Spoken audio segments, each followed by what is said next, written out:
Rahul back. Sorrow Nine Ether. We're about to re-record this right now on my other channel because I got blocked for a reason. They said my title name was just hey, listen. Y'all see the title name, right?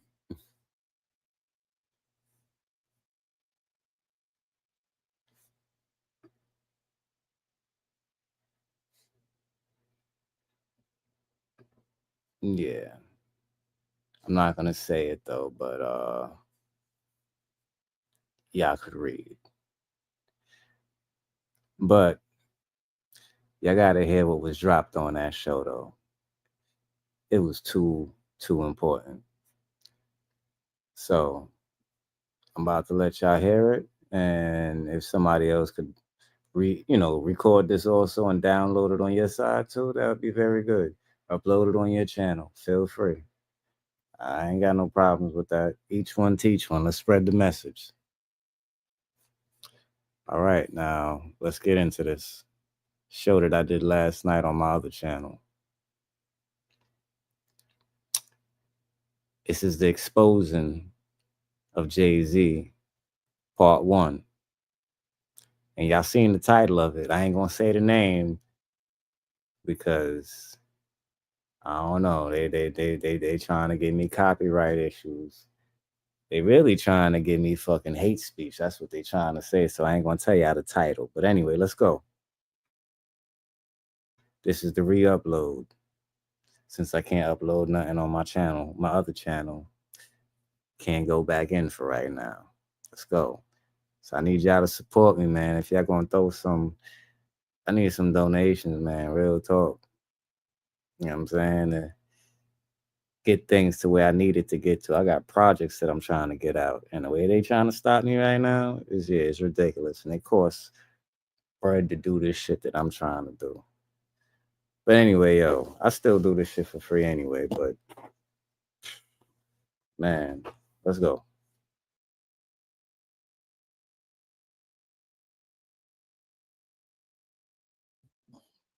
Rahul back.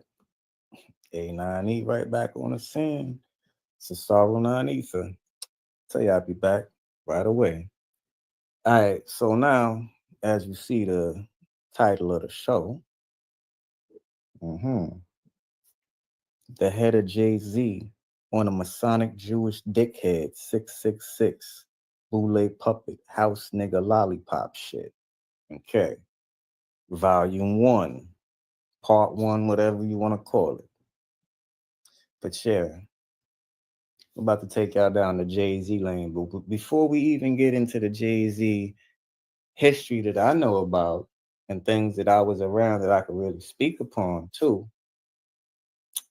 that's going to be in another part. But this one, we're going to dissect it. Because we got to dissect this before we could even get to those parts. So let's break it down on some yo gabba gabba shit right now. Now break it down. This is Jay-Z inside his Masonic lodge. You can see the Masons in aprons in front of him. This is where Jay-Z takes his sick oaths of silence, kneels down in front of other men. This is Jay-Z inside his Masonic lodge. You can see the Masons in aprons in front of him.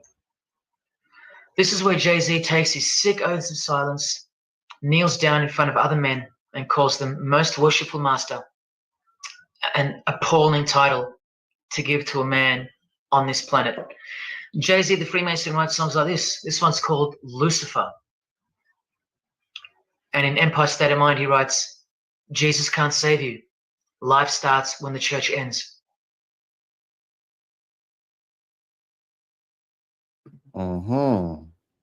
Deep, right? Deep, right? Let's go down about right here. Hold on. Check this out. False and temporary kind of peace, no doubt. Here's a shot of Jay-Z's clothing line, purely Masonic, The Craft. Well, this is the craft he's referring to. This is him with well-known witch, Marina Abramovich, also showing her sign of allegiance to Freemasonry. Now here we go. Here's Jay-Z wearing a most revealing top and the dead giveaway that you need to see behind the curtain of Freemasonry. Do what thou wilt. Do whatever you want. That's the adopted motto of the most notorious Satanist of the 20th century, 33rd degree Freemason, Aleister Crowley. Here is his certificate of appointment, known as the 33rd degree inscription and the double-headed eagle of Freemasonry. And here, next to his name on the certificate, including the symbol for a Grand Commander of Freemasonry, as shown in their encyclopedia.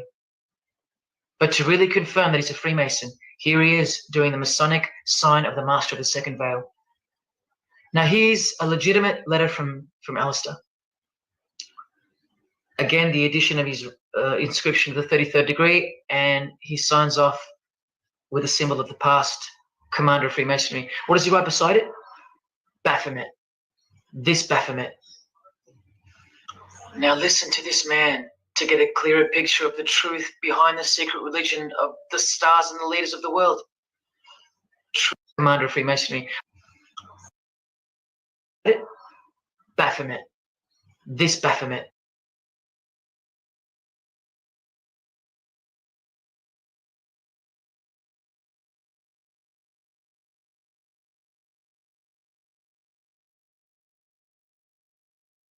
Yeah, that Baphomet. Now we're gonna come back to this because we're gonna go right here. Let's hear it coming from our people too. Let's go. Damon World Harley. Let's go. Little Kim ex-boyfriend. Let's drop it.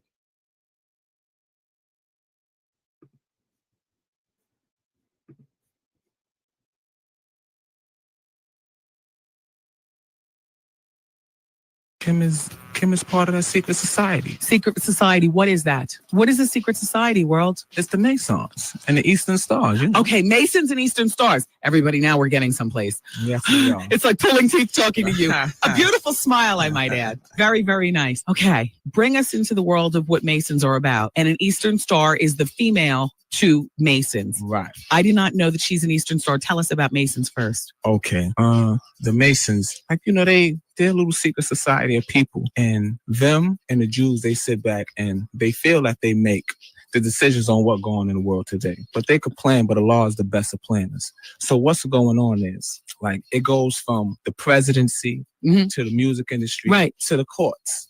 But let's talk about the music industry for a minute. Okay. All right, now, you got a lot of these cats, if you hear them in their rhymes, a lot of them is spitting the language, and they're really nothing but puppets for the bigger people. And, you know, everybody knows about these people, but everybody's scared to speak up. Well, I want you to speak, and I want you to tell me, because right now we're talking a secret language. I'm giving it a jump deep into it. Okay. All right, now, in that little circle, you all know that you have to be sworn to secrecy. Yes. So it depends on what type of level you in this thing, to whereas how you have to be sworn to secrecy. Gotcha. These rappers, they know how to go. They got to be sworn to secrecy by homosexuality. Okay, now we're getting to the crux of things. Right. What are you saying? Because I know Masons, and I know guys whose fathers are Masons, and they've aspired to be Masons. And I briefly know the Eastern Star. Is an Eastern Star supportive of the homosexuality by way of partaking in lesbianism? Both. Okay. Turning dudes out and all kinds of things. That's all they're about. Sex, drugs, and cash. Okay, wow. The biggest secret then within the Mason organization is the homosexuality. Of course, they don't want that to be exposed. That's why they don't want me talking. That's why they do what they do, so as I don't have no voice, because they know. Let's start naming names. What do you mean? Jay-Z, Puff, 50, Russell Simmons. Where you want to go with this thing? I'm not surprised. Keep going. I'm flinching. I'm poofing up my hair, everybody, in that way of saying, look, he's not saying anything new to me. Go ahead, World. Exactly. All them dudes, man. All them dudes. But Ja Rule and 50. What's that all about? Wow. You know they beefing over a homo. Shut up. I mean, keep talking. Yeah, they beefing over a homo. Is this transvestite? I wouldn't know. Okay. I wouldn't know. I don't get that deep into it. But you know, the word come back to me because, you know, people want to expose them. You know how the homos do. When you're trying to be on the down low, they're going to blow you. I get the calls all the time. You know what I'm saying? Yeah. But back to what's going on now. As far as with the Masons go, LL Cool J? he's one of the big ones. Now. Okay. He's the first one on Def Look. Jam doing his thing and all that. Look, nothing new to me. Exactly. Uncover it all. So Russell, being king of Def Jam, and I've always looked at Def Jam and the artists. But okay, listen. Only thing you have to do is pay attention to the way these dudes look. Okay. These dudes is grown men. How you running around in all these videos and all that and you don't got no facial hair? That's because they're imitating the people that built the pyramids. If you look at them dudes throwing up the dynasty sign, Okay. they throwing up the dynasty sign, that's a diamond. The pyramid is actually a diamond. Right. Half is up top. Right. And half is down low. Right. Yeah, this is what these dudes represent, but they really don't know what they following. They're really, really lost. Like the devil is really fooling these people. They really don't understand what they following. They're just soldiers and puppets for the bigger people. And if you pay attention to what's going on, like they're really trying to step into the Muslim world with their music and all that. You see these dudes now in videos, all in deserts and all that, on camels and stuff. You understand? Yes. Exactly. R. Kelly. Come on now. Okay. I mean, he's a puppet. So they trying to, get into the Muslim world. Clive Davis. Exactly. They trying to get into the Muslim world and, and corrupt our world. And and it's not just being used on that level. I mean, even up to the president. All right, let's look at it this way. All right. What are you saying, that the president is down? Of course. I mean, he called the shots. Him and his little circle. Yeah. He calls the shots. And what's wrong with women? I mean, what are we, lepers? I don't understand. What do you think comes first? The urge to be down or the joining of the organization and finding out what you have to do to be down? This is what it is. Right. A lot of these dudes, they want a few dollars. Right. So they don't really understand what's going on. Right. A lot of them right now wish that they didn't have to go that way. World is in the studio, everybody. I believe that too. I've always said there's born and then, you're down, and then there's turned out for things, whether it's money or fame or whatever. Exactly. And all right, let's look at Puffy, Mace. Exactly. You know why Mace left? They got dudes faking their deaths and all kinds of things. Like this is really crazy. Exactly. Is Tupac alive, World? I mean, because you said death, so I just want to go back. It's a movie called Wag the Dog. Dustin Hoffman and Robert De Niro is in it. Okay. They show you in there how America fakes wars when the president is about to go through a scandal. Yes. They fake a war, all Hollywood scenes, and so you can be thrown off from the scandal, and then you know what, World, and when my palms sweat as I talk to you, and when it's time for whoever the Hollywood producer they're using or whatever, the people's involved, right? They gotta go. They gotta go. Where is Tupac? Who knows? Maybe he thinks he's in paradise, but he's not here on Earth anymore. I'm asking you, is Tupac dead? I wouldn't know. I wouldn't know if he's here on Earth anymore. But from what I can see, was Tupac getting down? From what I could see, he's around. And a few other people. But who? Biggie? Was Biggie? I don't. That's. Look. Hey. I don't know what. I mean, was he about to expose it? What was going on? You and I, or not you and I. I'm pointing to Art. Art. We've talked about for ages, but I'll tell you what. I was always saying, not big. Oh man! All right, let's. Would Big be with Bad Boy if he was alive today? No, I didn't think so. No, he was trying to do his own thing. Why be involved in this and be under somebody? You used to do a lot of hanging out in Los Angeles. You lived out there for a moment of your life? No. Okay. Did you bodyguard Eve? What was your affiliation with Shug? Nothing. I don't even know that guy. Okay. Well, this is why I'm glad to have you in here. Wow, these are rumors. World, everybody is a rapper just getting, a taste of, a little radio airplay. We play you here at the Wendy Williams Experience. Mm-hmm. I'm very excited about talking with you today. Do you have children? No. Who is that woman with the fabulous boots? I see her. No, but who is she to you? Do you make love to her? Personally, right? Yes. A Muslim man is really not supposed to have sex unless he's married. Okay, so is So that? if I would be making love to her, I would be married to her. But did you have sex with little Kim? You said technically, so Of course. yes, you did have sex with her. Yeah. I mean, that's Was a that known good? fact. Can she swallow a Sprite can? You know what I mean? Uh-huh. I mean, was it good or was it just regular? She's just a regular woman in sex. I mean, was it circus? I mean, You really? wanna know if she the queen bee for real? Is she, or is she just a woman like the rest of us? Kim is Kim.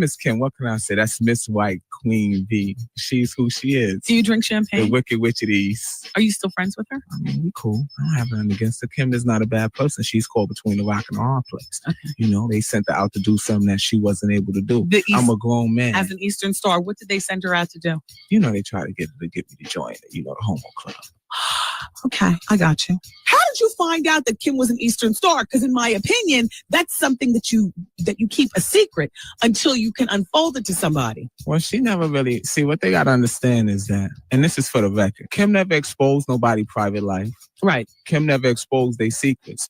So as hard as they being on her, they don't have to be because she was loyal to them. Yeah. So they really should be letting her eat instead of doing her the way that they do her. Okay. Because she's not eating the way she's supposed to. She never exposed nobody's private life. Oh. She never exposed their secrets. But you know, I mean, all good comes from Allah. I can sit back and read through things. Okay. Because this is something that Allah blessed me with. And what kind of things were you reading through? Did she have, like how? I mean, you can just, it's all in the lyrics. It's all in all they lyrics. So then one day, she wants to introduce you to some people. No, it wasn't. It didn't come out that way. Okay. Because, I mean, you know me, I'm always speaking out against them. These people are enemies to Islam. Why the rap industry? I mean, there are so many other places that the Masons, the Elks, the president, so many other industries to conquer. Because this is, Malcolm X said it. When Malcolm X said it, he said it the best. He said, America has the best weapon in the world. It's not a bomb. It's not a gun. It's the media. Up next on The Experience. Ja Rule and DMX. I don't really know the situation of what's going on with him and DMX, but Okay. I know him and Loose Change, you know, they beefing over a homosexual. The Experience continues after this.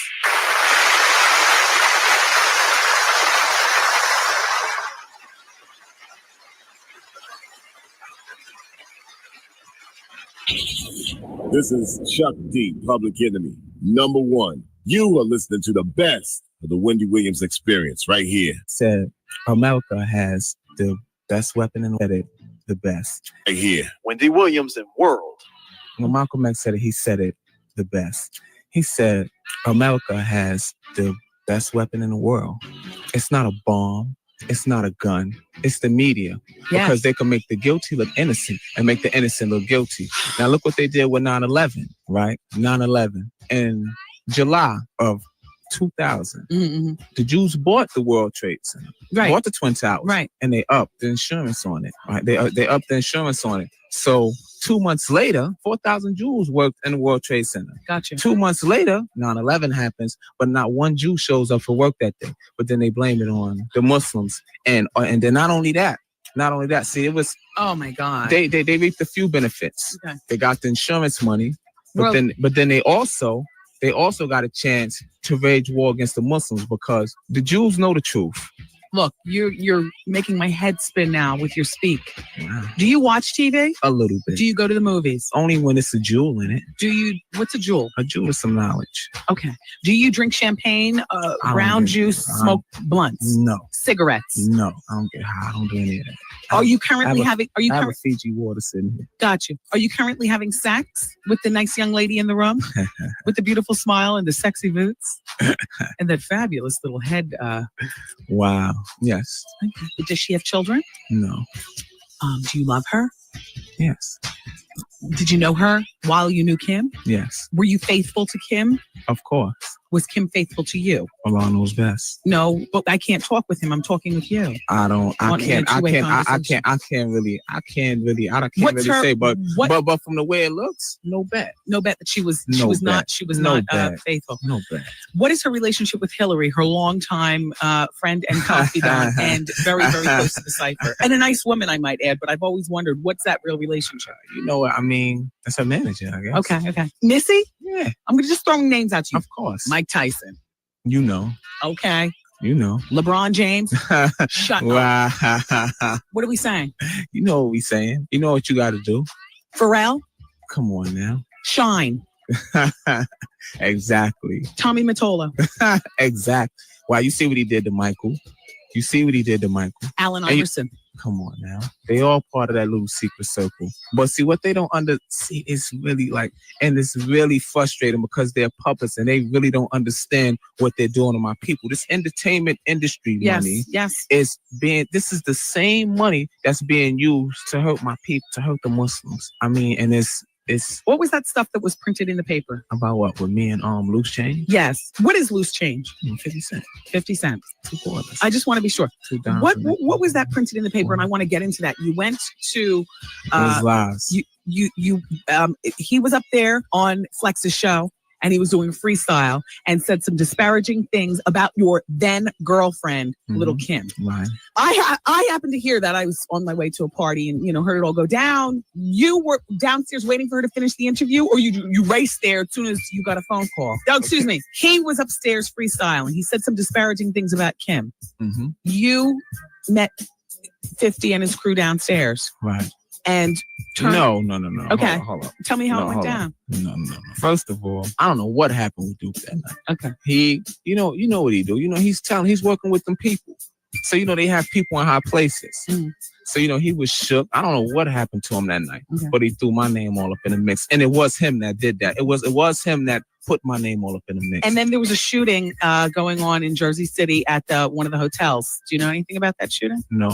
I mean, I don't play games. Yeah. I'm not with the game plan. How do you think about what people in the hood think about your reputation? I'm loved in the hood. But feared? People fear. Everybody want to do wrong and live good. Everybody want to do bad and live good. I'm not into that. And the Mason thing is all in the hood. So they don't like the way that I'm coming. They understand what's going on. Right. They know who I am. They see it. They understand exactly what's happening. People listening to this broadcast, what happens to you once you hit the streets and have to go back to, What you mean, after this interview? Yes. What do you mean what's going to happen? I mean, you're saying a lot. What's going to happen? I'm finding it very fascinating, but I'm just saying. These people don't want to hasten on the law's torment. They don't want to do that. They understand. I'm not afraid. I fear nothing but the law, and that's that. So whatever happens is what happens. But they don't want to hasten on the law's torment, because when it happens, it's something that these people is not going to understand. They looking for something. When they see it, they're going to wish to ransom themselves by their children. That's what the law says. So tell me more about 50 Cent and Ja Rule. I mean, what is there to talk about? And Ja Rule and DMX. I don't really know the situation of what's going on with him and DMX, but I know him and Loose Change, they beefing over a homosexual. Yeah. That's what they beefing over. They're both dealing with the same dude. What are some examples of Mason lyrics, like lyrics from Kim or Busta or... You want to put the CD on? I would love to listen to... You want to put the CD on? A little something. It's a Jay-Z CD. It's Reasonable Doubt. Okay, we're going to listen. No, what song should we listen to from Reasonable Doubt? We're going to listen to, what's that number? Dead presidents, money. Let's look at the presidents. Let's look at what they call their forefathers. They was all Masons. And you have to be a Mason to be a president. So he's out for presidents to represent him. Dudes is down with that, man. And they direct enemies to my people. And before we go any further with music, let's bring the people up to date so they can understand what I'm saying and they don't think I'm crazy and they can understand what you're saying. Right. And we could do it. But it's bigger than rap. It's definitely much bigger than music. It's definitely much bigger than music. But they don't even understand how much bigger than music it goes. They playing games. Why are you doing this interview? This is potentially quite dangerous, world. This is a message from Allah telling them to stop what they're doing.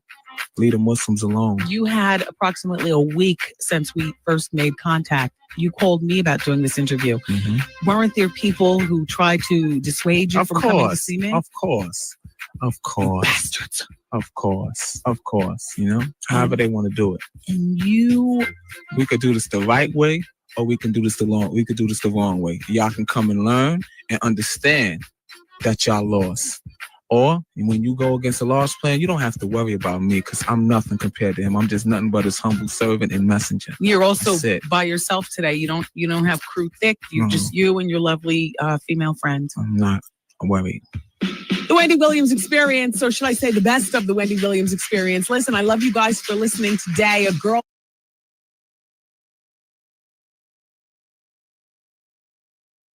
Yeah. Now, what I want y'all to peep, let's go back here. Okay. I went to another video. That was 2 different videos. So hold up, but I want y'all to peep real quick. Because y'all need to know, just in case if y'all don't know. Hold on. Just in case if y'all don't know who Damon World Harley is. Because, you know, she said he a rapper, but he more than a rapper. If you from Brooklyn, you know. And if you know the street scene, you know. And there's a reason why he's able to tell you why these Masons is connected with the hoods and different things, and you know why he ain't really want to get down with shit. And then you're gonna find out exactly, yeah, what happening later on. But like, check this out. Before we even get back to this video breaking down the code, let me just let you see a hot 30 seconds or something real quick. Let's go. Check this.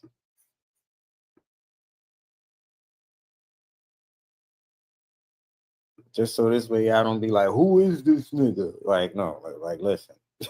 Is why haven't you heard about him? That should be the thing.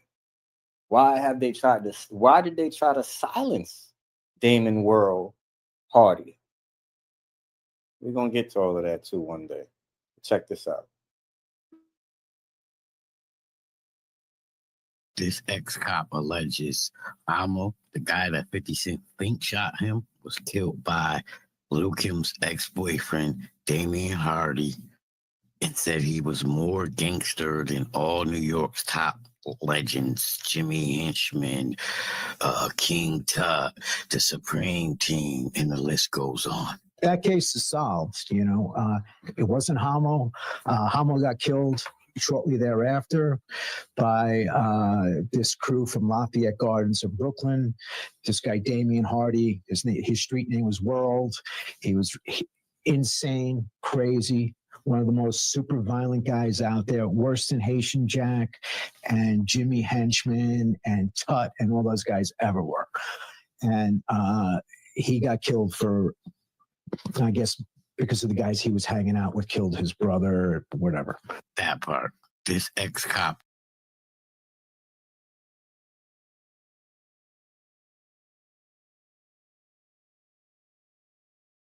Well, you should know exactly how and why he died. It's way more deeper than what the fuck they telling us. Because if y'all understand how the streets is controlled by these fraternities, as I've been saying, and as y'all been hearing, it's public information. It's right out here. It's not like I'm pulling out secret shit. This is public information that you can find. But they choose to keep y'all blind because y'all so consumed with so many other different things. But yeah, Damon World Harley, you know what I mean? He exposed a lot of shit. And you see now how they trying to demonize him. They trying to make him seem like the most craziest gangster of all time in Brooklyn. They trying to demonize his character and control the narrative. I mean, was he in the streets? Did he do shit at one point? Yeah, he did. But then he turned his life around. And as he turned his life around, you see what he was talking about and what he was exposing. You get what I'm saying? Damon Real Hardy would not want anything to do with the streets. You hear how he was talking on Wendy Williams. So, yeah. They silenced him.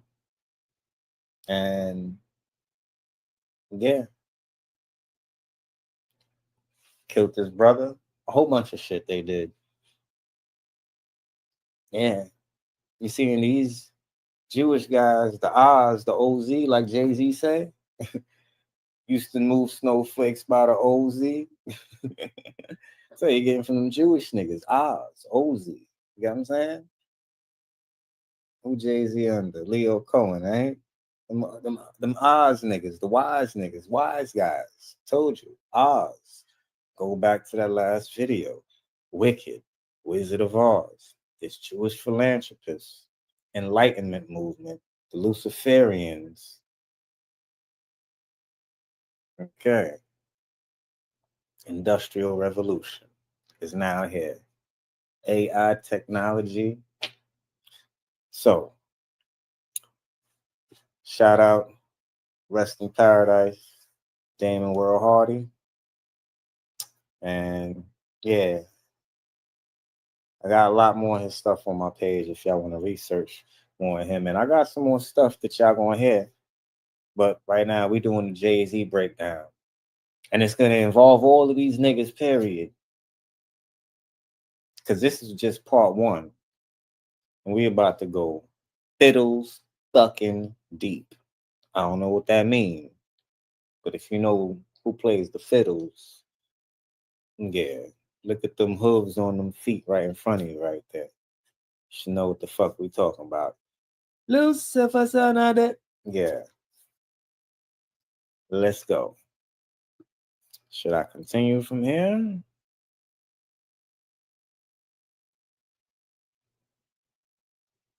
Okay. Hold on. Yeah. See Alicia Keys with it, right? Uh-huh. Uh-huh.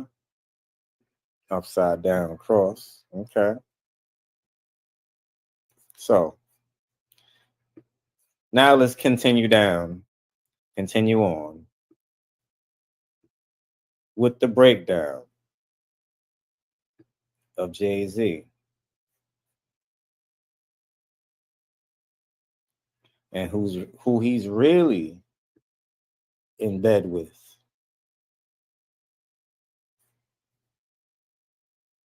Not Beyonce. Let's go.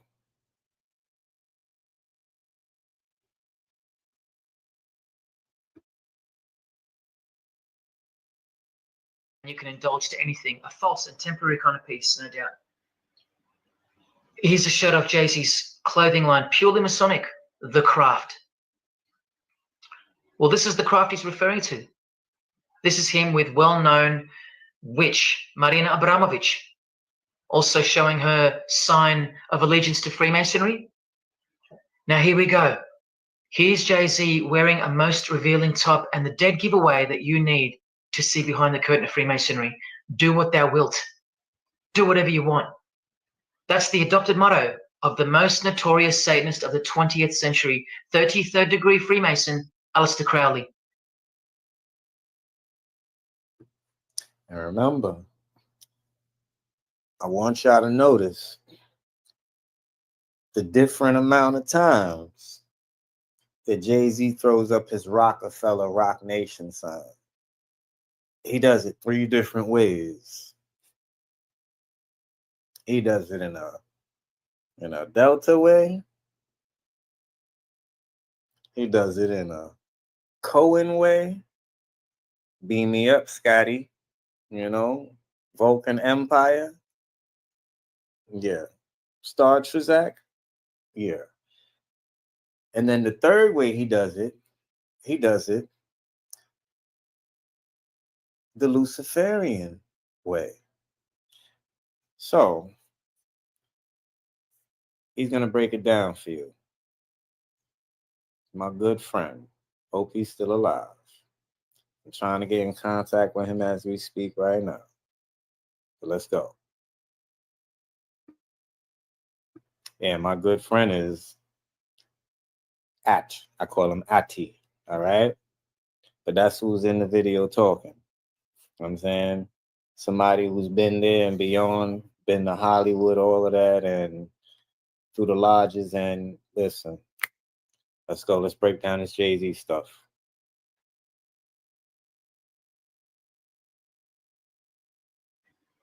Here is his certificate of. That's the adopted wearing a most revealing top. Now here, Craft. Here's a shot of Jay-Z's clothing line, purely Masonic, The Craft. Well, this is the craft he's referring to.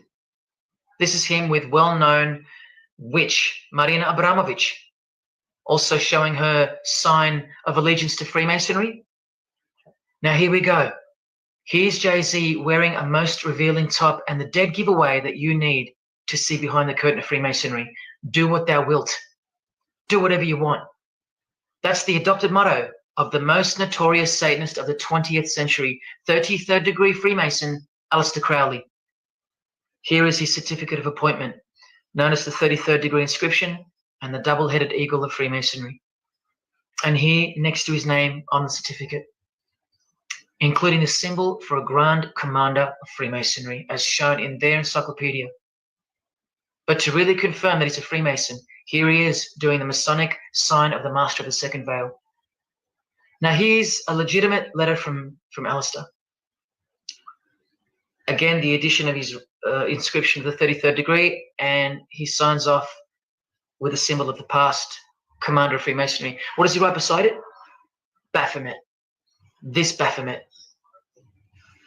Now listen to this man to get a clearer picture of the truth behind the secret religion of the stars and the leaders of the world. Aleister is the founder of a Luciferian church called the Ordo Templi Orientis, and he named himself the Beast 666, straight from the Bible, depicting the number of wickedness in human form. In his what's called Liber's writings, he says, "With my hawk's head, I peck at the eyes of Jesus as he hangs upon the cross." Do you see the hatred? You think they don't hate you too? Keep watching. And from the equinox, with the all-seeing eye of Freemasonry, this illustration. What does it mean? The writer himself explains. The picture is symbolic of the new eon, the new age. From the blasted stump of dogma hangs the hag with dyed and bloody hair, Christianity. There's a massive glimpse into the new world order that's coming. Keep watching. And down here, do what thou wilt is the true nature. The true nature, remember? The broad morals. There is no such thing as evil. So do what you want. Can you see the Masonic future yet? Can you see the hidden hatred that pulses through its veins? If they believe in do what thou wilt, what do you think they will do to you? And what do you think they'll do in order to build this new world? This is from a commentary on his book of the law. The Beast 666 adviseth that all children should be accustomed from infancy to witness every type of sexual act. Do what thou wilt. And what about the royal art of Freemasonry?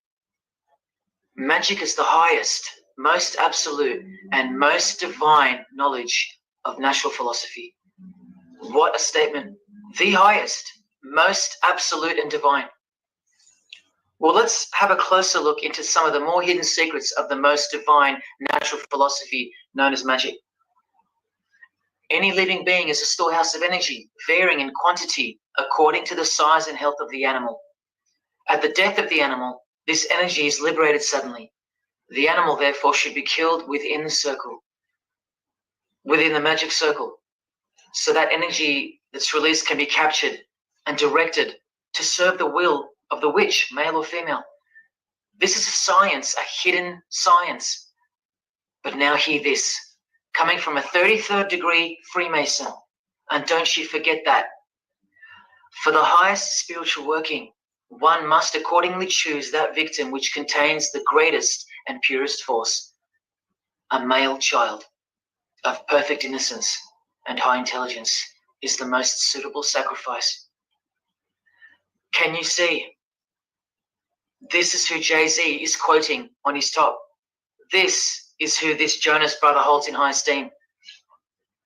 This is who the Beatles have on their front cover as a figure they admire. No, worse, they put at the top. This is the same picture of the front cover in a mirrored form, and after some kaleidoscoping, you'll find this. Fellow Freemason Aleister Crowley sits at the top, and down the bottom there even appears the phallus with the testicles, and up here the vesica Pisces, also known as the vagina. Does this picture make more sense now? All Freemasons, yes indeed.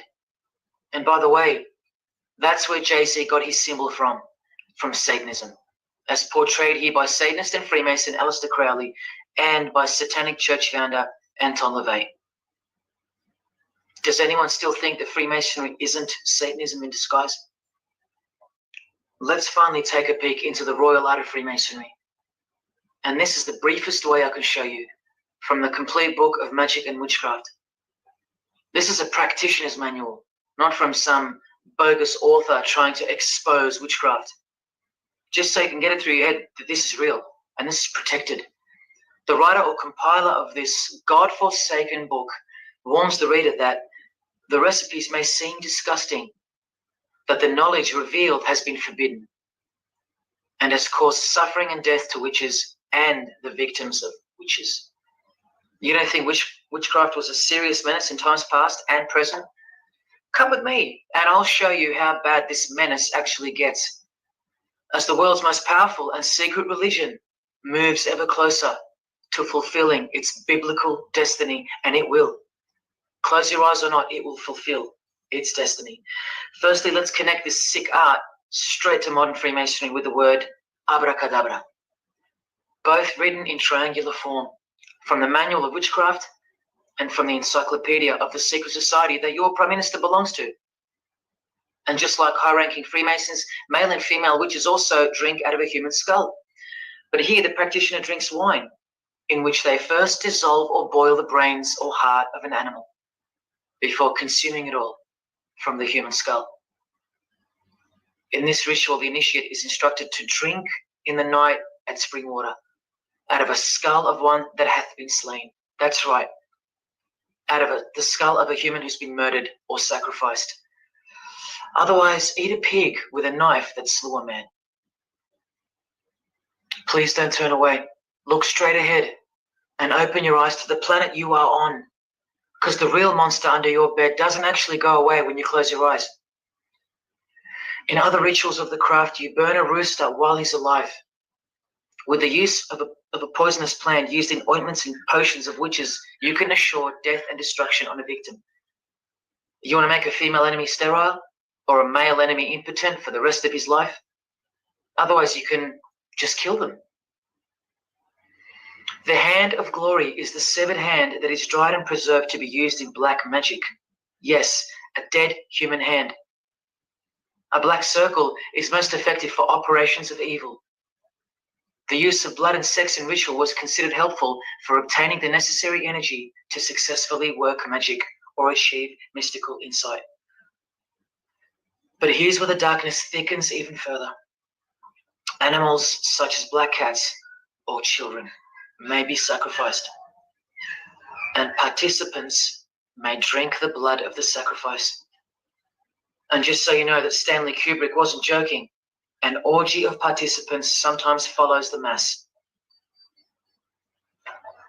No remorse, just science, the science of witchcraft, the royal art. And here, what's necessary for the working is the fat of young children, dead children. How many children do you think go missing in Australia every year? That's how many. And what about the world? Is it 1 million? Well, according to the International Centre for Missing and Exploited Children, it's 8 million children per year. Do you think that the highest, most absolute, and most divine knowledge of natural philosophy has anything to do with that? Any chance of an international secret system that is bolstered by initiations and degrees and bound under the most brutal penalties that the human mind can ever devise? Do you think that has any involvement? Any chance of that? Am I saying that this Freemason has sacrificed children? No, I never said that. But did he ever even remotely mention the secret societies? Did he ever try to warn you, educate you? No, he was under oath. Am I saying that these Freemasons have sacrificed children? No, I never said that either. But have they ever warned you about the secret society that believes that Lucifer is the savior? The society functioning right under your nose, that secret society? No, not a chance. Julia Gillard admitted she belonged to one, but that's about it because they're all under oath. So where does this ancient craft originate from? It originates from the spirit realm, from spirit beings. That's who taught mankind the royal art before civilization began. In this chapter, The Rites of Satanism and Witchcraft, the manual explains that a typical satanic Sabbath was, number one, a homage to the devil, usually performed as the osculum infamy, also known as the kiss of shame, which is so shameful that we'll just put it this way. The ritual involves kissing the hindquarters of the devil, the rear. Surely this is far removed from anything to do with Freemasonry. People, the original order of the Knights Templar were found guilty of this very same obscene ritual. And where do you find the modern variant of the Knights Templars of today? I told you, in the highest degree of Freemasonry, right here. Here's a couple of them now. And what's on this Templar's head? From the Masonic Encyclopedia, remember? A symbol of the Baphomet, according to 33rd degree Aleister Crowley. And we could confirm that in the Satanic Bible. That's exactly what's hiding deep inside of Freemasonry. I'm only showing you this to show you the reality of Satanism and the demonic realm, the world you can't see. On this earth, and in this earth, and then in the world we can't see. Look here, the hierarchy of demons occupies a more important place in both black and white magic rituals. Both black and white. This is where the power of witchcraft comes from. And this is the reason these bizarre rituals actually function and actually work. Because after the ritual is performed on earth, its effects are carried out to their conclusion in the spirit realm by spiritual beings or demons, actual demons. The reality that is hidden from you. Because if you found out that Satan was real, then that would have to make Jesus Christ real too. And he is the one they hate. And if Jesus Christ is real, that changes everything. And this is how much they hate him. The prayer that Jesus taught his disciples is performed backwards. The high priest is sometimes naked. A prostitute assists him, and a naked virgin, who may later be deflowered, is the altar. Everything that is sacred is defiled, and everything that is filthy is honored as pure. Because of their burning hatred of Jesus Christ, just as he's hated by the fallen angels that they worship. It gets worse when you hear what they use as a substitute for the bread that Jesus broke and told his disciples to eat in remembrance of him. A wafer which initiates me with this, this, and this. Or the name of Satan may be written upon it. And this isn't even witchcraft. This is just a ceremony announcing who they love and who they hate. So is Satan real?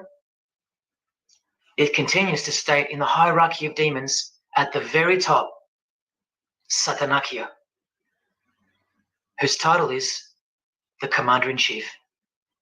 What did Bob Dylan, the Freemason, call the one he made a bargain with? Should I ask who you made the bargain with? with the chief commander. Same title, Commander-in-Chief, Chief Commander. Are you following? But watch this. In case the darkness is getting a little too thick and encompassing for you, let's shine a little light. The true light that only the Gospels can supply, speaking to us humans and revealing something about Satan. The Gospels state, you follow the spirit of the age in this world system as dominated by the commander of the spiritual powers of the air. Satan, the god of this world, the commander. You still think the Gospels are wrong or fake? See, Satanists know that the spirits also live in the air, just as the Gospels reveal. You can summon any of these demonic spirits by name if you possess the royal art. Who do you think this figure on the front cover represents? A magician who is inadequately prepared and cannot attain his desires may seek the aid of Satan. That's who this is. Now that you know, hopefully for a fact, that these are the top of the human food chain. Do you think they'd be fooling around with stupid fairy tales? No. Witchcraft and Satanism is absolutely real, hence their earthly power. This demon here, fifth in the pyramid structure, holds the title of Inspector General. And what's the title of the highest degree in Freemasonry? who exists in every local lodge, in every suburb, a suburb near you. Inspector General, same title as the living demon. Do you believe me now? You can even conjure Lucifer himself, or be Beelzebub, who the Gospels call the prince of the devils. Both of whom are listed as superior spirits in this book of witchcraft and magic. I can show you so much more from this disgusting book, but I'll cut it off here with the seal of Saturn, a demonic sigil from the complete book of magic and witchcraft. And this is his seal. Can you see? Do you see? This is the society that lives amongst you, above you. The one-eyed religion of Freemasonry, hidden right in front of those who have their eyes wide shut. I'm going to now show you what that world that they are building from the ashes of the one you're currently living in looks like. But lastly, to drive this business of blood sacrifice home, here's American rapper Azealia Banks with the 666 hand sign, and now over the all-seeing eye in her video, the eye in the triangle of the Freemasons on her shirt, and the devil's horns, her liberator, her master, her commander. And now displaying the secret society vow of silence. Along with that, the last brief glimpse into the highly concealed royal art of Freemasonry. The amount of crap that's about to come off my floor right now, guys. Oh my God. 3 years worth of brujeria. Yes, you know I gotta scrape all this shit up. And what does brujeria mean? You know what it means. Witchcraft. With her eye in the triangle shirt and the logo of, for example, the Grand Lodge of Freemasonry in Spain. One and the same symbol. The logo of the Fraternity of the Freemasons and the logo of this Church of Lucifer. The one eye. One and the same symbol. Freemasonry has deceived you. Yes, people, now you know how Satanism has functioned out of sight and out of mind. You still think there's no such thing as witchcraft? Or that it only existed in the olden days? You still think that blood isn't a part of the royal art? You still think that local Masonic lodges of the world are not filtering systems for Satanists and a cloak for organized Satanism with a grand master plan for the world? You think there's nothing to the blood sacrifice of Jesus Christ? After seeing all this and the Azealia Banks clip, and after realizing that there exists a hidden and guarded science of the art of blood sacrifice, you think there was no science behind Jesus' crucifixion, a deeper reality that we can't see or understand? You think Jesus didn't know what he was doing? Or are you one of those who still think he didn't exist? Tell me, how can they hate something that doesn't exist?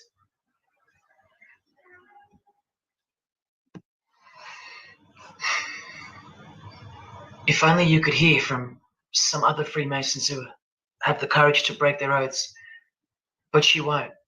You won't. This is probably it.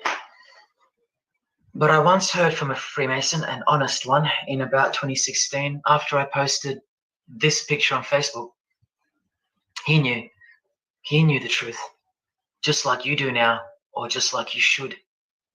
And he wrote to me, and he said, by the time we are done, every church will be a brothel.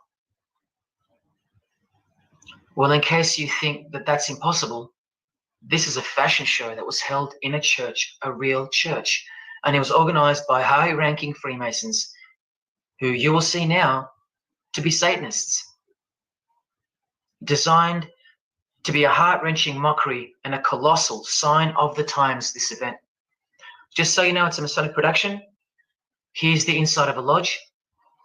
See those twin pillars? Well, here they are. See the Masonic checkered floorboard? Well, there it is. See the Masonic square and compass? Well, there it is. And do you see the eye of Freemasonry? Yeah, there they are. The lower square in the square and compass has been disfigured so that as to not make it too obvious. But now that we've established that, here is the spirit of Freemasonry, as displayed through just a few of the models. This one wears the horns of the Baphomet, the horns of Satan, with his all-seeing eye in the background. More horns. This model wears the all-seeing eye, as does this one. And this disgusting thing with another huge all-seeing eye of Lucifer in the background. Then there's this, with a satanic pentagram on her face. And finally, this male model in a skirt with two satanic inverted crosses of Jesus Christ on his top in a church. Oh, the morbid victory of the Freemasons. Unstoppable. For now. When people like Lady Gaga cover one eye while wearing an inverted cross, and you don't see the connection of the one eye symbolism to Satanism, then your observational skills have been compromised. In the span of 2 days, I saw these ads in my local shopping center. And that alone tells me that the satanic age is here, manifesting all around us, seemingly invisible, while you look straight ahead through the symbols. Just like the initiation process of the secret societies themselves, society at large must be incrementally introduced and seduced into further depravity and self-love. And haven't we been slowly but surely perverted over time, degree by degree, until we think that men dressing as women is beautiful and healthy, anal sex is a form of expressing love, the sick world of pornography is considered as liberating for women and men and protected by free speech. In California, babies are allowed to be aborted after birth because it's a woman's choice, and that's not considered murder. A world where we should applaud young children like Desmond is amazing, cross-dressing while he dances for gay men at a gay bar on a podium because he's paving the way for the kids of the future. And we should get shamed, fined, and even jailed if we point out that this is sick, sinful, and dare call it evil, which is what it is. What spirit is behind Desmond is amazing? Oh yeah, an evil spirit, no doubt about it. You think Freemasonry and their peculiar morals aren't behind the decline of Christian morality and morality worldwide? It's all by design. The Masonic war on Jesus and the Christian social structure, generally undetected by human perceptions, and still people will write to me and comment on how absurd what I've said is.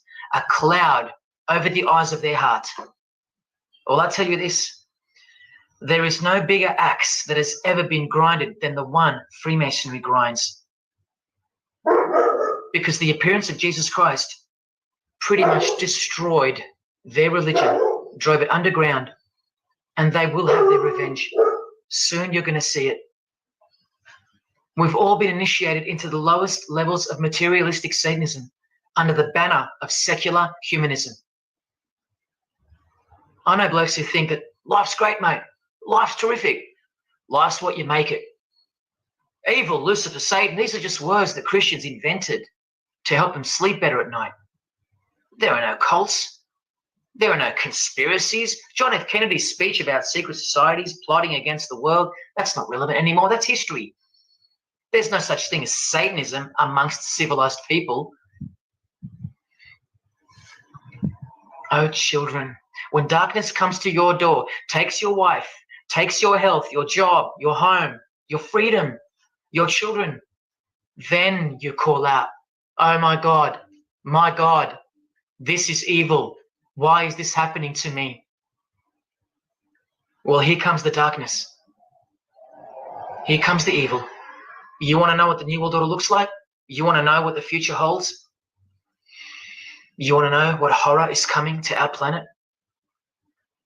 As Jesus told us, for then there will be great distress, unequaled from the beginning of the world until now, and never to be equaled again. Ladies and gentlemen, welcome to the Masonic New World Order. These are the mysterious Georgia Guidestones, also known as the American Stonehenge. They are a set of granite monoliths which were constructed in 1980 and funded by an unknown and anonymous group and commissioned by a man using the pseudonym R.C. Christian. On a ledger beside the monument is written, "Let these be guidestones to an age of reason." Here we have a reference to a new age. With this, we get a clue as to the spirit behind the structure. The Age of Reason happens to be the title of a book by Thomas Paine. Now, you can color him any which way you want to, but whichever way, one glaring color shines through. Thomas was a hater of Christianity. That's the second clue to the spirit behind the Georgia Guidestones. The third is the fact that the Guidestones feature as what could be seen as a replacement to the 10 Commandments of the Christian God with the new 10 Commandments of the New Age. Because I will not steal, cheat, lie, kill, and so on. They're just, well, too narrow for the New Age, for the Age of Reason. Clearly designed to be a take on the biblical commandments, being 10 in number. They are all very vague indeed. But anyone can ascertain the horror that must first take place before this New Age can begin by looking at the first guideline, because this one's not vague at all. Maintain humanity at under 500 million. That's right, a reduction of at least 7 billion human beings would be necessary for that. This thing cost the equivalent of $500,000 US to build, and the street it's located on is named after it. So that tells you how much reach its creators had. Its presence alone is a disgrace and a declaration of execution to most living people alive today. But let's go on to the fourth clue as to the spirit behind these monuments. The monuments outlining the Age of Reason. The name R.C. Christian, the so-called person who commissioned the building of these giant slabs, anyone who's versed in secret societies or is a high-ranking member themselves would instantly recognize the pseudonym as a reference to the secret society known as the Rosicrucians, which is just another secret society branch that exists under the umbrella of Freemasonry, which is an extension of all secret societies of the past and is now the mother of all of them. In this Masonic website, Worshipful Master Win Westcott urges the Freemasons to consider their status as Rosicrucians. The RC stands for Rosenkreuz. Christian Rosenkreuz is the mythical founder of the Rosicrucian order. And as impossible as it is for me to prove that Thomas Paine himself, the writer of Age of Reason, was a Freemason, he did also write this book, The Origin of Freemasonry. That is the spirit behind the Georgia Guidestones, the satanic spirit, and a straight off the bat view of this approaching New Age. I told you, the whole system is about to change, and it's not going into the future. It's actually going back into the past. The old religion, that's what's taking everything over. And you'll walk straight into it, blind as a bat, thinking these people want to help you. They will appear as your saviors, forgetting or never being told in the first place that all this time there have been two societies in the world, the visible one, which is the one we're in, and the invisible one. Remember that the invisible one considers you profane, vile, and vulgar. Why on earth would they want to keep you around? In a book I can't mention written by them, people are referred to as useless eaters. We've become excess inventory, redundant, and past our use-by date in their eyes. Think about this. According to a prediction by information technology and research advisory firm Gartner, 1/3 of jobs will be replaced by software, robots, and smart machines by 2025. That's 4 years away. Google engineering director Ray Kurzweil anticipates that robots will have reached human-level intelligence by 2029. And by 2050, 80% of all jobs will be eliminated by automation. What on earth are you and your family good for then? What do you think the secret society will do to the vile multitude then? The utopia is coming, but it ain't your utopia. You still think that by the measure of the minds of international Satanism, you should be kept around? This excess baggage that the bulk of society has become? No, no, no. The new age is dawning. And generally speaking, you're not invited. It'll just look like you are. Remember that Charles Darwin, the Freemason, is listed as an influential figure in the Satanic Church. So mass murder and mass death are natural and necessary themes in the name of evolution, an artificially induced evolution into this. Here's the same image in real life in Eilat, Israel, seemingly unrelated to the seal on the US dollar bill, right? But standing in glory with a Masonic square and compass, telling you exactly who owns this pyramidal symbol, complete with the one eye on top. Same symbol, same designers, worshipping the same God. You should be getting goosebumps by now. Is this a conspiracy led by international Freemasonry? You don't have to bet your life on it, because your life has already been placed as a bet on your behalf and without your knowledge, but with your permission, because all of the information is hidden in plain sight. In your face is where it's hidden. You're going to lose this battle unless you've been hidden in Jesus Christ, the only one who warned you that the new age is a trap and that it is the climax to this epic drama being played out on planet Earth. Now hang on, brace yourself, because I ain't going to let you down. This is a magazine called The New Age, but if you press rewind, you can find its source. Supreme Council of 33 Degree, Freemasonry. This one stretches way back to 1922. See the twin pillars of Freemasonry? Look, this is 19th century Freemason and New Age pioneer Helena Blavatsky on the cover of this edition. She's the one who wrote that darkness is absolute light and that Satan is the god of our planet and that we are in hell. But do you think the readers of these magazines are told that? No. Darkness is sold as light. Satan is disguised, and it's him in the details. This Masonic New Age magazine was the precursor to all magazines and trends, promoting the great deception of self-love and spirituality. Meanwhile, you're feeding off the plate that Luciferians serve you. Look at how the Satanic Bible in 1966 reveals the reality behind the curtain. Evidence of a new Satanic age. A new age. The new Satanic age. All rigged and all propelled by Freemasonry.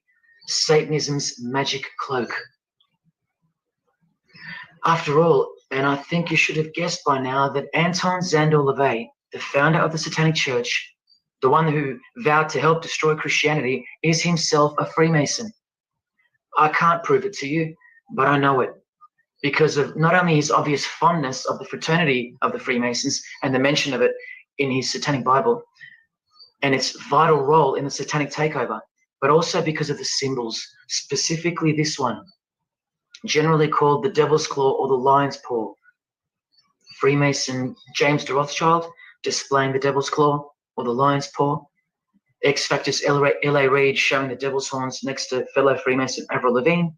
The Secret Society sign for the Devil's Number and displaying the Devil's Claw over and over.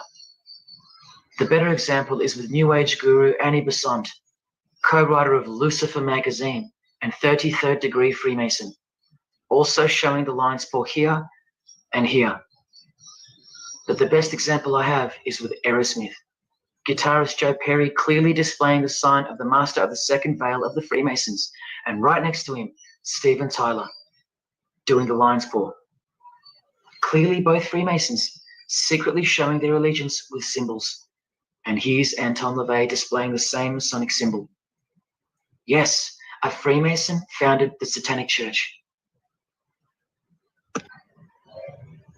Now that we know who's really behind the so-called New Age, listen to some of the confessions of the New Agers in their literature, once you scrape past all the talk of spirituality and love and rainbows.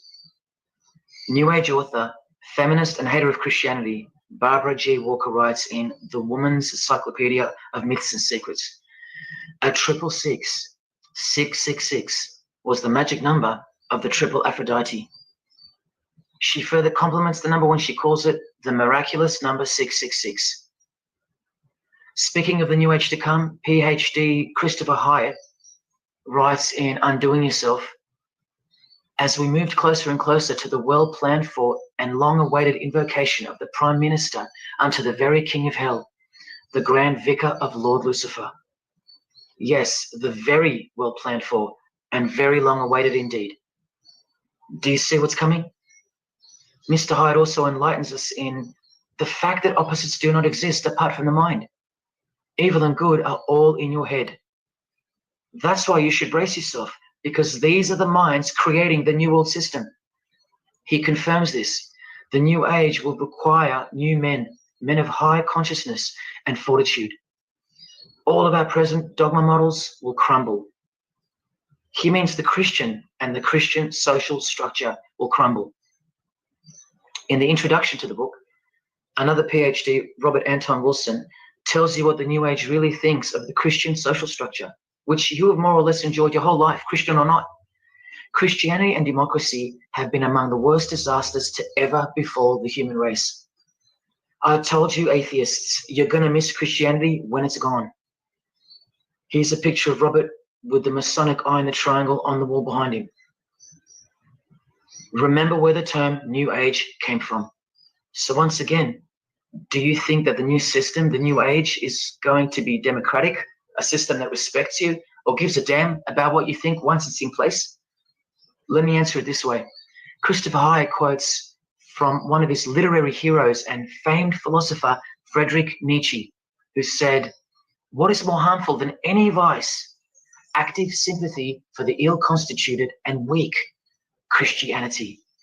So to be a Christian and to actively have sympathy for the weak, that's the worst vice. That's backward and evil. So the answer is no. This is what I'm warning you about. And look, Frederick's work has exerted a profound influence on modern history. That's from Wikipedia. You know what else Frederick said? You probably won't find this on Wikipedia. The domestic animal, the herd animal, the sick animal man. That's the Christian. And what book of Friedrich Nietzsche were these quotes pulled from? The Antichrist. Nietzsche also wrote Beyond Good and Evil. That's how the all-seeing eye sees things, remember? So does Christopher Hyatt mention mass murder and depopulation in his book? Sure, here you go. Those who would survive can do so only by grasping the vision of what lies ahead, the new wave that will carry them into an interesting future. Yeah, where the vicar of Lucifer is God and Prime Minister. He openly admits the identity of this man, this Antichrist that most of you still think is a fairy tale figure from a fairy tale book. Jesus calls him the man of sin whose number is 666, the actual Antichrist, beloved of the secret societies. Yes, people, the New Age is satanic, actually and literally. On the front cover of this book, in which Christopher was co-writer, you can clearly see the eye in the triangle of the Freemasons above the Baphomet. Christopher admits in another book that both satanic cults and Christian fundamentalists are closer to seeing the truth than most normal people. Yes, indeed, how true that is. In Coming World Changes, Harriet and Homer Curtis speak of a prophecy they received from a mysterious spirit titled King of the World. Now, I wonder who that could be. Think not that any country in this broad world can escape. And they also speak of the long-expected great teacher, the king of the new one world government. The victors will remain as the seed of the new race to people the new land, for the new sixth great race. This is the race that Luciferian Lady Gaga referred to. All part of the plan. In Threshold to Tomorrow, New Age author Ruth Montgomery writes on page 206 that only those open to the reality of one world will be around to enjoy it. Sounds like another vague suggestion for mass murder. Vera Elder Stanley's book title implies much the same thing: initiation of the world. That's right, it's coming. You think Vera hasn't been initiated into the secret one-eyed religion? What else has she authored? How about the finding of the third eye, the all-seeing eye? New Age author John Randolph Price writes in The Planetary Commission, in question and answer form, how do you define the Antichrist? The answer is pretty amazing. Any individual or group who denies the divinity of man as exemplified by Jesus Christ, the highest self of each individual, which Jesus Christ never exemplified because he is God. If you deny that mere men and women are divine gods, you are unfit for the glorious New Age kingdom. And you are the definition of Antichrist. In Practical Spirituality, he prepares his readers for a population drop of 2.5 billion people before the New Age era can begin. On page 32 of New Age author Barbara Marx Hubbard's book, Happy Birthday Planet Earth, she states that people will either change or die. That's the choice, she says. Notice the New Age has a new gospel, yet all the while, the world will be neglected of the information in the real Gospels, where it warns and predicts. For if someone comes and preaches another Jesus, not the Jesus whom we preached, or another gospel, you are most beautifully tolerant of them. In the Book of Knowledge, The Keys of Enoch, the writer has a quote-unquote direct experience with two spirits, Enoch and Metatron, and they share with the writer spiritually scientific teachings regarding the new system of things soon to be fully manifest. The reason this work is considered extra special amongst its readers is because it was the first book to point out the alignment between the Great Pyramid and the constellation of Orion. The first book ever. That's basically proof that these spirits, Enoch and Metatron, are the real deal. Not only that, it was also the first book to show the direct relationship between DNA coding and the divine name. That's pretty serious, and the atheists should be really waking up by now, because this is the world's most powerful and secret religion we're talking about, nothing less. The writer was told that those who govern the earth are those who have fallen from the heavens. He calls them the masters, and even states that they were punished with penalties that were assigned to each. These are the fallen angels of the Bible, people. These are the masters of the Masonic New Age, as proven here in one of the illustrations from the book. Same symbology. This worldwide catastrophe that is coming will bring about a complete reorganization of Earth's life system. And like all high-grade initiates of the secret societies, every attempt is made to bring positivity to the number of the Vicar of Lucifer.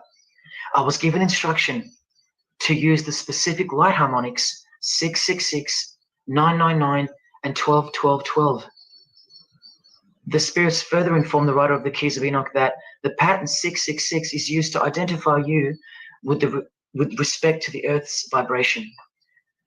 The number of the beast of the Book of Revelation of Jesus Christ is not only being glorified, it's manifesting in the world. And from another illustration from the book, once again, the same image we see being used over and over with the eye on top of the pyramid. This is the secret religion that encompasses us and has been influencing us for decades upon decades, 2 to 3 centuries, in fact. Just like the Gospels explain, this is an absolute counterfeit of the truth. Christ is mentioned everywhere, but not Jesus Christ. No, this is the Antichrist spirit, who will eventually manifest and appear to the world as one man. Doesn't sound so mythical anymore when you see that the enemies of Jesus Christ and those behind the New World System, they use biblical terms. And Christ, to depict the antithesis, the anti of the real Christ, their savior. And these spirits from the world we can't see are the ones who taught mankind the sick art of witchcraft. Look at who supplies this book online, sacredmagic.com. You know what magic really is and what it really entails now. So once again, you can see the connection, the relationship. If you still think that this phrase, New World Order, is a conspiracy theory, You're suffering from a medical condition. On the Lucius Trust website, the consultants to the European Union, you find the statement that the New World servers are occupied with the task of inaugurating the New World Order. In the same article, this shocking admission is made. 2/3 of humanity will stand upon the path at the close of this age, and with that, 1/3 will die, or to put it surreptitiously, will be held over for later unfoldment. That's the Lucius Trust.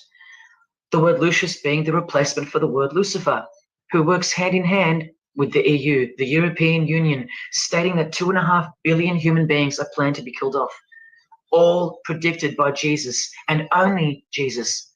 And if you still think I'm joking or misleading you about what these people are and what they plan to do, here's a book written by the founder of the Lucius Trust, the Freemason Alice Bailey, Education in the New Age, where she, well, educates you about mass population reduction. When a form proves inadequate or too diseased or too crippled for the expression of that purpose, it is, from the point of view of the hierarchy, no disaster when that form has to go. Death is not a disaster to be feared. The work of the destroyer is not really cruel or undesirable. Do you see? Did you hear that? Through the all-seeing eye of Lucifer, the destroyer, for the purpose of the new world, death and mass murder isn't evil, it's good.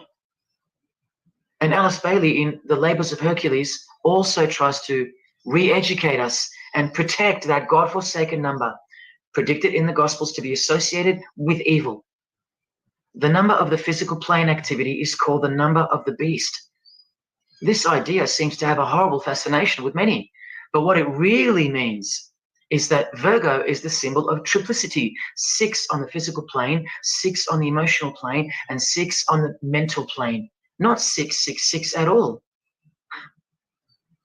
And one more time, from the consultants to the European Union, from their website, Lucius Trust, to prove to you that these people are all working toward and waiting for the world leader. The coming of the avatar and the advent of the coming one are the keynotes of the prevalent expectancy. After everything I've shown you, are you going to ignore this? Or worse, are you going to trust these people, of whom were predicted to this very condemnation 2,000 years ago, right down to a one-world system, depopulation, and to the man who will carry the number 666, and with it, implement a new system in which you won't be able to buy or sell unless you receive a mark in your hand or forehead. And what's just been announced by Business Insider? Cashless society.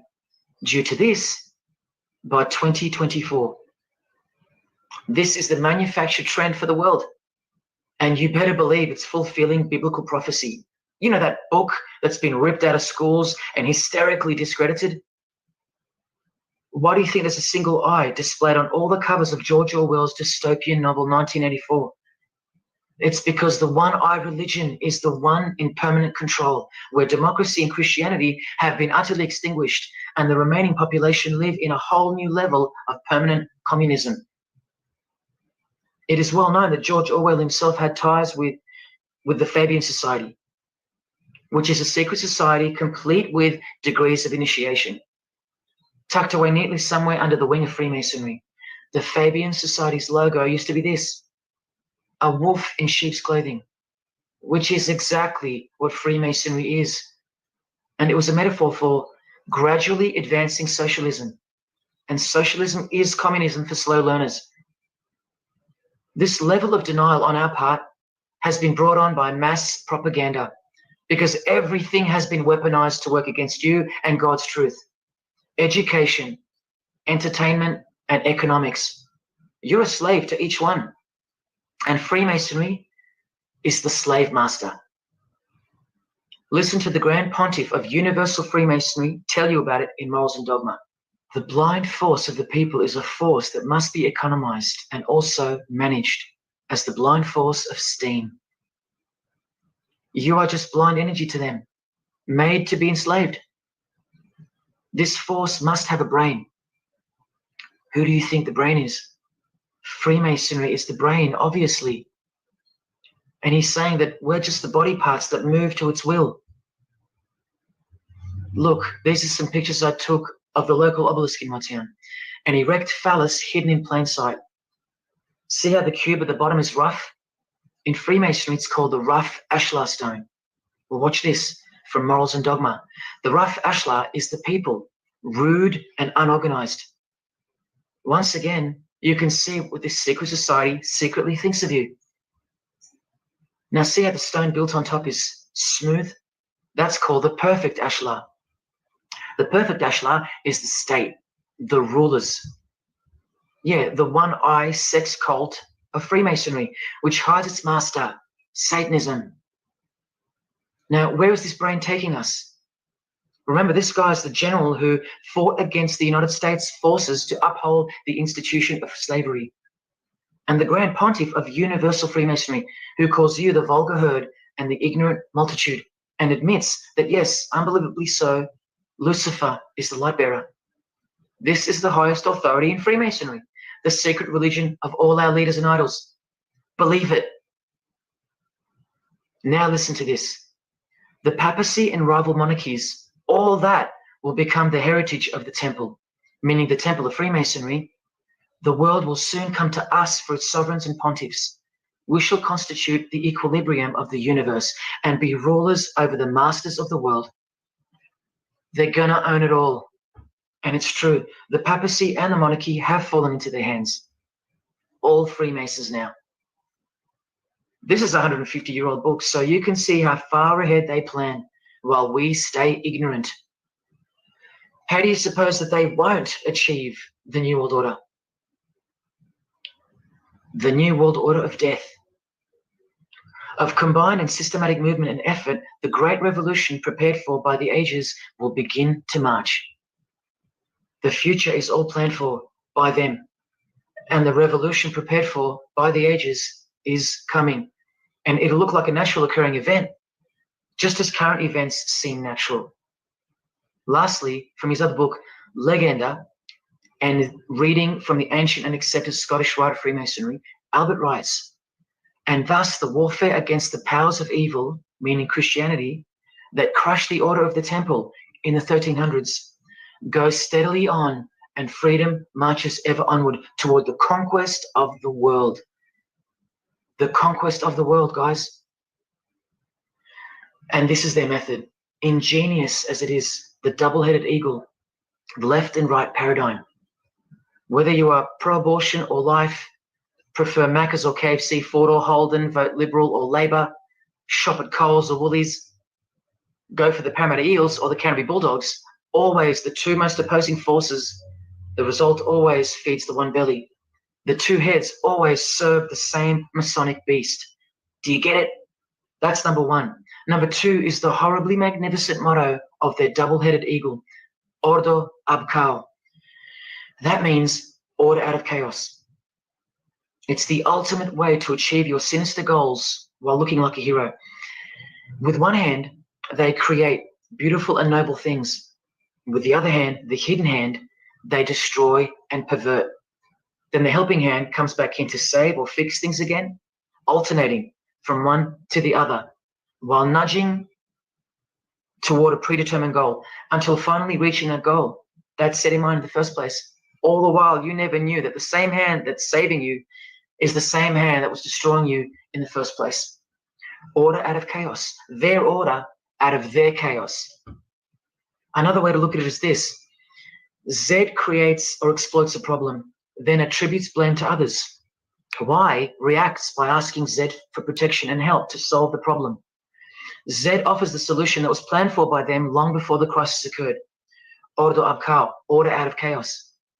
Now you can change Z and Y to suit any scenario. For example, your best friend who wants to sleep with you creates or exploits a problem, then attributes blame to others. You react by asking your best friend who wants to sleep with you for protection and help to solve the problem. Your best friend who wants to sleep with you offers the solution that was planned by them long before the crisis occurred. Each time your best friend gets closer and closer to you until eventually they're in your bed. How about your employee creates or exploits a problem, then attributes blame to others? The employer reacts by asking the employee for help to solve the problem. The employee offers the solution that was planned by them long before the crisis occurred. The employee eventually gets the promotion. But this is the way I really want to put it. The government creates or exploits a problem. Right there. Yeah. Don't that sound like love and hip hop? Don't that sound like hip hop? Don't that sound like Hollywood? Don't that sound like what's going on in the political world? Don't that sound like what even going on at our jobs, in our local neighborhoods, in our local towns? They got all of this shit all around us, and that one example that he gave you right there of how the mental tricks of witchery work when they try to become energy vampires off of you. Like listen to that again. Listen to that again. Each time you're better for protection and help out of their chaos. Another way to look at it is this: a goal that's set in mind in the first place. All the while, you never knew that the same hand that's saving you is the same hand that was destroying you in the first place. Order out of chaos. They're all the same. That reacts by asking by them. Now you can change Z and Y to suit any scenario. For example, your best friend who wants to sleep with you creates or exploits a problem, then attributes blame to others. You react by asking your best friend who wants to sleep with you for protection and help to solve the problem. Your best friend who wants to sleep with you offers the solution that was planned by them long before the crisis occurred. Each time your best friend gets closer and closer to you until eventually they're in your bed. How about your employee creates or exploits a problem, then attributes blame to others? The employer reacts by asking the employee for help to solve the problem. The employee offers the solution that was planned by them long before the crisis occurred. The employee eventually gets the promotion. But this is the way I really want to put it. See? That shit trickles down. A lot of people that we all around, part of these fraternities and got families that's in these type of fraternities, and they got the same type mindset, and this is how they raised. And yeah, so who know the voodoo?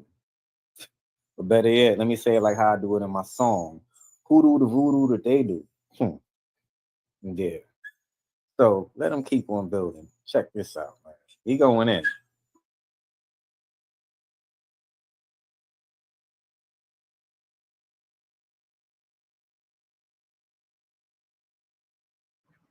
The government creates or exploits a problem, then attributes blame to others. The population reacts by asking the government for protection and help to creates or but this is the way I really want to put it. The government creates or exploits a problem, then attributes blame to others. The population reacts by asking the government for protection and help to solve the problem. The government offers the solution that was planned by them long before the crisis even occurred. This is how the Great Revolution, prepared for by the ages by the Freemasons, will begin. So who's going to warn you?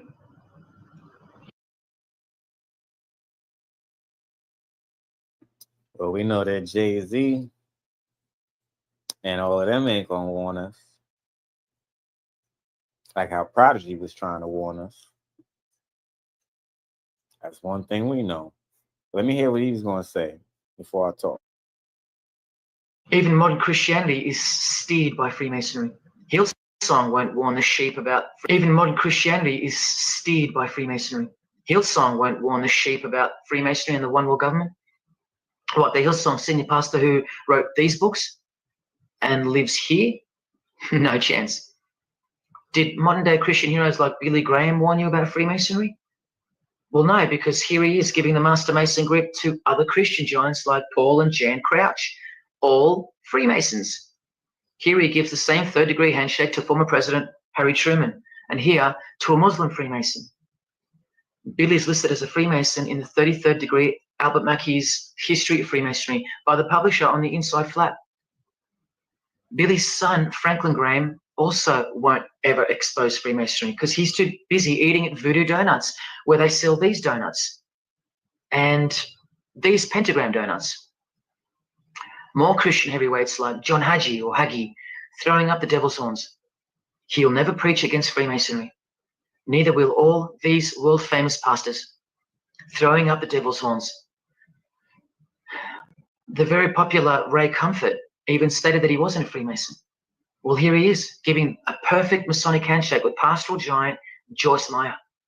Do either of them expose Freemasonry or the fact that it's the driving force behind the one world government, all predicted by Jesus? Of course not. What about Christian radio or the Christian music scene? No, not a single word of warning whatsoever regarding the satanic church that lives and breathes all around us. Freemasons like Bono, wearing the Christian name tag, his whole band of Freemasons. Bono too should know better than anyone that a one world government is a trap as foretold in the Bible. But Bono supports it. Oh yeah, he works for it. Just like the Masonic Pope does.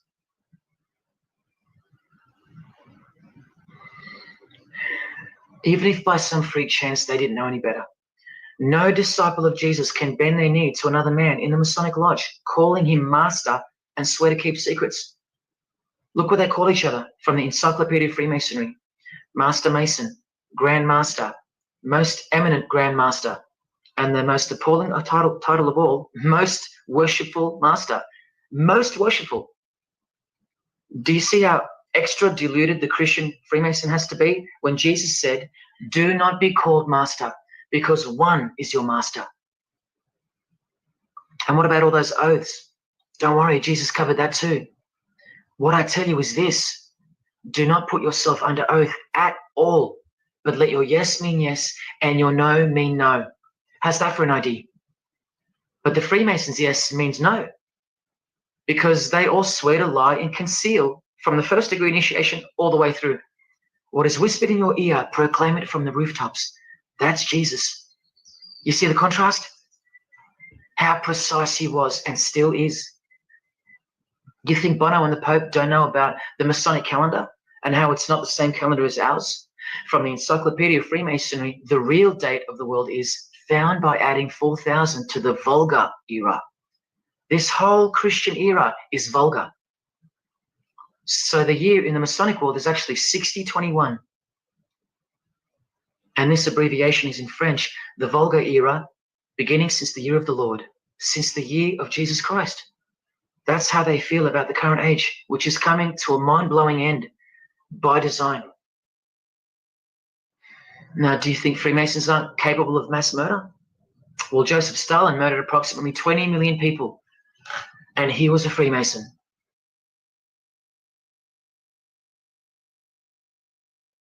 Yeah, all around the world, same song. Facts. So, now that you guys have a better understanding of do as thou wilt, that is the whole of the law. Now that y'all have a better understanding of do as thou wilt, that is the whole of the law.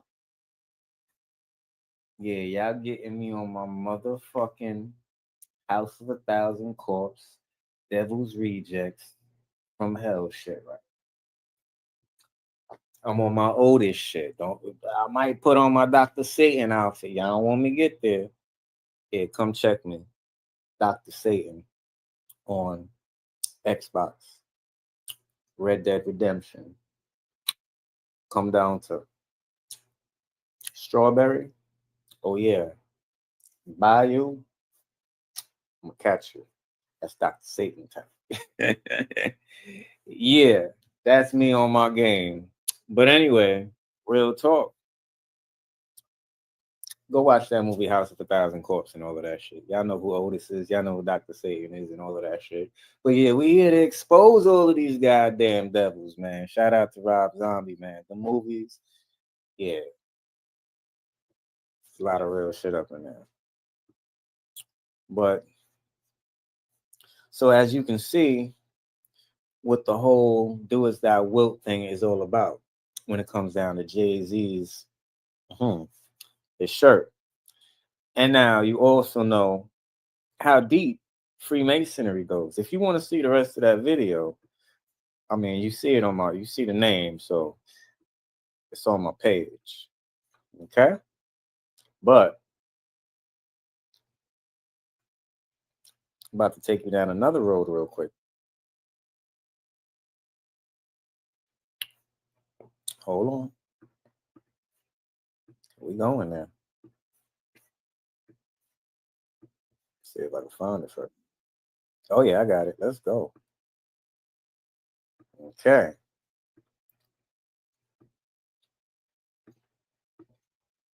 Okay.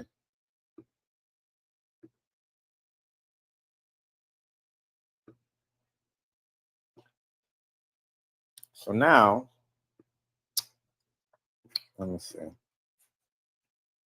Trying to think if I should give you the Zardar first.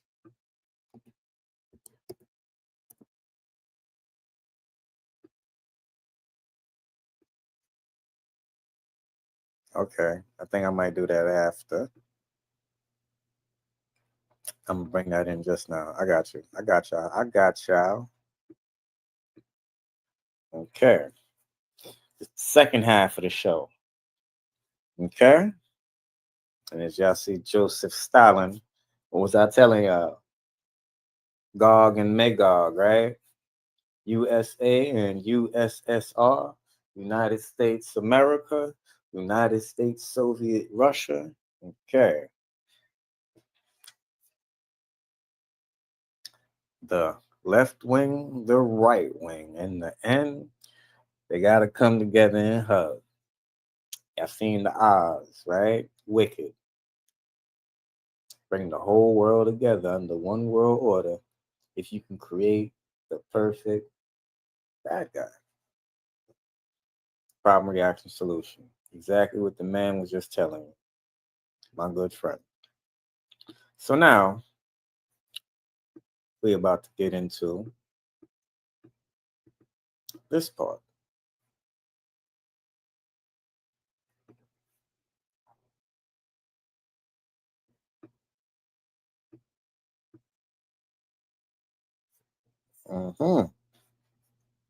We're getting into this part now. So now, like I said, y'all got more of an understanding of how deep this New World Order stuff, how deep these secret societies go. And on each level, they groom you for a whole nother, exactly. So now let's get it in there a little bit deeper. Pause. Let's go. The breakdown.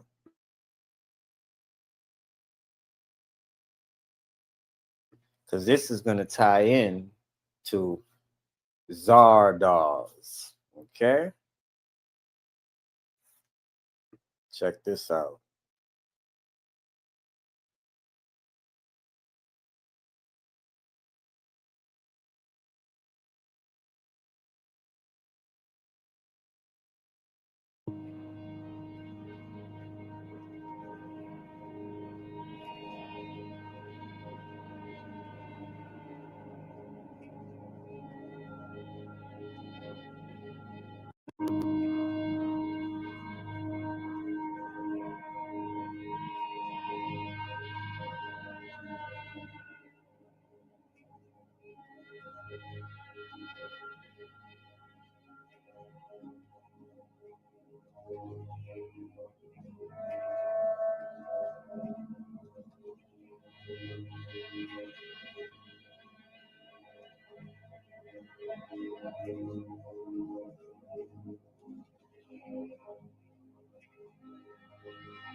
Now remember, hold on.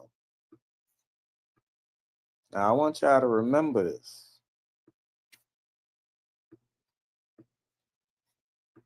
This is so high elite, but it trickles all the way down to the streets. That's what I want y'all to pay attention to while y'all looking them few pictures that you're just seeing. Pay attention to that. Like this is like it's right here. It's everywhere. It's in elite places and it's even down in the streets, the slums. They control the and the. Okay. So now watch the.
There is a fork in the road that's approaching you,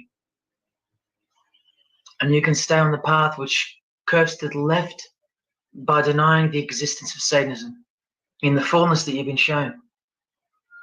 Or you can surrender to the truth and take the right-hand path. Now, where that road could lead is the sweetest risk you'll ever take.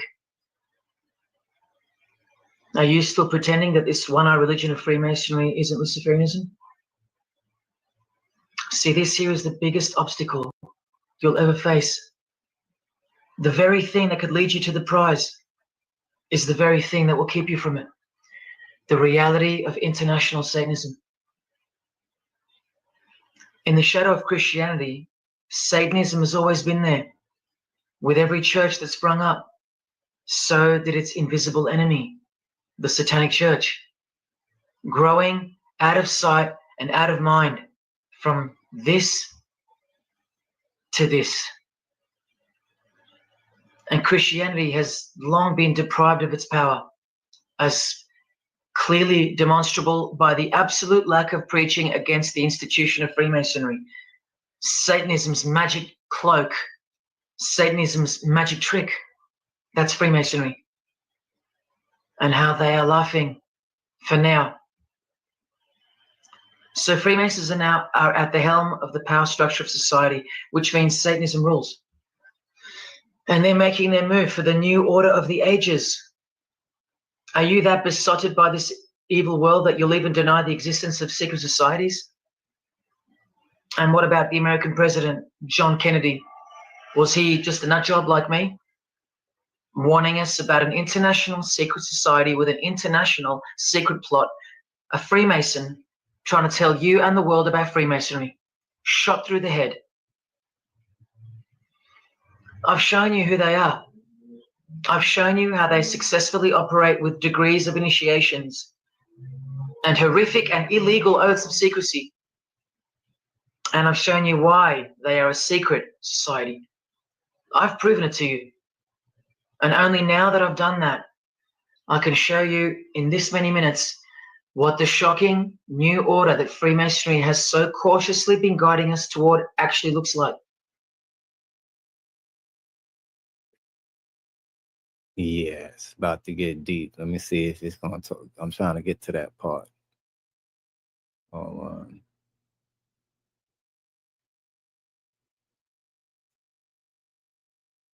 Okay, this ain't it. This is not the one I want to show. Hold on. Hold on.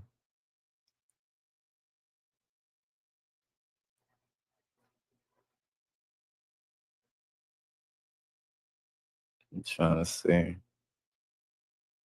Nah, that's not the one I want to get to yet. Hold on, people. Hold on.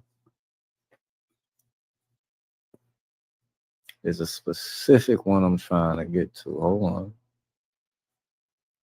on. Let's see.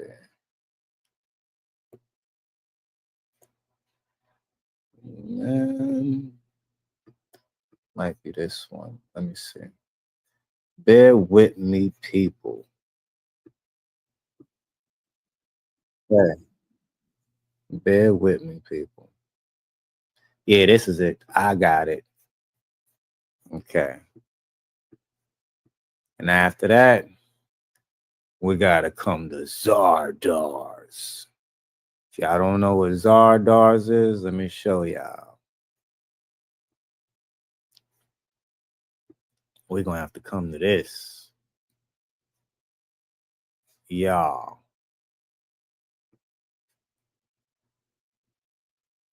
Matriarchal future of 2293. Yeah, we gonna get there. We gonna get there. Or what we say, we gonna make it. We gonna get there. We gonna get to that video.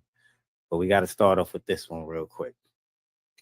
And I gotta play a little piece of this video to get to that video, and it's gonna make sense to y'all because I'm connecting dots. Like I said, before we could even trickle down into the face value stuff that y'all know about Jay, we got to get into the hidden world about Jay and what's really going on about Jay-Z. Okay, so let's come here now.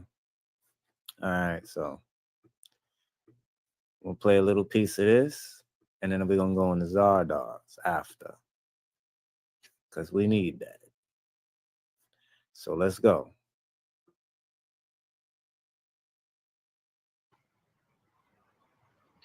People, Satanism is at the core of our world, and it is behind the new order that will be implemented soon enough.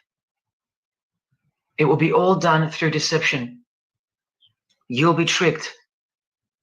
Remember how I told you that the all-seeing eye sees that we're in hell? Well, people, Satanism is at the core of our world, and it is behind the new order that will be implemented soon enough. It will be all done through deception. You'll be tricked. Remember how I told you that the all-seeing eye sees that we're in hell? Well, the massive witch and Freemason Helena says so right here. Satan is the minister of God, Lord of the seven mansions of Hades, the angel of the manifest worlds. Hades means hell, manifest worlds means earth. This is who you're dealing with. This is the religion and the beliefs of the rich, powerful, and famous. And yes, politicians. Do you want to go back to sleep? You can sleep after this. But wait till I show you what they're going to do to you, coming up in this many minutes. For those who simply refuse to believe that Bono or Scott Morrison or Prince can be Luciferians because they all go to church, let me show you another Masonic ritual they do. And this is before Satanism or Luciferianism is revealed to the candidate. And then you tell me if Bono or Scott are capable of secretly believing in Lucifer. It all starts here with the Masonic apron. Different kinds signifying different grades. Have you guessed what it's hiding yet? The genitals. Pretty obvious. Like everything else they hide, once you can see. The genitals are the true working tools of a Mason. Freemasonry is foundationally a sex cult, like Satanism, because it all starts with sex, doesn't it? Life itself starts with sex. So the mystical force of the true God of Freemasonry hides in the hidden part of the human body. That's the Holy of Holies, covered by the Masonic apron, the seat of God, the seat of Lucifer. See here with Satanist King Diamond's artwork? The eye is attached to the horn god, but look at where the eye starts, from the waist down. That's where the apron of a Mason begins. And the one eye of Freemasonry is also the one eye of the penis, where life generates and springs forth. See the openly hidden secret of the Masonic square and compass now? You're looking at the sex act. That's the female in missionary position, and that's the male mounting her. The sex act. And the eye in the middle with these emanating rays is the orgasm and the ejaculation of the penis. See life shooting forth. That's how they see the sun and the earth too. The sun is the visible penis of their true God, shooting forth life continually. The light itself is the mystical sperm of the God of this world. The sun and penis generate life, while the earth and female womb produce life. The letter G, when replacing the I in the middle of the square and compass, stands for generation, sexual generation. The practical aspect of Freemasonry and Satanism's religion is that of a sex cult. You see Rod Stewart telling you he's a Freemason? By displaying the hidden hand of Freemasonry, also known as the master of the second veil, and look at his other hand, taking the Masonic apron's place for covering his penis, which is the Holy of Holies, the seat of God for the Mason. And from the Grand Pontiff of Freemasonry, Albert Pike, hence the significancy of the phallus, the penis, or of its inoffensive substitute, the obelisk. Straight from the horse's mouth, the erect penis graces us, or should I say disgraces us, with its presence in every country in the world, marking its territory. The Masonic obelisk in our face, everywhere, making its bold statement, yelling, screaming in silence. This is another reason why we're considered the ignorant and stupid masses. Another example of hidden in plain sight. And here's an erect penis on the front page of the female Freemasonry magazine, The Eastern Star. I once stood in front of this obelisk in Sydney, and I must have asked 30 people what they thought it was. Not a single one of them knew. To the Freemasons of the higher degrees, the whole universe is in fact one giant and continuous sex act. This is the structure of Freemasonry. You can take this path to the top or this path. And way up here, you have the Order of the Mystic Shrine. The Mystic Shrine is what's found behind the Masonic apron, because that's where life comes from. That's the Mystic Shrine. You have to be a 32nd degree Freemason to be asked to join the Order of the Mystic Shrine. And then, once you're inside, you can be invited to join this order, the Royal Order of Jesters. See, Freemasonry is like Russian dolls, and Satanism is at its center. Look at some of the pins and lapel designs for the Order of the Jesters. You can only join them unless you're at least a 32nd degree Freemason. Sex and debauchery. Erections. The adoration of the phallus. Masturbation. Devils. Demons. Fallen angels. This one here, mocking holiness, reference to the anus, and sodomy, anything to mock the Bible. This disgusting one has King Momus sitting on a female's face, and hidden in plain sight is the square and the compass, for those who have eyes to see. Bestiality, yes indeed. This bagpipe player has an erection, and the sheep is running away scared. Self-explanatory. This character has an emphasized eye, if you can see that, and the skull has an emphasized eye also. The wink and the one eye of the Indian. And the secrecy, the symbols of secrecy. On the far right here, the monkey covers his groin area, symbolizing the Masonic apron, and the black and white dogs, well, they symbolize the checkered floorboard of the Masonic Lodge, which is sexualized male and female principles, the horned god, where evil and good don't exist. And in the first degree, Masons are given a Bible stamped with the square and compass, oblivious to the inherent mockery and the foundation of the whole fraternity, as alluded to here with a genuine Royal Order of Jesters private lapel. This is a certificate that a jester receives after his initiation. And you see here their patron is named King Momus. And he was a god or a daemon, which is a variant of the word demon, who was expelled from heaven, as the legend goes. Sounds just like Lucifer, because it is. Did Freemasonry disassociate themselves from the tax-exempt branch of Freemasonry known as the Jesters? Well, no, they didn't, because, I mean, this is rare footage of an event within the lodge. Now, I'm sorry about the quality of this, but this is a Masonic lodge. So for Masons that want to say that the Jesters are contrary to Masonry, well, look at these dirty old men, masters of the lodge with sublime morals, all married, probably all have daughters and granddaughters, yet still this inside the lodge. But for you, it should be obvious, because you can see the square and compass, the sex act, and the all-seeing eye right in the middle. I told you that Satanism was the oldest religion in the world, and it is. The sex act was ritualized and organized as a religion before we called it Satanism. But Satan has always been the god, the horny god, the horned god of these sex cults. All of them, from Samaria to Egypt to Greece and so on. That's called paganism. And the real Bible of the Freemasons and the pagans, the one not written by hand, the one that's older than any book, the one that supersedes all the rest in age, thus making it the purest and most unadulterated word of God in the eyes of the Freemasons, is nature. Nature is their Bible. And before you think there's nothing wrong with that, wait a second, because you're not thinking straight. Ask a Mason, whether he be a first degree or a 33rd degree, what is Freemasonry?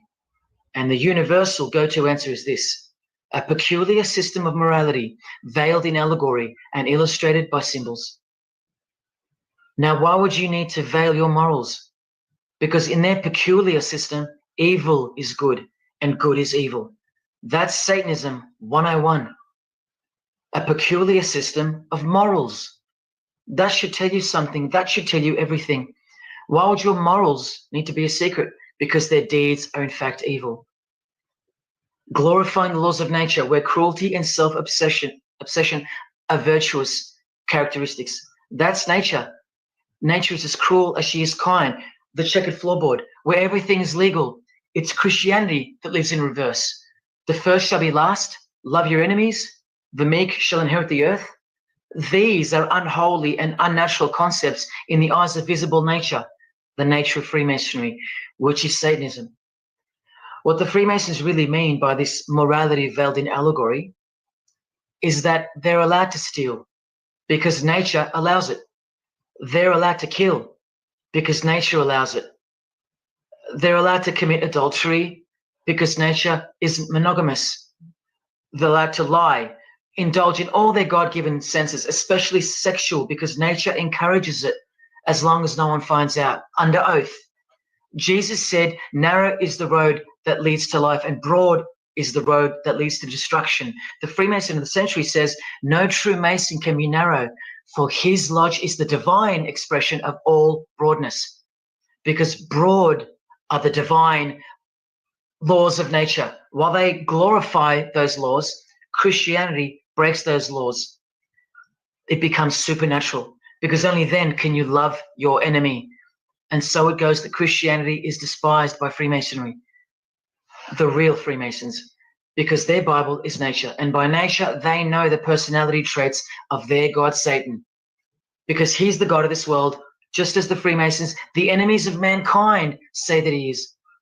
And just like Jesus said he was too. So they believe that Jesus is evil because he denies human nature and burdens us with the knowledge of sin. Observable nature, that's what guides the Masons' ethics and the Masons' morals. That's why they're called free Masons. Believe you me, because they're free from moral obligations, free from sin, from guilt. They're free from Jesus Christ. These people are introducing this new system of the world, this new age. You're going to miss Christianity when it's gone. Mark my words. Because you have no rights in the eyes of nature, which is the Bible of Freemasonry and Satanism. And soon that will become painfully plain as a fact of life. Now, please, I give you fair warning of what's to come in this presentation. It's very disturbing, or at least it should be. But cause to celebrate follows the disgusting things you're about to see. This is precisely where my own life and well-being come into danger. So let me say this right now. If you hear of my sudden death or of my possession of 0.5 kilogram of cocaine or child porn or my overdose or my suicide, remember this video. And if something so unfortunate should happen to me, may it serve as a catapult to you and as a remembrance of the conclusion to this presentation, which is this many minutes away. Do I really think they're going to make me pay for this video for breaking my oaths? Well, seeing as people are so far gone, lost in the illusion that secret societies have constructed around you and inside you, and seeing as they can simply pull this video down, close my account and whatnot, no, I don't think they'll come after me. But if they do, let me say this to the Grand Lodge that orders my demise right now. Jesus wins. So in saying all that, here we go. Is Scott Morrison a Satanist? I'll let you answer that. Here is a ritual that Scott and every Freemason from this guy to this girl have performed. There is one Masonic apron you'll never see being worn. This one. And when I bumped into it, I thought it was a fake.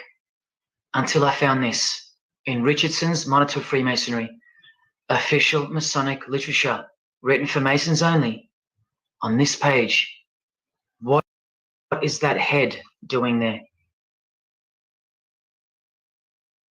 We're going to get back to that. Because right about now, because we coming back to that, y'all got to understand. But right about now, we're going back to the one-eyed penis. Okay. We're going back to here.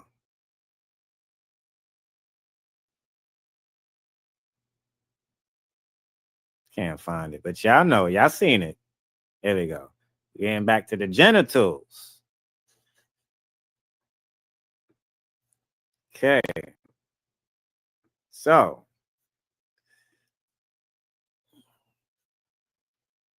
well, don't know if y'all want to read that. If you want to screenshot that real quick. I zoomed in for y'all. You know, but y'all see the video that it is. All right, so now let's get over here. Get to overstand about, you know what I'm saying? And shout out to this guy right here. You know what I mean? There is no other guy on the internet that delivers how this guy delivers when it comes to delivering what he has to deliver. Listen, we about to enjoy ourselves breaking down this Zardars. And I don't know if any of you have ever heard of this movie or seen it. I've seen it. But, yeah, this should have been a movie that y'all seen. It's a classic. It has the greats in it. It has Sean Connery in it. Yeah. So shout out to this guy who's about to break it down for us. Yeah.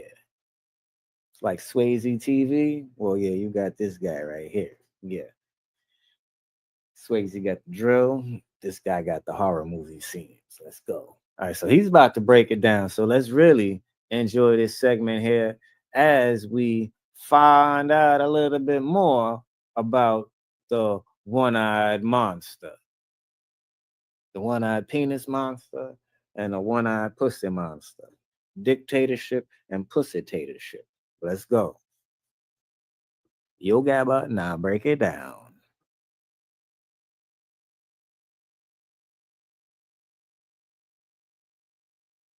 Yes, it's about time I finally got around to John Borman's 1974 film Zardoz after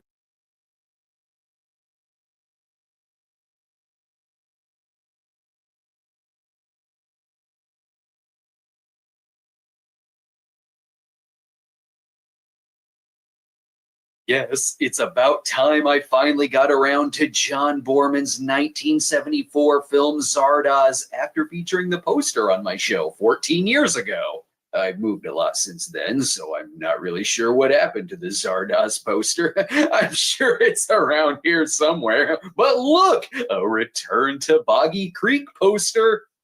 After his 1972 success, Deliverance, Borman had his heart set on making an adaptation of, no, not The Wizard of Oz, but The Lord of the Rings. However, budget was kind of an issue with the studio, so his attempt to bring a film version of Tolkien's classic series was dropped. But the idea of creating a strange new world still intrigued him, so he and co-writer William Stair created The World of Zardoz. A deeply personal film to Borman, Zardoz is set in the post-apocalyptic matriarchal future of 2293, where the world is divided between the Brutals, who live in a LARPing nightmare session come to life, and the Eternals, who control the Brutals with their god creation Zardoz, a floating stone head.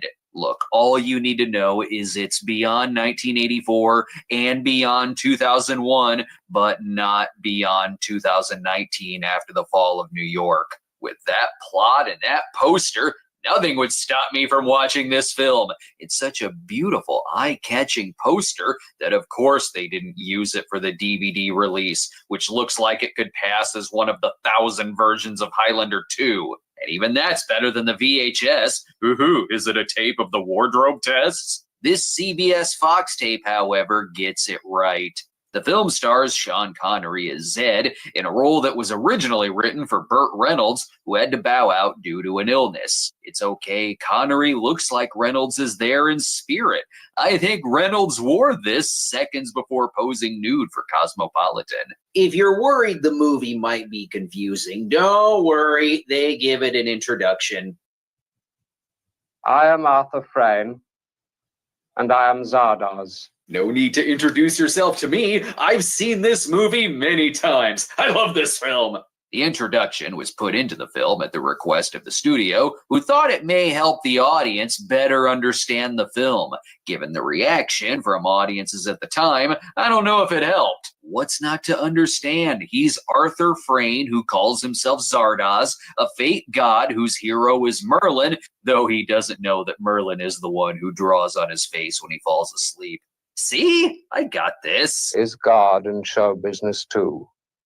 The answer is clearly yes. If you're confused, just watch Oh God, You Devil. The god of Zardoz is made to control the exterminators by ordering them to kill the Brutals and make them suffer. He's an Old Testament Zardoz. Just saying, if I saw a giant floating stone head, I would probably worship it too. Zardoz speaks to you. All right, well, just tell me who to kill. The film was shot in County Wicklow of Ireland, which proved relatively difficult due to the amount of nudity in the film and the fact that importing guns was banned. Let's just say the movie has a lot of guns. There's something about futuristic movies that always tempt you to make topical jokes. Or make me flash back to Sunday school for some reason. The gun is good. The penis is evil. And now it's time to make the case that just one line inspired a whole trilogy of Estes Perkel movies. Oh, he keeps going. The penis shoots seeds, poison the earth with a plague of men. Why does Zardoz always have to make Thanksgiving dinner awkward? Zed is one of the exterminators, and being a few years removed from Bond, he's still got a little 007 in him. The best unofficial Bond movie. Even though Borman had clout after Deliverance, the script of the film was so weird that Warner Brothers passed on the film. However, 20th Century Fox was eager to make a film with Borman, and despite them not understanding the movie either, they gave him free rein with a small budget so long as it was under 2 hours. They make great use of their $1 million budget, as the cinematography is stunning, shot by Jeffrey Unsworth of 2001, Cabaret, and Superman. And let it be known from here on out that this is written, produced, and directed by a man with a vision, goddammit. Travel is probably hard in the future, so Zed hitches a ride inside the mouth of Zardoz. Gross. Smells like gun backwash. Zardoz is also a sci-fi collector. Look, he collects classic humans still in their original packaging. Better shoot someone. This collection will be worth a fortune. Without me, you are nothing. Zed's just frustrated because he didn't understand the prologue at all. Yeah, Frayne does feel like the kind of quirky person that could float away if they wanted to. This transports Zed to the Vortex, which is the home of the Eternals, live a life of immortal luxury. Okay, now I know why it took me so long to review this. I think I wanted to review the movie in the Zed costume, but I gave up trying to be that fit. No matter where Connery goes, though, there will always be giant balls. Plus, it's 70s sci-fi, so there's enough drugs to fuel all the drafts of the script. Borman was able to get Connery for the film due to Connery actually having some trouble finding work after Diamonds Are Forever. Not only did they get Sean Connery at a lower than usual price, but he even used his own car to drive to the set and stayed in the Borman family house where he paid rent. The Zardoz head, however, flew itself to set. Is this the family house? Here, you can stay in our hippie son's room. Just don't inhale too heavily. You will get a contact high, and you won't be able to work for days. Stores like this are always confusing. I just want some incense. I can still smell the damn gun backwash. Zed is inspecting all of these surroundings like a cat who has finally figured out the laser pointer. There's still some help along the way. Who lives here? I have decided to again catch the audience up on the movie. If you find any package-wrapped humans under my bed, do not eat them. They're for me. Best hurry up, though. The Eternals are back from rehearsing their yearly production of Hair. Now we know exactly what would have happened if King Tut took over stately Wayne Manor. Hey, I may have a lot of references, but you can't say the movie isn't educational. What is it? Flower? You know you want to smoke it. Or at least I do. We'll be right back. After these messages, we'll be right back. I wish I could show the random naked woman on the horse. She's there to remind me that I should get around to reviewing Bolero at some point. Though he doesn't know everything about the Vortex yet, it does not seem like the kind of place where you should be drinking the water. See? What the hell is that? I don't know about you, but I would have loved to have seen Borman's take on Lord of the Rings. Who knew he would give such an elaborate backstory on the River Woman? Even she's surprised by what the exterminators believe in. Zardoz says, if you obey him, you will go to a vortex when you die. And now, how do you feel saying that out loud? The main thing that a lot of people who haven't even seen the movie know about it is the costuming, which is memorable. Made locally around the shoot, they were designed by Borman's wife at the time, Crystal Cruz. They wanted costuming for the exterminators, which would raise eyebrows and exude raw masculinity. It worked. I wouldn't mess with someone like this on the street. God, never mind bringing Bond movies back to theaters. I would have loved to have seen this on the big screen. The people in 1974 didn't know the awesomeness they had. You can tell Borman put his heart and soul into this movie. And his head. That was Borman that he shot. Our two main Eternals are Consuela, played by Charlotte Rampling, and May, played by Sarah Kestelman. There's only a couple of frames here that I can show. This set has more naked bodies draped over it than a crime scene on Hannibal. Okay, this I can show. They're revisiting Arthur's last recorded memory to find out what happened to him. Isn't it obvious? he's in his room listening to the Grateful Dead's Europe 72 album, or he's now a fetus awaiting reconstruction due to being immortal. Look, both of those choices are pretty much the same thing. The Brutals live in a world of roaming around in cheap suits stolen from an abandoned Goodwill, while the Eternals are dressed as colorful as their lives are empty. I love how surprised they are by the Outlands. Only we could breed. Just what in the hell world did Arthur create? What has Arthur been doing out there all these years? And that's another way to ask that. Arthur Frayne created a biblical epic with a dash of Cecil B. DeMille and a teaspoon of Sam Peckinpah. But of course, with a smile and some irony. That must be why they live on the set from Laugh-In. Some things in the future won't change, though. Even in 2293, Sean Connery is voted as Sexiest Man of the Year. Consuelo wants Zed destroyed, but the others, oh no, for once in our eternal life, we would like the sex to be good. He's making all kinds of friends. Literally, John Alderton plays an Eternal named Friend. Could you not lick the Emperor Claudius, please? They vote to keep him alive for 3 weeks. They need someone to star in their own movie about the Outland. Until then, though, farm work. Who knew that all the supervillains needed to control Bond was psychic abilities? Ever hear the expression, if looks could kill? No, that's the Greco spy picture. Do you even, James Bond? Zed does some work in the Statue God department, where Friend catalogs various forms of artwork. Consent for a longer program. Shall I seek Vortex consent? Put that in the you broke it, you bought it pile. Oh, this is why they live so long. They have a very healthy diet of delicious fruit and green bread. They're even eating on a budget. Lunch is cheaper when it's moldy. Like I said, the movie makes pretty brilliant use of its small budget and gorgeous cinematography with in-camera effects, but sometimes you can tell it's low. Okay, I guess this is the result of breaking green bread. You're not even hiding the fact that you're an edibles dealer. But when you get this far into the initiation, you might as well join the cult. Otherwise, it'd be a waste of time. And while not every question will be answered, some will, like where does the green bread come from? From the world's sexiest bread dealer, of course. They have fun in the kitchen. I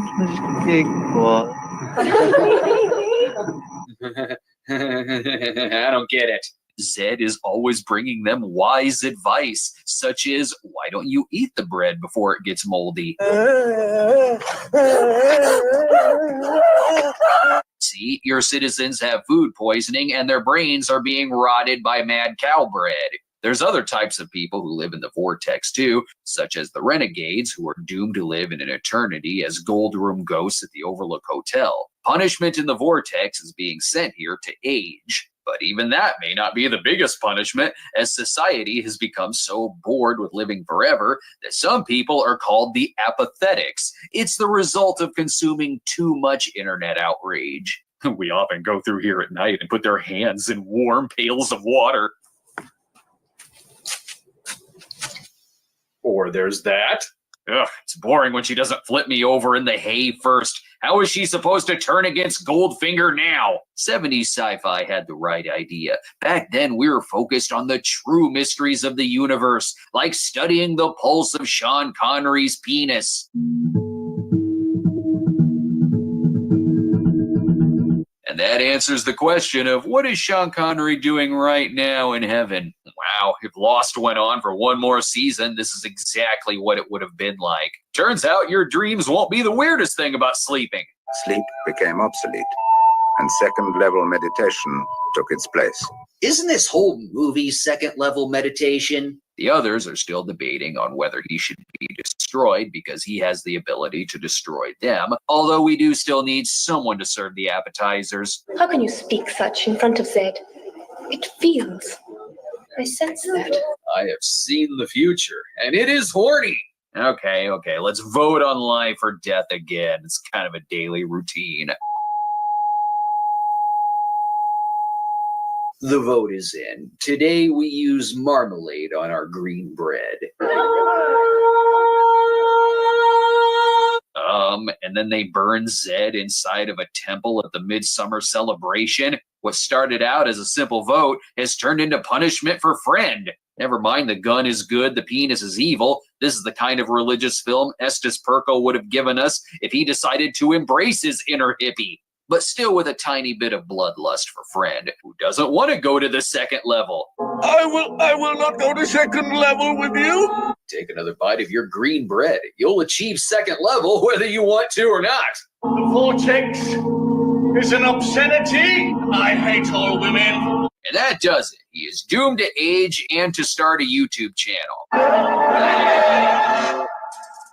Good Christ, he didn't even finish the potatoes I made. You people are insane. My, how did they even advertise this movie? Oh, right, it's John Boorman, so it's advertised with one of the most memorable trailers you'll ever see. I'm sure he settled down in his next film. Never mind that. Between the trailers for Zardoz and Exorcist 2, you might not be able to tell what the movie's about, but you know damn sure you're gonna watch it. The walls of the vortex may keep them safe from outsiders, but again, it is another spot where you can tell they had a small budget to work with. The glass is really here because there's a giant spider on the other end of it, and Dr. No has proven to us that Connery uses glass to protect himself from spiders. After having his fill of the pretentious art kids, maybe it's time to hang out with the old people and just watch Matlock for a few hours. I seek Friend. It's an old folks' home. They're quite used to hearing someone randomly shouting out, "I seek Friend!" However, this is where Friend has been banished to living out the rest of his life as half Max Zorin, half Max Shrek. Although they have finally realized they're in the presence of greatness. No, not because he's Sean Connery, but because he is going to bring them the gift of death, or at least change the music. It's been playing the Andrews Sisters for about 100 years. I like when the movie briefly becomes a geriatric zombie film. This is exactly what Spielberg's Kick the Can Twilight Zone segment should have been. However, if the vortex is going to be destroyed, which a betrayed friend is all for now, obviously you need to break the tabernacle. Where is it? The tabernacle. I can't remember. You should remember the tabernacle. I've referenced it 100 times on this show. Breaking the tabernacle won't be easy, though. You need help, and that just sounds like it would have to involve a hippie chick. I want your help. You want to destroy us? Do you mind? She's got a stack of Jefferson Airplane albums and a suitcase of LSD. She's going to be busy for the next 2 weeks. As he learns the real truth of the vortex, and she learns what brought him there in the first place, sure, maybe it could have helped having Arthur Frayne there, but I'm sure he's off narrating some other weird 70s films. The 70s was an odd time for ambitious narration. He could easily be swiped out with Mr. Kite's Sgt. Pepper narration. I am Arthur Frayne. I have supplied the soldiers with magical instruments to end this world war. Will you still love God when he's 64? Don't worry, it works out. Now Mr. Kite is narrating this film. And then our boys won the war by shooting everything that moves and doing a whole lot of raping. Before journeying to the vortex, Zed has taught himself how to read and learn the truth of the floating stone head. It's actually plaster. Also, Arthur may have come up with the idea simply just by glancing at a book title. The Wizard of Oz. Zardoz. Look, it could be worse. He could have looked over and said, and that's when I created the god Hibbler. But even in 2293, we still have weird Amazon reviews that are broad as shit. The Wizard of Oz was a fairy story about an old man who frightened people with a loud voice. Yes, but wait until you see the flying monkeys. Hell, as if that weren't enough, he also seems pissed that Zardoz wanted him to stop killing and to simply enslave people. Zardoz betrayed us. We were hunters, not farmers. Great. New Testament Zardoz isn't nearly as bloodthirsty. Where's the fun in that? This has proven so disappointing to Zed and his gang of Danny Trejos that they came up with a plan for revenge, to sneak into the vortex, and to give this damn library some proper organizational skills. Regardless, it's 1974, so clearly they should have sex. And we're not just going to have a three-way, but a psychic three-way. Wait, hang on. This isn't the 70s. It's 2293. Stupid 90s. Oh, and he's blind now. Come. Do they use any excuse to get high? I've seen men rape an old crippled woman in a wet ditch. Huh, that's disturbing. Let's get high. See, your eyesight is back now. Eat this. You'll get high. The more you learn about the vortex's past, the more understandable that there would need to be exterminators. The brutals get very distracting when you're just trying to water your flowers. I'm surprised they were never able to penetrate this Ziploc security system. It can't be done. No, he ruined the vortex's freshness. Now the Eternals are more brutal than the actual brutals. Maybe that's why they want Zed destroyed. Giving them the truth of the Wizard of Oz will lead straight into the unfortunate film Under the Rainbow. There's such a headache that it's a step up to hang out with the apathetics. Yes, their power is not giving a shit, but they're still thirsty for that man meat. See? Bond sweat. The only cure for apathy. Sean Connery himself is an aphrodisiac. We all know this. Don't mind the homes being set on fire. We've got an orgy to tend to. Only one thing can make this last longer. You need to get more high. It's nice to check in again on what Connery is doing in heaven. Wait, no, this isn't heaven. They're all old and smell like Werther's Originals. Sweet death has made them all finally have a great time. Well, almost everyone. Kiss the bride. Hey, you said you wish you could have been in the wedding scene from On Her Majesty's Secret Service. You should have been more specific. Needless to say, Connery didn't have a great time shooting this scene. I will take the bride. Like hell you will. This is why he was a guest at Robin and Marion's wedding and not the bride. This was done to sneak Zed past the other Eternals. That way they can gain even more knowledge to destroy the vortex. You will take our knowledge by osmosis, out of time. Yep, it's kicking in. While the visuals are certainly very hypnotic throughout the film, this is also aided by the musical score. Boorman chose David Monroe, who had previously written music for Ken Russell's The Devils, to create a very medieval-sounding score for the film to contrast the futuristic atmosphere. It's no surprise that not only would Boorman later direct The Great Excalibur, but as you can probably tell, some of Excalibur was also shot on this location. Everything about this movie is art, god damn it. No, really, look, we're painting over the extras. There may be a lot of exposition in this film, but it at least presents it to us in a fascinating way, like how the old people are actually the scientists who created this world, but were banished for already being old and lame. We seal ourselves into this. Seal ourselves here with into this place of learning. Also, they're the Moody Blues. When we come back, more questions. And now it's time for Lloyd's Out of Context 911 Lone Star Clip of the Week.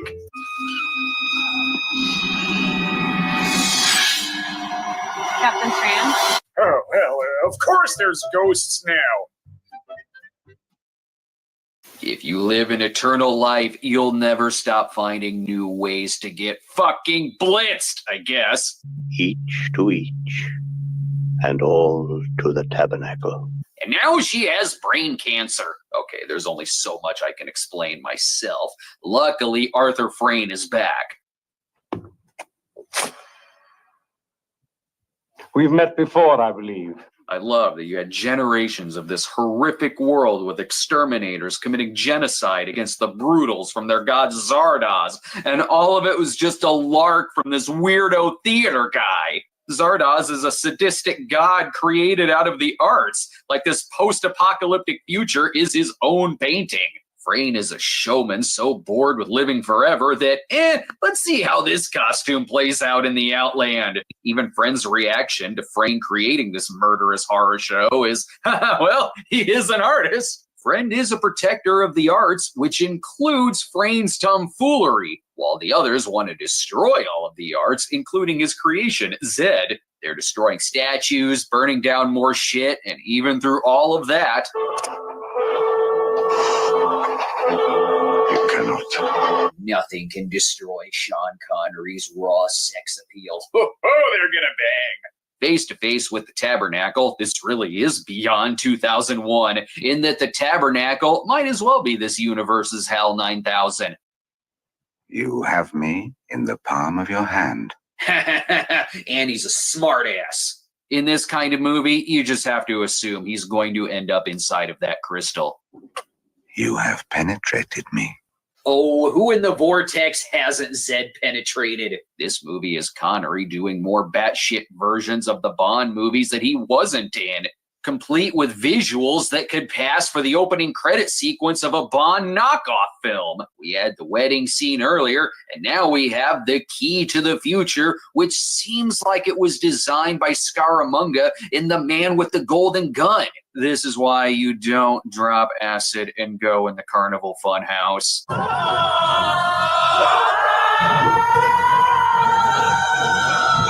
not even on drugs and I'm terrified by this. It was this vision that caused the whole world to say, maybe we should cancel Woodstock 74. We'll try again in the 90s. Stupid 90s! Okay, he's going to be navigating the Hall of Mirrors for hours. Let's just have one more non-Connery Bond reference for the road. We have all the time in the world. It's okay. It's just his past self who is dead. Now that he's gained all of the knowledge of life and the vortex, let the old man explain it. Well, so much for that idea. Maybe Arthur's around here.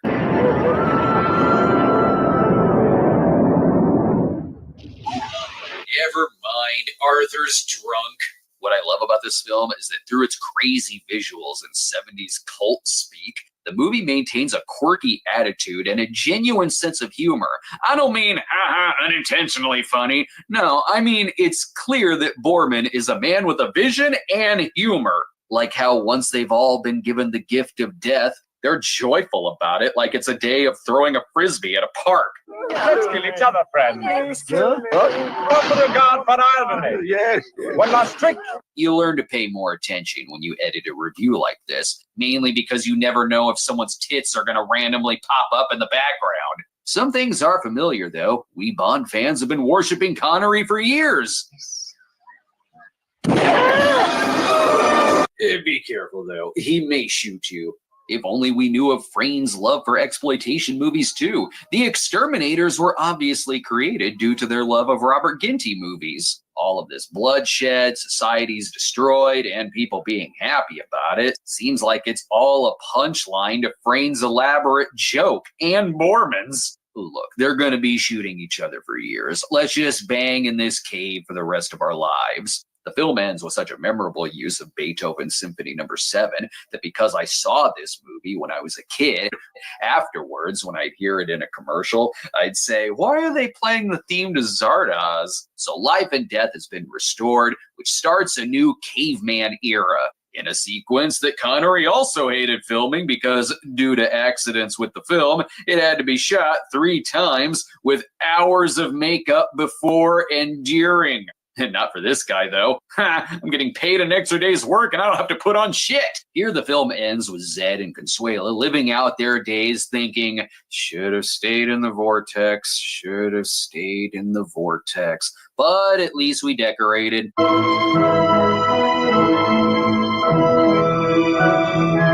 I think we all know where the story leads after this. That's right, Stemlow. Even though it had a relatively low budget at the time, Zardoz was still not a success at the box office, with audiences and critics hating the film at the time, to the point to where audiences who were leaving the movie would warn others in line not to see it. What's wrong, 1974? Is it not 70s enough for you? But after the movie came and went in theaters, it would become a staple on late-night TV airings where people would discover the film, leading to a critical reappraisal over time. Not that it's beloved by critics or audiences now, it's still a love it or hate it film, but it's still gained a lot more respect than it had upon release, even by people who don't even like it. It's one of those films where even if you read a positive or negative review, either one will credit the film's incredibly high ambition and compelling storyline. Again, a lot of that feedback would also be carried over to Borman's next film, Exorcist II: The Heretic. This is the kind of ambitious sci-fi I like to see, where the director thinks, I don't care what others think. It's a highly satirical look at religion and politics if created by that annoying art kid. It's gorgeous, it's funny, it's kind of creepy, and it'll stay with you for the rest of your life. Now you know why I hung up the Return to Boggy Creek poster. Literally no reason whatsoever. I don't know how to end a Zardoz review.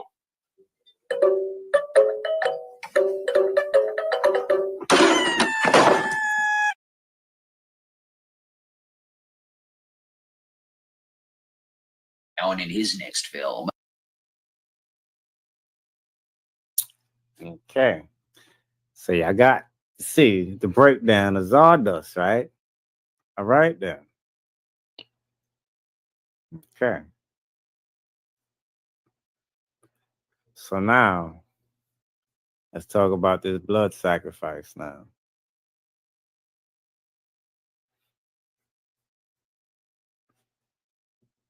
So this is what Jay-Z is a part of, just in case y'all don't know. Okay. So now let's break it down, Yo Gabba style. You answer that. Here is a ritual that Scott and every Freemason from this guy to this girl have performed.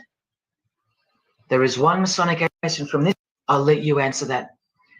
Here is a. So in saying all that, here we go. Is Scott Morrison a Satanist? I'll let you answer that. Here is a ritual that Scott and every Freemason from this guy to this girl have performed. There is one Masonic apron you'll never see being worn. This one. And when I bumped into it, I thought it was a fake.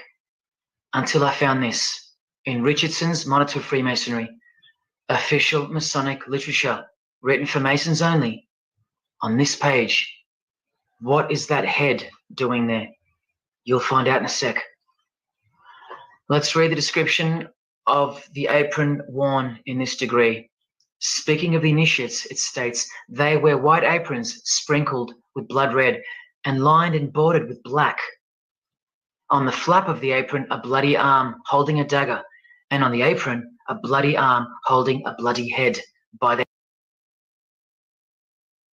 Now y'all should understand my lyrics. When I be dropping jewels in there for y'all, when I be saying shit like, yeah, they be dressed in all white so the blood could be seen.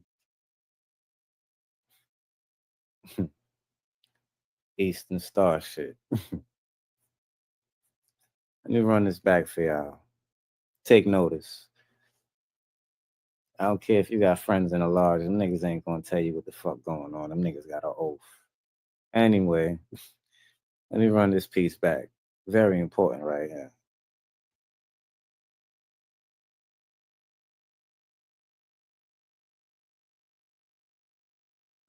Because it's the same type of sacrifice you see go on in the industry right in front of your eyes. Pop Smoke, Nipsey Hussle. Come on, listen. Don't let it be a Mandela effect.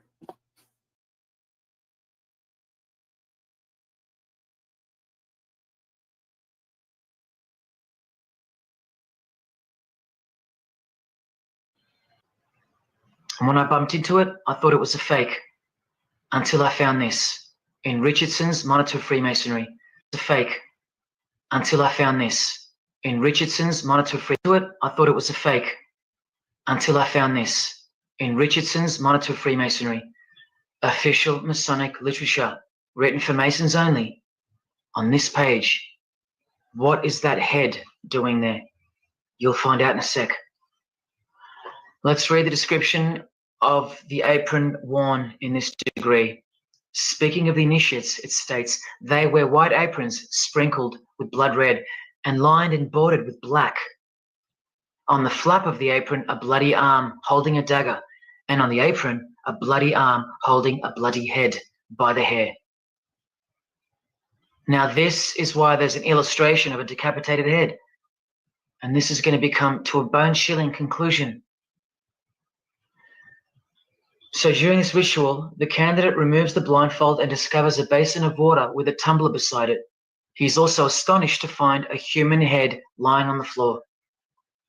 The master of ceremonies returns and directs the candidate to take up the knife in his right hand and the head in his left.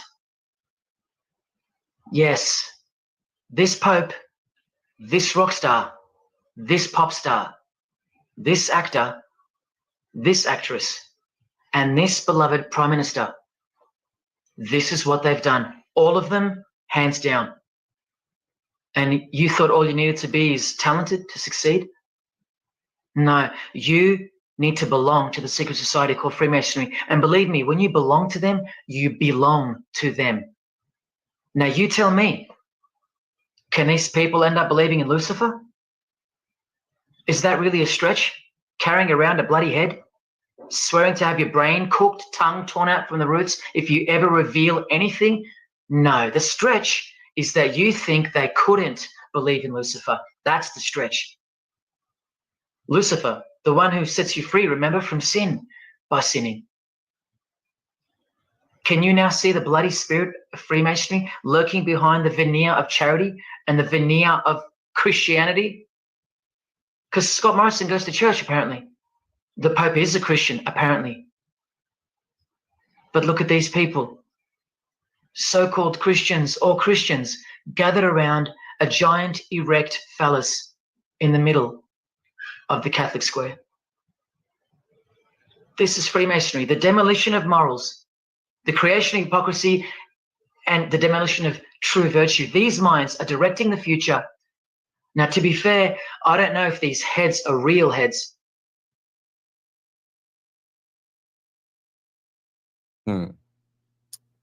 But I do know that the head of Jay-Z on a Masonic Jewish dickhead, that I do know. That's real. Puppet strings on some boule puppet shit, right? House nigga lollipop. That's the title of the video, right? Can you imagine how they be having Jay-Z head go up and down, up and down, up and down? Y'all gotta see the fucking oh damn, what's the name of the shit? The Rob Zombie movie, Lords of Salem. It's in the end part when they were showing all of the like the popes and stuff, and they was masturbating. But anyway, yeah. That's how they got Jay-Z head going. And that the chick in the movie, when you see in the end, when she was a model or ornament for them, yeah, that would be like Beyonce and all of these other fucking puppets. Yeah. You're nothing but a motherfucking Truman Show voodoo doll for these motherfuckers. Put there to cast agendas. Cast a spell of different agendas on us. Yeah, but let them keep building. Because we're about to get into something else just now. A little bit more deeper. We're about to end the show just now too. But probably going to come back with part 3. Let's go.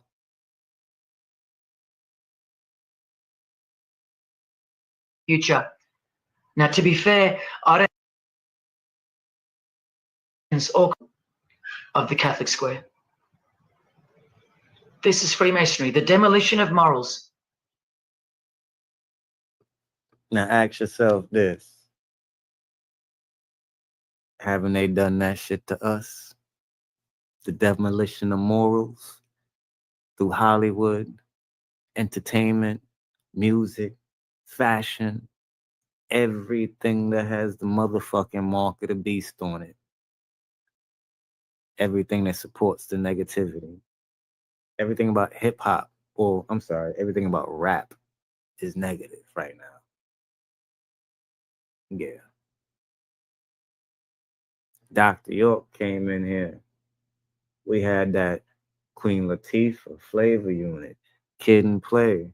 Get what I'm saying? X Clan. We had all of that. Jungle Brothers. Get what I'm saying? Most Def. Jaguar, right? Come on, you get what I'm saying? But now look,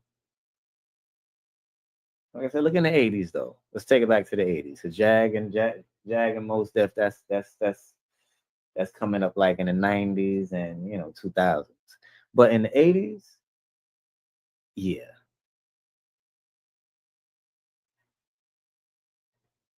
Yeah, and the Boule was like,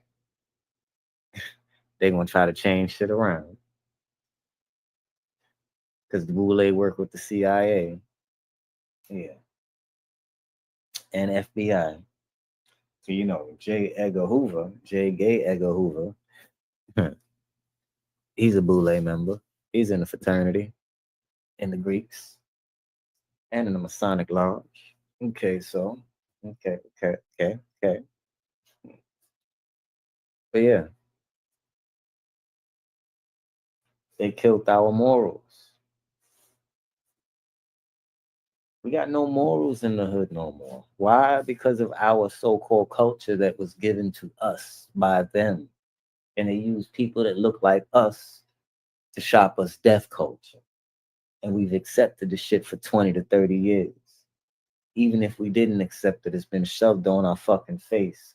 Airwaves, radio, TV, internet, magazines. Listen, how could it not spew out in the street if you got the vampire airwaves inside your house?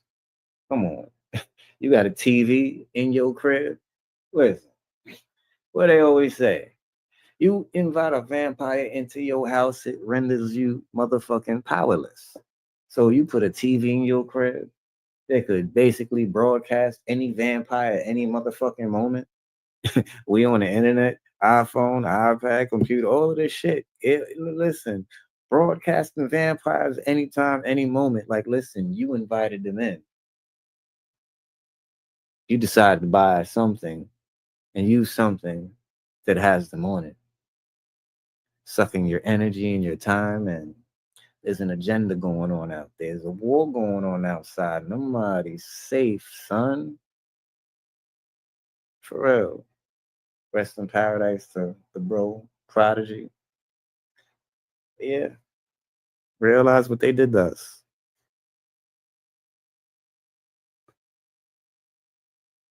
The creation of hypocrisy. This is Freemasonry. The demolition of morals. The creation of hypocrisy and the demolition of true virtue. These minds are directing the future. Now, to be fair, I don't know if these heads are real heads. I never got that far to find out. But I will tell you this. All the skulls they use they're real. All the skeletons they use they're real. And they run every single noteworthy funeral home in Australia and the world. I know that personally and for a fact. Once again, you are only seeing the tip of the iceberg because I can't bring myself to tell you about what I really know of the rituals that come after the 33rd degree Freemasonry. For as much as they celebrate life in various grotesque ways, they also celebrate death in ritual form, which are the things I can't speak of to you.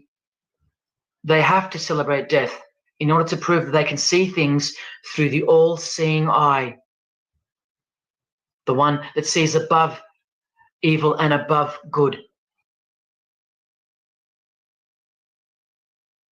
Now you might wonder why he said he can't speak about. It's not because he's afraid of an oath. He's telling you everything. And he is still going to tell you anyway. But what he's trying to tell you is that the things that he's going to fucking sit here and tell you, he might as well not tell you because you're not going to think that this shit is real. It's gonna blow your fucking mind, the shit that he's gonna tell. Like, listen, when Jag was saying what she was saying, ain't nobody want to believe it until bam, now, right? When I was saying what I was saying, ain't nobody want to believe it. You know what I'm saying? Same thing with Griff. Ain't nobody want to believe what Griff was saying. Look where we at, right? Okay. Dr. York already proved what the fuck was going to happen. Dr. York was exposing a lot of this stuff. You know? Dr. York was telling y'all about the pedophilia that was going on with these sacrificial, you know what I'm saying, satanic masses and all these fraternities and stuff like that. Dr. York exposed it. It was in the book. And what do you think they did? You know what I'm saying? They falsely incriminated Dr. York. And whatever he was exposing about them on the highest levels, they flipped it around and put that story on him.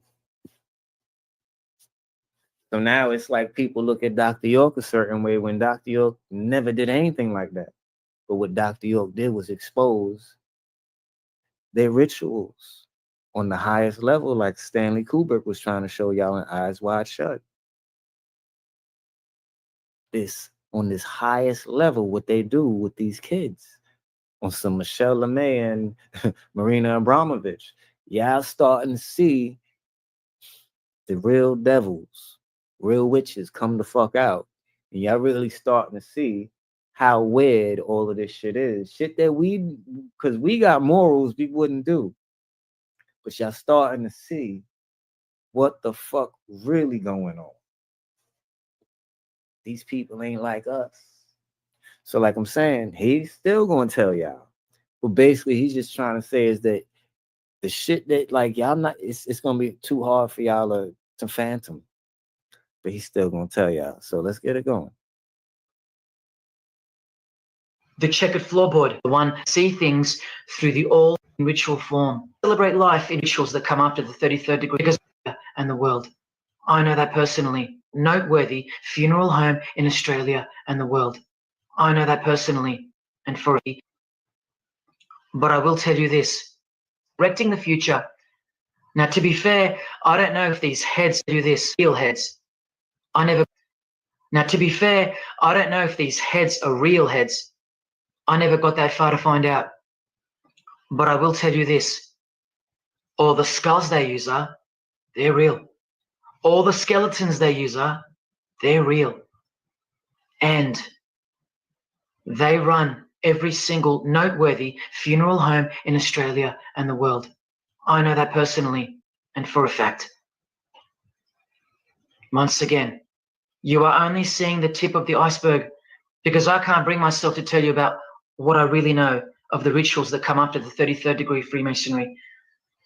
For as much as they celebrate life in various grotesque ways, they also celebrate death in ritual form, which are the things I can't speak of to you. They have to celebrate death in order to prove that they can see things through the all-seeing eye, the one that sees above evil and above good, the checkered floorboard, where things kill each other to live, where life is cruel, where morals are broad. There is no sin. There is only nature. See, these Masonic rituals are designed to desensitize the candidate further and further in preparation for the raw truth of Satanism, the truth which is plainly stated by the Grand Pontiff of Universal Freemasonry. Lucifer is the light bearer, and that you should doubt it not, from their own literature and from their own mouths. Until finally the candidate's introduction into the royal art of Freemasonry, witchcraft, the ancient craft. Why do you think that witchcraft has disappeared? It never disappeared. It was hidden, forced to go into hiding by the appearance of Jesus on the human scene. Another reason why he's passionately hated. And soon, him and his ways will be done away with in this new world. And so will your rights. You still don't believe me? You're still doubting all the evidence, like the Freemasons are counting on you to doubt. Well, Remember from the Encyclopedia of American Religions, the continuing impact of speculative modern Freemasonry provided fertile soil in which new magical orders could grow. Watch this 2-minute clip. I can vouch for every single thing you hear come from the former Masons' mouths. In the initiation in Freemasonry, we had to be recommended by another Mason. Well, in order to join witchcraft, you have to be first screened. You have to be recommended by somebody currently in witchcraft. Well, when I was initiated, I was blindfolded and bound by a rope, and on your bare chest was thrust the point of a spear. In witchcraft, we were initiated through a very involved ritual, initiation ceremony, wherein the candidate was led blindfolded, bound by a rope to the edge of the magic circle. And the rope is around your neck and you're leaned forward. And up front, at the eastern end of the building, is a person who's a worshipful master. And you kneel down before him as if he were a god. You were met by the high priest or high priestess at that time, usually with a sword to your chest. When I went to enter the lodge, a sharp object was put to my left breast. And I was warned that should I reveal any of the secrets of Freemasonry, to know what to expect. When you're presented before the high priest, a sword is held against your chest, and you actually take a blood oath, promising to remain faithful to the secrets of witchcraft. Well, when you are in the room, this blindfold is taken away from you, and this is a time when they say that you're coming from darkness into light. During the initiation ceremony, the initiate is led by the lieutenant of the high priest and is challenged at the edge of the circle by someone saying, "Who goes there?" And the answer is, "One from the world of darkness." In Masonry, the prayers are ended with "So mote thee." Oh, and one of the other aspects of, or distinctives of the craft was that we would always end any spell or ritual where we released the powers, where the power was released, with the word "So mote it be." By now, this should sound like a stupid question, but why do you think that the initiation ceremonies into witchcraft are almost identical to that of Freemasonry? I'm not even going to answer that. Come on, people, wake up with me. Here's Kylie Minogue, a Freemason, okay? Hidden hand of Freemasonry and the one-eye symbolism of the god of her religion. Now here she is giving the vow of silence, but what the masses fail to see is what's written on the book she's holding. Witchcraft, the royal art of Freemasonry. This is what her vow of silence is referring to in the picture. Yes, Kylie Minogue is a witch. And if you're still that deluded by the magic wand that is television, entertainment, movies, media, and whatnot, then you'll no doubt fail to use the incredible eyes that God gave you, from which to see the real world with, the evil world, where Satanists are at the helm. The ban on witchcraft was only officially lifted in England in the 50s, after more than 1,500 years. So that tells you who's in control now. And when I give you a glimpse into witchcraft in a minute, you'll see why it's evil and why it should be anything but legal, even when using it for so-called good, because the well they draw from is poisoned. But thanks to propaganda, the craft of the witch has been absorbed into the realm of fantasy. Justin Timberlake here is also referring to magic in this cover art, with the all-seeing eye looking through the number of their god. Magic.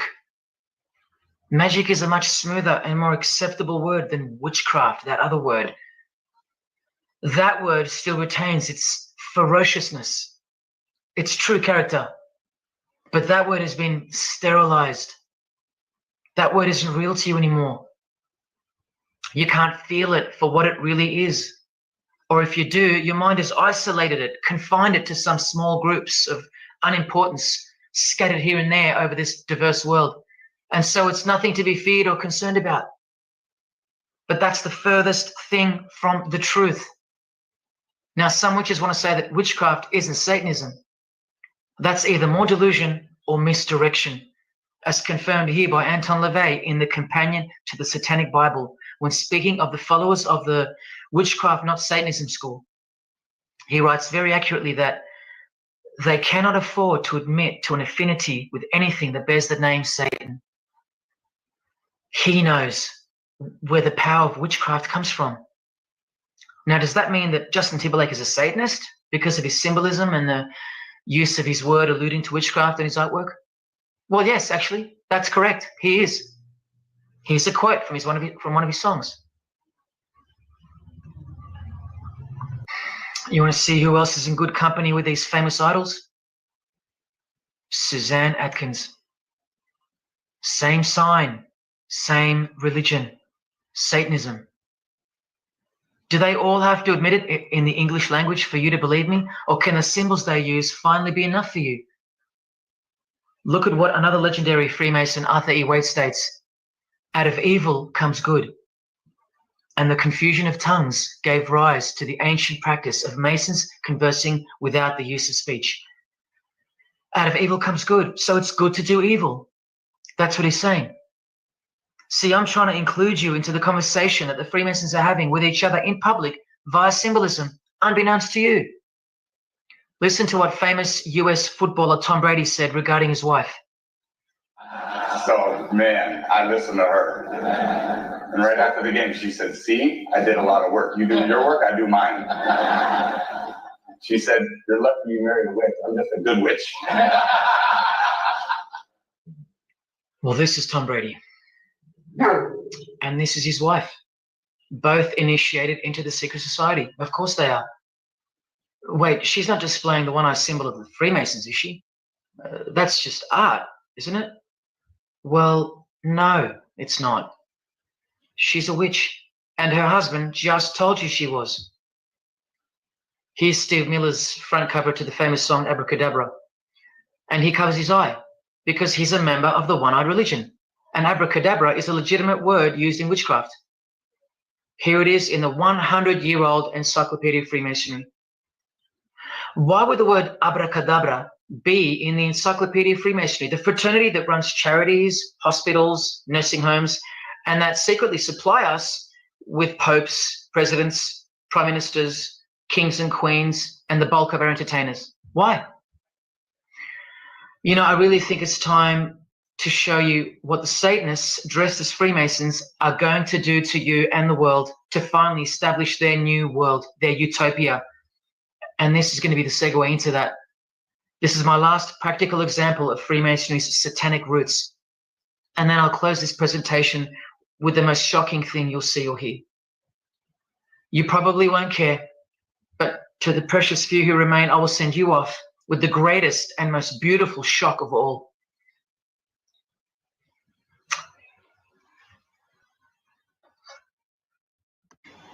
This is Jay-Z inside his Masonic Lodge. You can see the Masons in aprons in front of him. This is where Jay-Z takes his sick oaths of silence, kneels down in front of other men, and calls them most worshipful master, an appalling title to give to a man on this planet. Jay-Z the Freemason writes songs like this. This one's called Lucifer.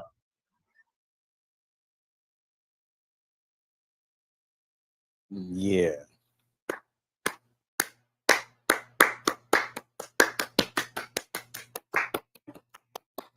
Beautifully well done. Thank you. All right. I must take a bow. Who said that one? Rihanna? I can't fucking remember. But I'm on a roll because we rolling. Live action. Real shit. Yeah. No Doodle Brown, but we exposing the real shit. The real Doodle Brown going down, you know, with the one-eyed penis going inside a booty hole that looked like it lost an eye and need a one eye coming through it. Pause. I'd never do that. But them niggas on that type level, right? They on that type level. They be hitting all type high notes. Y'all heard Meek Mill, right? I ain't think that shit was real, but that shit is real. Yeah, I was like, nah, that shit ain't real. But nah, that shit is real. Yeah, it was. Yeah. Diddy was all listen. Listen. I know he got down like that. I just didn't think that the audio was real, but it was. I ain't never heard it. And then when I heard it, I was like, shit. That's Meek Mill voice. But shit. Wow. But yeah, people. This is what Jay-Z, Jigga Z got going on. You know that, right? This is what Jay-Z got going on. And shit, let's check something else out too. Because this is how I'm going to start off the next video. We're going to get into the, we going to get it in. But I want to add this into the end of this video. Well, hold on.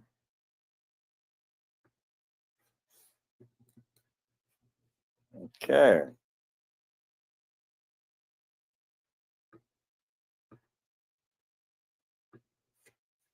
Okay. So.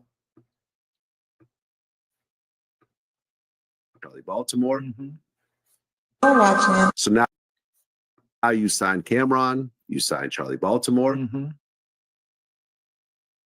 You also signed Dutch and Spade, Major Figures. I guess you tried to sign Beanie Siegel. I tried to sign the whole group, the whole Gilly, everybody. Yeah. You know, I was in the game. I tried to sign Mace. I tried to sign Shine. Murder Inc. Murder Inc. Yeah. I tried to sign everybody. I tried to sign Cash Money. It was too much money. Jacob was bringing me everything. Ludacris, Jake, everybody. We had a shot at everybody. We was just, you know, they didn't fund us the right way. Another member that was supposed to be in Junior Mafia early on was Foxy Brown. Foxy Brown. And I've heard rumors about this. Yeah. Different versions of it. Yeah. Okay. And this was before the Foxy Jay-Z song, the Ain't No? Absolutely. Yeah. 1,000%. So she was like 15 at the time? Yeah, she was a kid. She was a kid. She was a kid. They were all kids. They were all Nas, Jay, Big, all of them kids. Okay. Well, Foxy was around, but so was Lil' Kim. Yes. But Lil' Kim rapped very different back then. Something strange right there. This the same guy right here, Rivera. They got Undetainment or Unentertainment, whatever they call it, that Cameron was a part of, or Cameron was supposed to be a part of, and Biggie was supposed to be a part of, and they said that that's where Biggie was going to go to when he was going to leave Bad Boy. Nah. But anyway, listen, this that same guy that Jacob York did dirty, because Jacob York had the wow. Listen, it's a lot to this. Jacob York set up his daddy, lied on his daddy.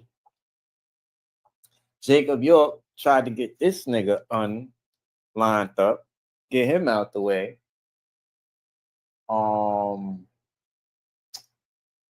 But Jay-Z ends up getting in trouble for it, so that puts Jay-Z in a situation where now he can get blackmailed. So you see how Jacob, exactly. Jacob just setting everybody up. But anyway, so now Jay-Z in position. So we'll get to Jacob later though. Plays a very big part in this, because if y'all don't know that Jacob York is Little Kim's manager, gave y'all Little Kim, gave y'all Biggie Smalls, gave y'all Junior Mafia. That's Jacob York. I love when you call me Big Papa. That's Jacob. Big Papa is Jacob York. Yeah. So there's always names that be missing out when it come to a lot of things. Like you know, Diddy name was always supposed to be known because he was Bad Boy. He's supposed to be a fall guy eventually when the time comes. You know what I'm saying? The names of the companies that these Jewish niggas give these niggas is already part of the Truman Show. So the name is going to tell you exactly what position and role they playing in the Truman Show. What's the agenda for them? Yeah. Death Row, Bad Boy, Rockefeller. You already see where Jay-Z at. Like, you know, he's sitting up there like Rockefellers, right? Like like Rothschilds, right?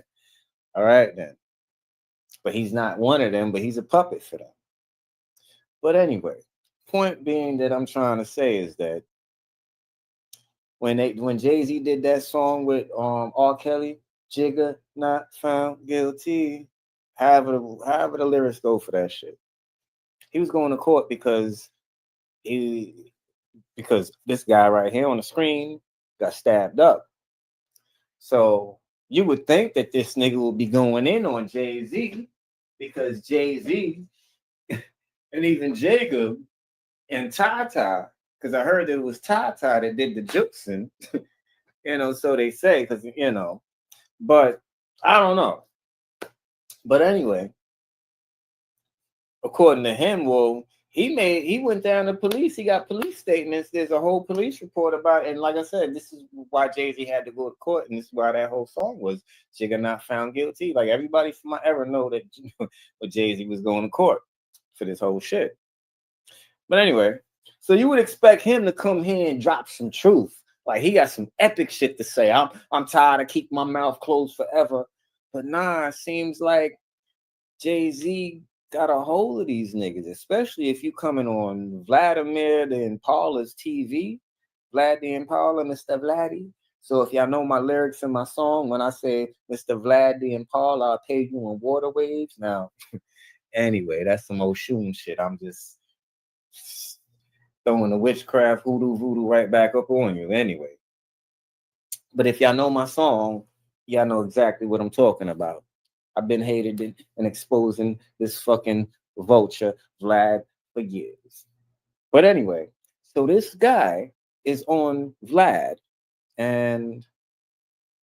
but seems like his mouth is being controlled, you know, because he, like I said, he's on Vlad's spot, Jewish spot. Jay-Z used to move snowflakes by the OZ. Oh yeah, he used to move this cocaine stuff for the Jews, and they put him in a musical seated position so he can continue to be looking like a cocaine top figure, signing different artists that promote this cocaine music.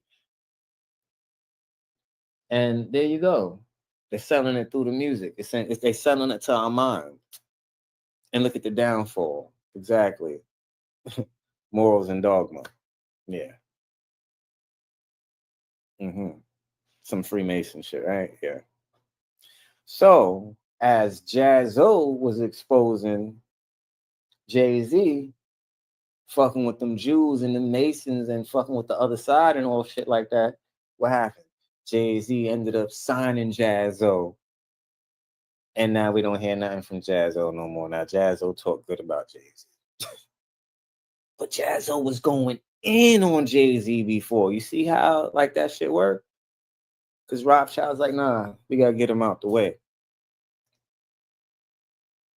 Because he really exposing Jay-Z. It's a difference when you sit there and say Jay-Z a bitch ass nigga, he a snitch, he a sellout. Like, okay, they don't, Rothschilds don't care about that. But once you start saying he in bed with the Masons and the Jews, now, yeah. Remember, it took Jay-Z like years before he finally answered this Masonic Illuminati rumor. And it took Angie Martinez to sit there and say, what's this, Masonic Illuminati thing that you're saying that you're a part of? I don't even know what that is. They tried to deny it then. But anyway, we know it's here. You see Jay-Z in the lodge. Don't let these niggas lie to you. Remember, they got a whole oath. They move in secrecy. Mum's the word. They keep the finger on the lips. They don't want to end up like a mummy. They know they mentally dead, but they don't want to end up physically dead. That's how them niggas fucking scared. Walk and live, talk and boom, a clock dead. You get me? Yeah. That's some Masonic shit out in the Caribbean also, if y'all don't know. How the Boule Stroll, Prince Hall Free. Listen, the Sound Clash fraternity was started by Freemasonry. Let Ricky Trooper tell you the truth on that shit. And Mataran tell you how that shit go. I was bred by, listen, thank you, big bro Mataran. I was bred by real ones. You know what I'm saying? Richard Thomas. Oh, I'm sorry. That's Baby Fierce. Lion Fierce from King Addies. You get me? I know a whole bunch of, listen, not only just my family, but listen, all around, like, I had a whole, if you want to call them angels, I had a whole bunch of angels around me my life. I had demons too around me, but I'm just saying. Listen. So, so like how he ended up shutting down Jazzo's mouth, now it seems like he shut down his mouth. Because this same nigga that got stabbed up, whatever, because of Jay-Z and because of Jacob York, here we go. He's, Jacob was bringing me everything. Well, but listen, yeah, Jacob was bringing him everything. I'm glad he's keeping that part real because y'all need to know Jacob's part. He likes to be hidden.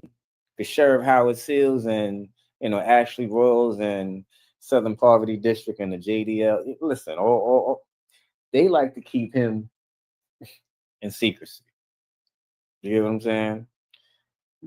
But anyway, he's behind a lot of your Chris Browns and your Rihanna feuds and your Coochie Trends and your Love and Hip Hop. Yeah, Kirk and Rashida. Yeah, Jacob York is behind a lot of that. King of Diamonds, all of that stuff. Anyway, so this guy right here, this is his chance to air out truth. Come on. Like this makes me just question anybody that goes on Vlad now because it's just like, we don't know every story. But when we do know stories and we see something just kind of fishy, it's like, huh? It's like I've been watching Trap Law for a minute. Shout out to Trap Law, but a middle finger to you also, because you ain't nothing but a culture vulture. But I still watch your shit. I mean, I watch it like Unsolved Mysteries. But peep this though. I was watching Trap Law for a minute. I learned about the whole the UK shit from him, the UK drills, shit that was going on. I even learned about the Julio Fulio. Well, I ain't gonna say I learned about the Julio Fulio, but I was watching the Julio Fulio shit because I was living in Florida around them times anyway. Miami. You get me? Dade County, Miami, Naranja, Homestead, Waterside. You get me? Them sides I was living. You know what I mean? But so I'm checking in the Julio Fulio. So I was watching a lot of stuff on there, on his shit. And I was like, okay. But then when it came down to the Brooklyn GDs versus the Brooklyn Crips, and he started talking about the Ebbsfield and all this other stuff. But just once he got into that Brooklyn shit with the Crips and the GDs and the Bloods, like, that's when I said, hold up, nah, this nigga, he got it wrong. He got like 22%, like 22 G's. He got like 22% right. And he got like swear like 78% wrong. And that just made me sit there and be like, yo, that's crazy. I can call him out saying that he's wrong because I know the story to this. So just imagine all these other videos that I'm watching that I don't even know the real backstory to, that he could only be 22% right about. Now, I can't prove that he's wrong about everything, but I'm just saying in my case, I know the story. So I'm like, damn, somebody that I was watching, I was like, yo, I'm there like, yo, y'all gotta watch this shit. He be on point with everything. And then I come here and I see this, I'm like, damn, he was wrong about this like a lot of way, but he was there going. So it's like, damn, I don't know all the Chicago stories, but Chicago niggas out there correcting a nigga. And I'm like, damn, so same thing here. So a lot of people don't know the backstory with Rivera, Jacob York, Jay-Z, P. Diddy, Biggie Smalls, Junior Mafia, and as you heard earlier, that what Little Kim and her whole team, Masons and what Eastern Stars. You get what I'm saying? And Damon World Hardy was not talking about Dr. York. Dr. York was exposing all of that stuff. I mean, yeah, we might have put on the costume and the cloak to look like the image so that this way hallway monitors don't come after him. You get what I'm saying? He had to put on the same outfit while he exposing it so this way them niggas don't come after him. But Dr. York was exposing all of that shit. All the different religions. Satanists, the lodges, the Boule, the Jews, all of that. So, like I'm saying, so when it comes down to this guy, Rivera, it seems that he's not going to expose anything because he's there talking like good about Jacob. And like I said, backstory that people don't know, like who's this guy? In fact, who's Rivera? A lot of people have heard about him. Now they see him, but it's just like, who's Jacob York? Yeah. Going to like, this whole thing that I have here is a Jacob York thing. You're gonna see all through Little Kim shit. You get what I'm saying? All through this shit. Jacob York. You get what I'm saying? Biggie, Jacob York, and you see exactly right here what we're saying with Little Kim's ex-boyfriend Damon World Hardly. When we played the Wendy Williams. When we played the Wendy Williams interview with him, and like I said, what he said Little Kim's team, or the people who Little Kim is under, who she fuck with, is Eastern Stars and Masons. You know, Jay-Z, P. Diddy, and he even named white people. You know what I'm saying? So he was not talking about Dr. York. He was talking about Jacob York. And Little Kim, he was talking about them really fucking with the fucking other side. They work for Satan, Lucifer. These fraternities. And some same fraternities that ended up killing him. We're going to get into him too. Rest his soul, rest in paradise. But you get what I'm saying? So that goes all the way there to bring you all the way here that what the fuck is going down? You get what I'm saying? And Jay-Z come from a Dr. York camp. Remember, he switched to the other side. Who switched to the other side first? Jacob York. Jacob York was in Jay-Z and was in Jay-Z and Jazzo video way back in the days. And now Jay-Z, you get what I'm saying? So it's like you can't talk bad about Jay-Z or Leo or these Jews. Why you can't talk bad about Jay-Z? Because that's Leo's top puppet right now. That's them Jews' top puppet. They did a lot of work to make black people kind of respect and love Jay-Z. That's their top puppet. They're already getting rid of Diddy. They ain't got time to make another top puppet. You get what I'm saying? Yo Gotti, you got I. Illumination, Illumination. I don't know if y'all got that. That's what my song is. Television. Television. TV. They made Jay-Z in every state. You know, TV, they made a Jay-Z in every state. Yo Gotti, you got I. Illumination, Illumination. Yeah. Yo Gotti. Split it up. You got I. You know, like Illuminati I? Yeah. Illumination. But split up illumination at the end. Illuminati on. You get what I'm saying? That's my fucking song. That's my fucking lyrics. Overstand when I'm dropping the shit that I'm dropping. I'm here teaching shit. I'm not out here trying to drop ill fucking lines and lyrics like, yo, that shit was ill. Like, no. My shit just sound ill, but I'm delivering the fucking truth at all times. I ain't got to worry about crafting it, but that shit gonna hit hard. That shit gonna lick hard. You get me? All right, then. So check me. So like I said, so with him denying, he making Jacob York look good. He making Jay-Z look good. Because as Vlad is going into this whole rumor thing about Jay-Z, you know, was fucking Foxy Brown back in the days, which I already know. A lot of people are. I grew up around Foxy. My mom's no Foxy's moms. I grew up with Inga. You get me? Me and her was in New Orleans 97 or 98? I can't remember which one of them years. I think it was 97 or 98. One of them years. Me and her was in New Orleans same time at homecoming for LSU, Louisiana State College. This is either 1997 or 1998. It's one of them. You get what I'm saying? I can't remember what year it was, but me and her was down there same time. Genuine was there. You get what I'm saying? That's when I linked up with 8-Ball, MJG, Gangsta Boo. Rest in peace to my big sister, Gangsta Boo. Well, we around the same age, Gangsta Boo. Anyways, I'm saying my big sister. But you get what I'm saying? Rest in peace, Gangsta Boo. Good peoples to me. Shout out to Mia X. Good peoples to me. You get what I'm saying? But Master P and all them other niggas, fuck niggas. Don't worry, I got stories to tell y'all.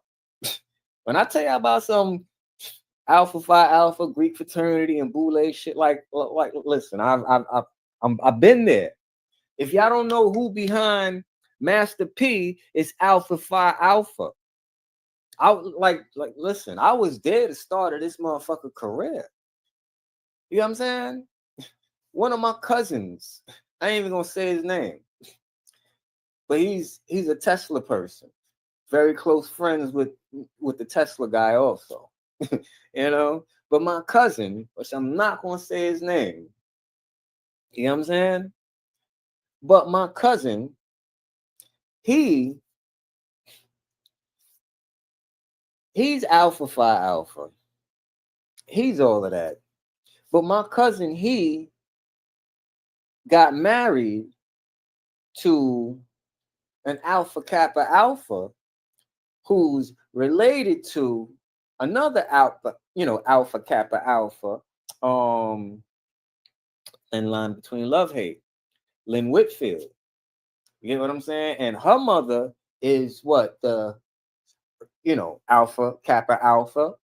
And also not only is Lynn Whitfield mother Alpha Kappa Alpha, but also Lynn Whitfield's mother is the one that created the Links movement, or the Links Foundation, the Links Club for the 1%ers, the black elites. Yeah.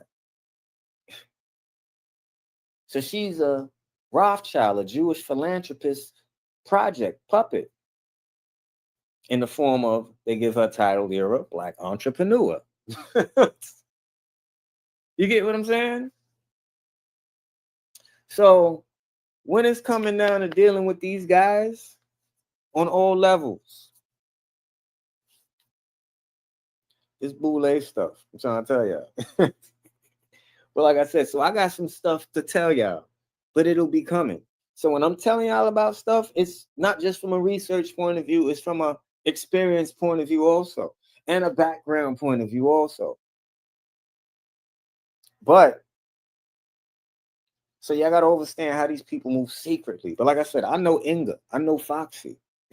I know, like, me and Foxy, same age. Okay? Same age. I'm 79, she's 78. I mean, that's the year that we born.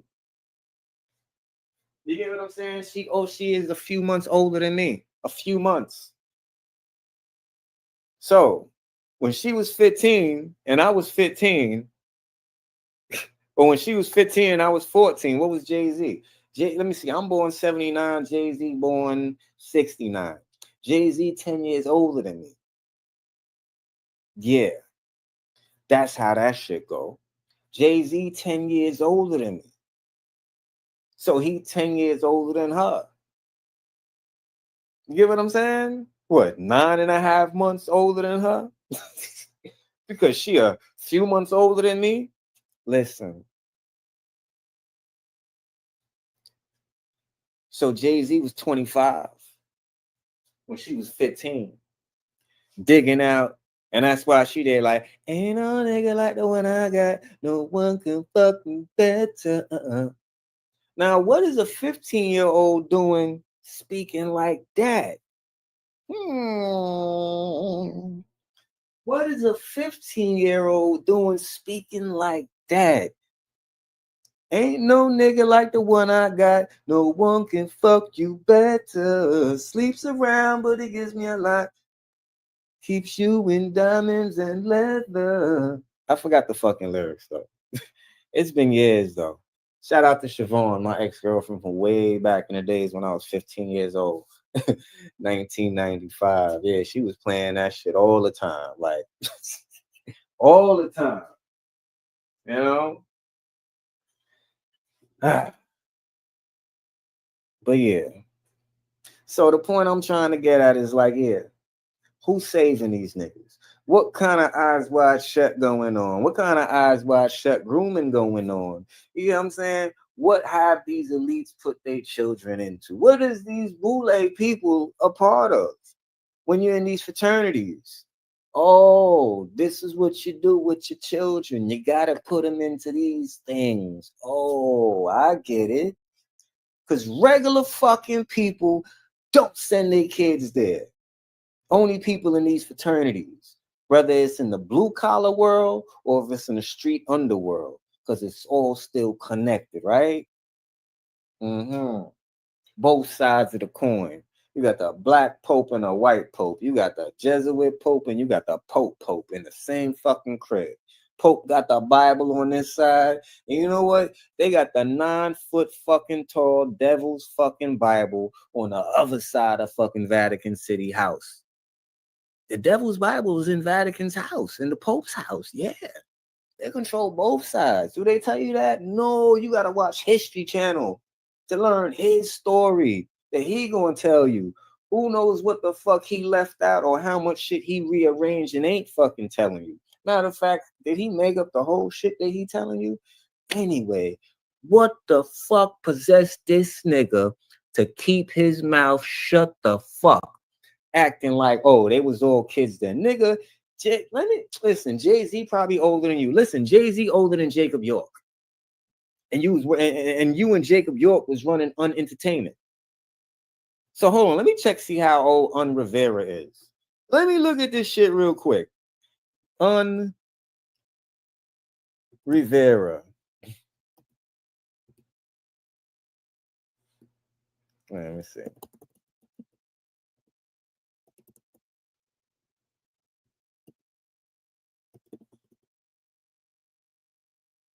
Lance Un Rivera.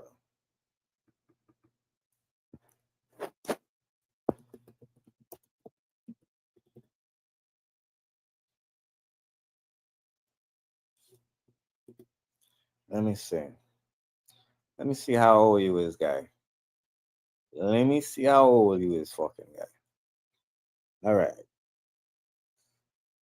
Let me find out you trying to be like Tahuti.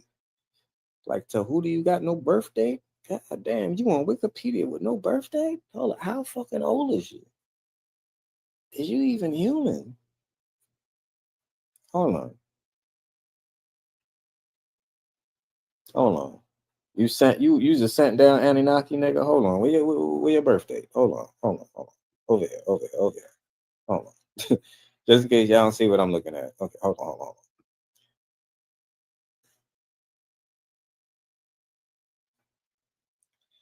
Where the fuck? It's his birthday. How old is you?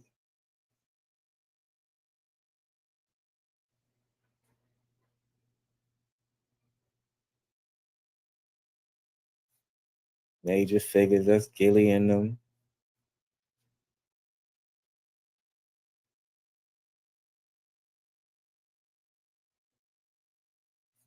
Queen Latifah, Flavor Unit. Exactly. So yeah, Unrevere is from our camp. This Flavor Unit was Nubian Nation. It's now liquidate. See, Just like how Jay-Z is on the devil's side, so is Queen Latifah now on the devil's side. Listen, I got a whole Queen Latifah Ladies First documentary. If y'all don't know how she started from the Nubian Nation. Yeah, ladies first, and who you calling a bitch? UNITY, where you and I tie? Yes, exactly. All of that good stuff. Nubian Nation. But then when Hollywood got her and started trying to make her take the oath and made her take the oath, she started getting groomed and she started grooming her fans too. As they went through the Truman Show, female Truman Show transition with her, because she took the devil's oath and left the Nubian Nation and she was on the other side. And she went to what? House Party 2, where that was still representing us. But if you notice, she went in there as the Greek fraternity. And it was showing you that how in these Greek fraternities is nothing but lesbian shit that separate y'all.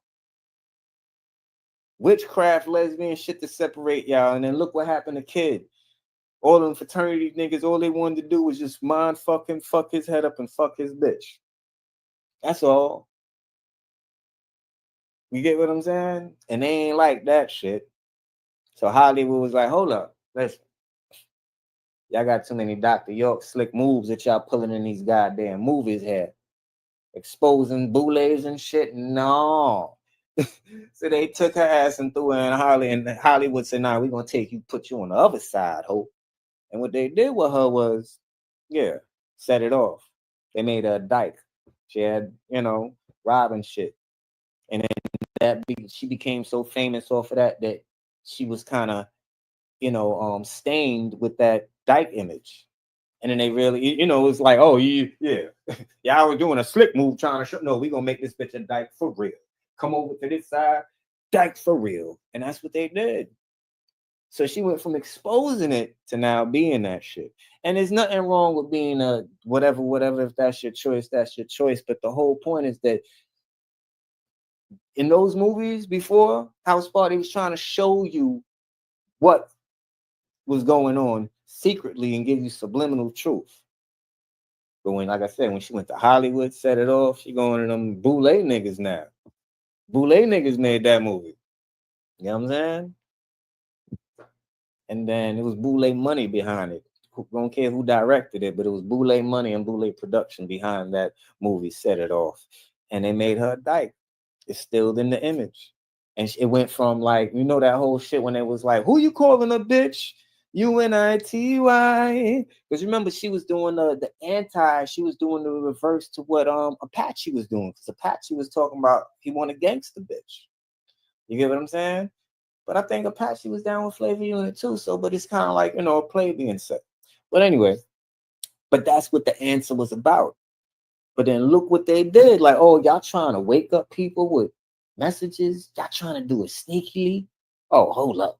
So they took her, threw her in there, and they really made her a gangster bitch and a dyke all in one. They said, kill two birds with one stone. House Party 2 and that UNITY, who you calling a bitch? We gonna kill that in two birds, one stone. Ha-da! In one movie. That's what they did with her. And then after that movie, where did she go? I can't remember every other role after that, but I got a whole documentary on it, though. I did. I got to go back and check it. I did that shit years ago. Years, like almost 15, almost 20 years ago. That shit crazy.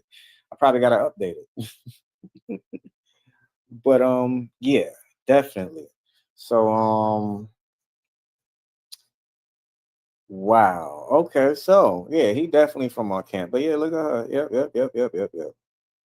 Dana Elaine Owens. Wow.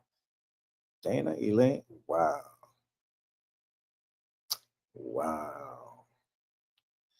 Yeah, we are going to do some research on you, girlfriend. We're going to do some research on you, girl. Whew. Because when I find something on you, you go, girl. You already know. You go, girl. Okay. Nature of a sister. Yeah, I see that. Exactly. These was good times. Okay.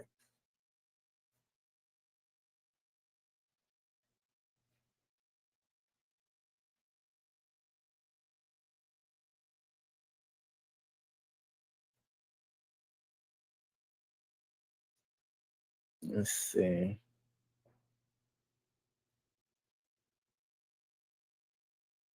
Yeah. All right. So forgot who we was looking up. Oh yeah, Rivera. Trying to find out his age, right? Yeah. Yeah, it says it right here though. On October 21st, Jay-Z pled guilty to a third-degree assault charge and was sentenced to 3 years probation. Yeah. You know what I'm saying? For the Rivera thing. The incident. Hey, let's read it. On December 2nd, 1999, Rivera was stabbed by hip hop entrepreneur, these weird ass fucking philanthropist words, entrepreneur Jay-Z at the release party for Q-Tip's album Amplified at the now closed Kit Kat Club in Times Square. The incident arose over the alleged bootlegging of Jay-Z's album Volume 3, Life in My Times, of Sean Carter, before its release on December 28th. In October 2001, Jay-Z pled guilty to third-degree assault charge and was sentenced to 3 years probation. Yeah.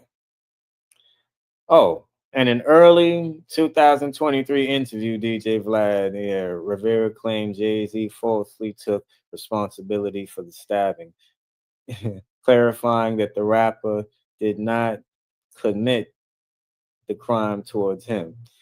Yeah, because it's like, okay, yeah, Jay-Z gave the order. So why did Jay-Z get 3 years probation? You get what I'm saying? He here to make Jay-Z look good now. He not here to expose shit. Well, hold up. Let me go back. I'm trying to find out this guy's age. Hold on. Before we even go anywhere. How old is he?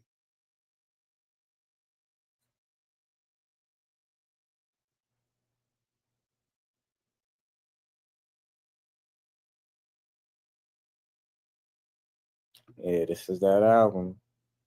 It's crazy when they was making the conspiracy album, they was coming up with the conspiracy to lie on Dr. York. Jacob York was. Yep.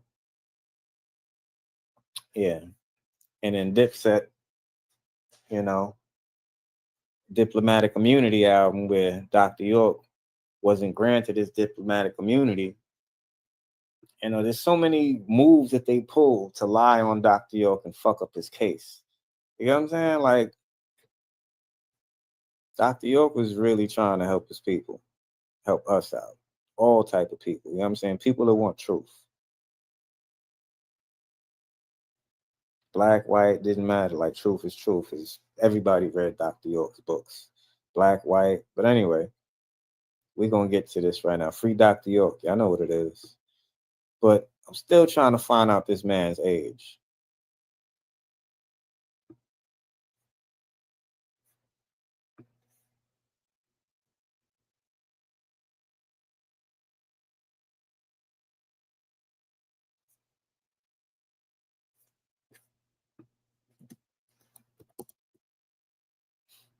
How old is he?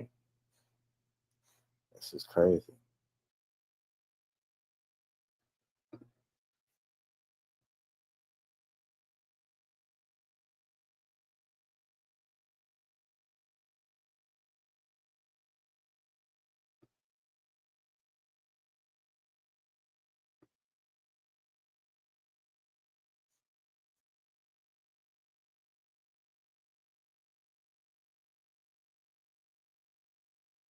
Mm-hmm.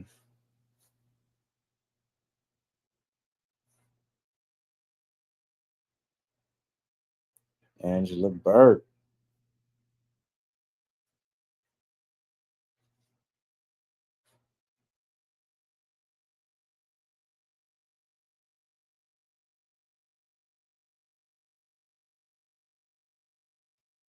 Faith Evans.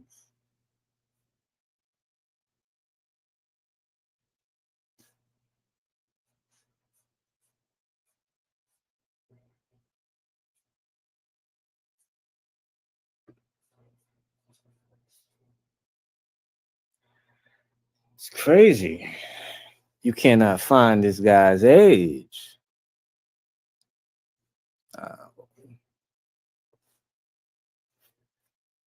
Okay, Lance Rivera. The Perfect Holiday, Percentage, Charlie Murphy, Crash Comedy. How old are you though? Director, writer, producer.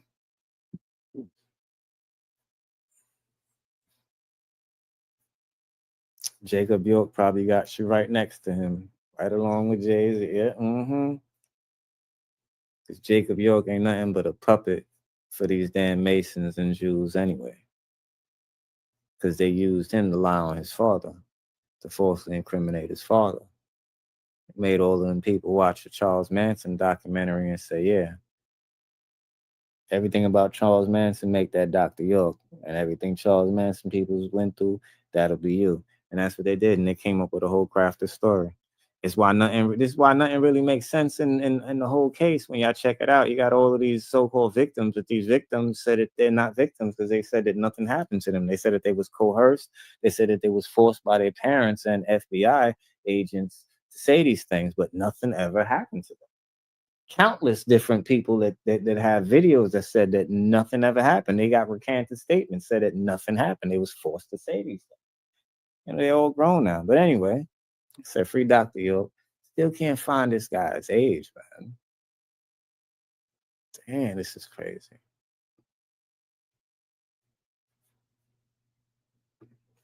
Yo, if anybody out there know Lance Rivera's age, please put it in the comment section. Okay, but let me finish playing this so I can end this video. All right, let's go. Let's play this. Like I said, Jay-Z is 10 years older than Foxy Brown. So let's not get it like they was little kids. Anyway, listen. She was a kid. She was a kid. They were all kids. They were all song, the Ain't No. Absolutely. Yeah. Or the Foxy Jay-Z song, the Ain't No. Absolutely. Yeah. 1,000%. So she was like 15 at the time? Yeah, she was a kid. She was a kid. She was a kid. They were all kids. They were all Nas, Jay, Big, all of them kids. Okay. Well, Foxy was around, but so was Lil' Kim. Yes. But Lil' Kim rapped very different back then. Yes. What did she sound like? Well, she sounded like when I first heard her rap, Jacob York actually let me hear her, told her to rap for me. And that's when I put her in the group, Junior Mafia. Because, you know, all this other story you'd have heard, that's the wrong story. We're going to tell it all in the right context. But he said, listen to her, and when she raps, she sounds like Fredro from Onyx, right? But I was a marketing guy, right? So I'm saying, man, you see this adorable, beautiful little girl, and she had the presence of Biggie. Like she had it like that, right? And Big hated it. He was like, no, hell no, right? No, she sounds like a boy. And I'm saying, but that's, you know, that's the aggression. Like, and he's like, hell no, right? Big did not start liking her vocal tone. Not that she couldn't rap. He loved her as an artist and image, but her vocal tone until he heard her rap on Backstabs. When he heard her sound like a girl, that's when he was like, now I want to fuck you on a record, like listening to you.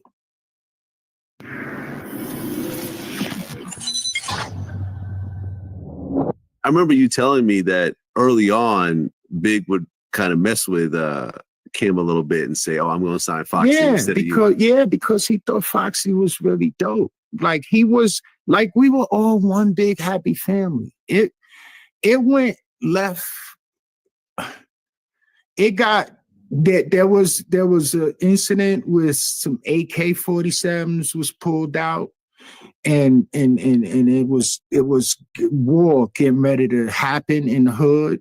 between the two factions of Kim and Foxy, because she had some guys from the hood that was managing her and, all of those things, so, but the real fallout came with Thelma and Louise. When we were trying to put that record together, it just, it was there. It was.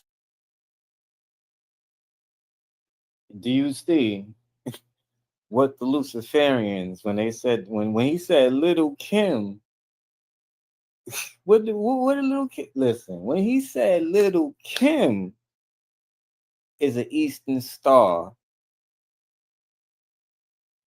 and her whole clique is Masons, Jacob York and all of these Leo Cohen ass Jewish ass niggas, like, look who she a puppet for. Look at the album that they had her and Foxy supposedly trying to fucking do. And it probably was hard as fuck because of all the crazy, torturous shit that they went through at that young age. That's probably why the fuck that shit probably couldn't fucking work. Listen to the name, Thelma and Louise. Thelema and Lucifer. Lucifer. You get what I'm saying? Lucifera. Diana Lucifera. Thelema, Lucifera. Thelema and Lucifera. Listen, y'all gotta know exactly what was being done in front of our eyes.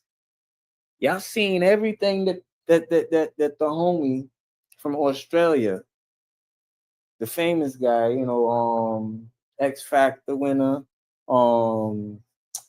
pop star winner, all of that. Went through all of that. Top of the charts, all of that guy. You seen everything that he told y'all about. This ain't no bullshit. Yeah. Thelma and Louise. Yeah. And he said, yeah, it was Thelma and Louise, right? And then it was guns and all of this other stuff with one fraction and another fraction. Wow.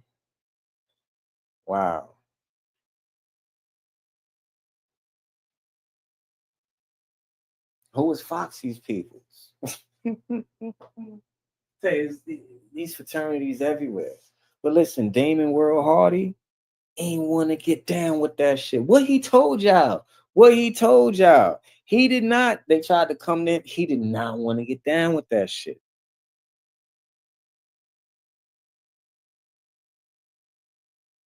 You get what I'm saying? He probably would have been a nigga on the album cover of Thelma and Louise with both them bitches. One on the left, one on the right. But listen, I'm trying to tell you, it's a whole set of shit that was supposed to go down. Like I'm telling you, shout out to Damon World Hardy. Rest in paradise. There's a lot that he was trying to tell y'all. There's a lot behind this story. I'm here to shed light on both sides. Well, nah, let me not even use that word, because that's that Illuminati word. Light. I ain't trying to fucking blind y'all. I ain't trying to talk that shit like, yeah, if it's dark and ain't the lights out, I ain't put on the light. Nah, listen. Nah. I'm here to give y'all the truth. Straight up. Now let's run that back before I end this show. Of Kim and Foxy, and they left one big happy. She thought Foxy was really dope. Like we were all one big happy family. It went left. It got there was an incident with some AK-47s was pulled out, and it was war getting ready to happen in the hood between the two factions of Kim and Foxy, because she had some guys from the hood that was managing her and, all of those things, so, but the real fallout came with Thelma and Louise. when we were trying to put that record together, it just, it was there. It was everybody was, like you probably heard the record with, that Jay had wrote for Foxy at that time. And, Foxy had made her commitment to the record. And Kim was just like, it just went south from there. And that's why their relationship still hasn't been mended, because they were sisters at one time, same age, it wasn't no Biggie. One thing about Biggie, he knew how to keep everybody together. He knew what his vision was. Nas created the fallout between Nas and Biggie came behind him not really wanting to do, okay, Nas want to be Nas, right? They competitive, right? So it's rap. Who's the best? Who's the best? Who's the best? So Nas says, I can create my own Junior Mafia. And he takes Foxy and he goes get AZ and he creates the firm. Right. And they start, and that's where it's a lot of subliminal bars from Biggie and Nas back and forth. You'll find out about who was talking about who and what records. So it was a real battle going on. Now I just want to go down the line of different people that have affected this case tremendously. Now, one of the named people in the conspiracy is your son, Jacob York. How does the father handle something like that? Well, his real name is not Jacob York. His name is Yaqub Abdullah Muhammad. Right? His mother's name is Ubayda Abdullah Muhammad, and he has, siblings, brothers and sisters. Right? It's a very touchy situation because his mother died of an aneurysm attack. Right? Me and her have been separated for many, many, many years. You follow? And she died of an aneurysm attack, which her father also died from, and one of her brothers, Maddie, all died from Maddie Johnson. All right? He went off and told people that I was responsible for the death of his mother. This really affected the kid. It destroyed his mind. Then on top of that, one of his brothers, one of the twins, which is my son Yabdullahi, he was at a party in New York.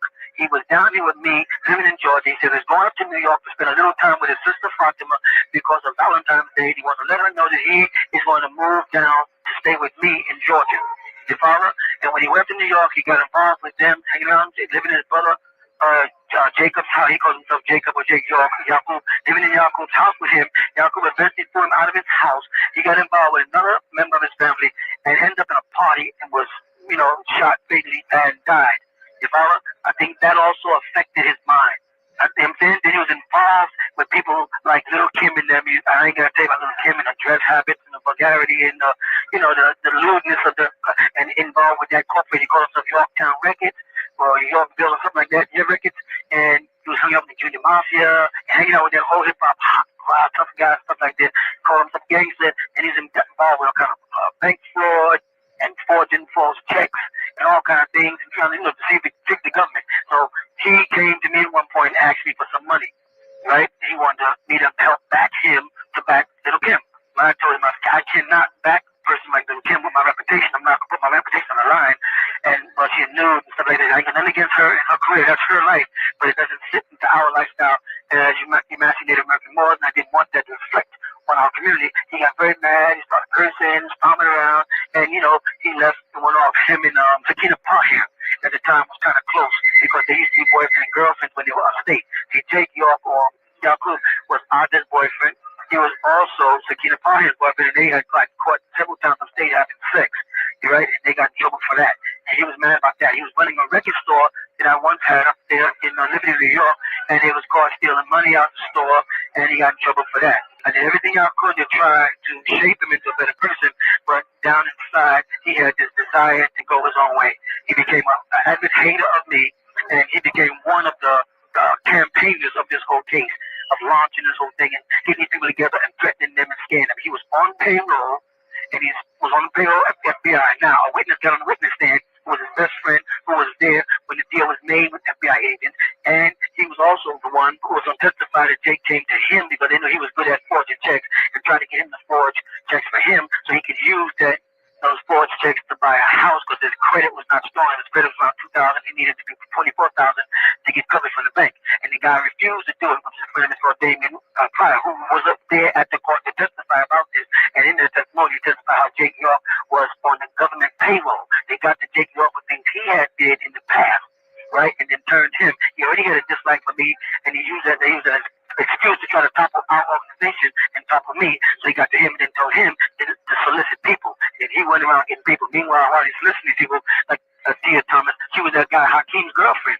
And so he pulled her away from Hakeem, and he's having sex with her. He's having sex with Karima Hammer. He's having sex with Keenan Park.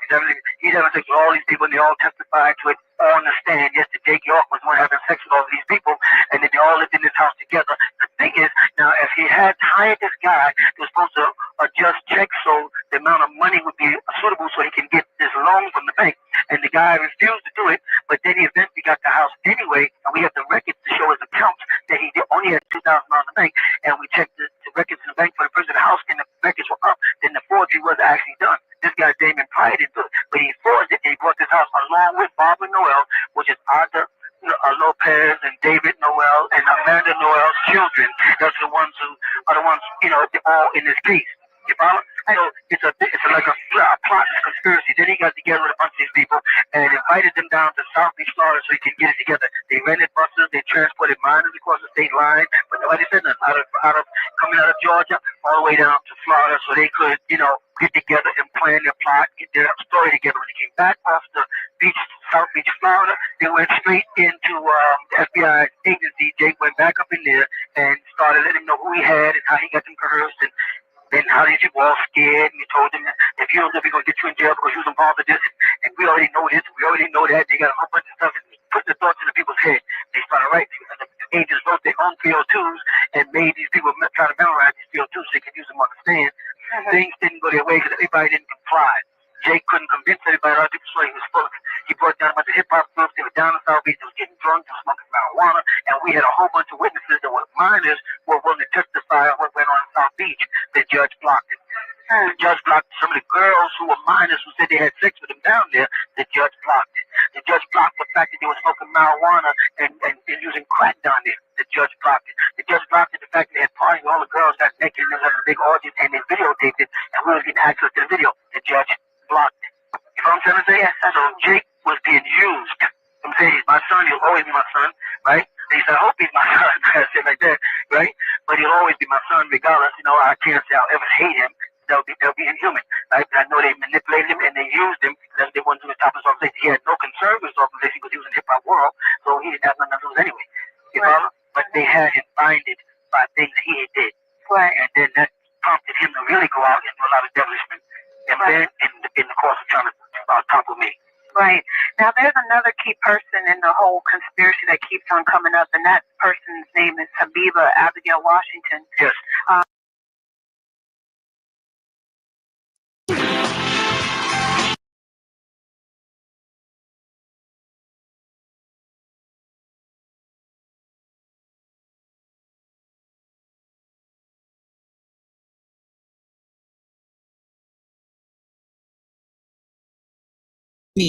But Kim cleared the air saying it wasn't just about Nikki.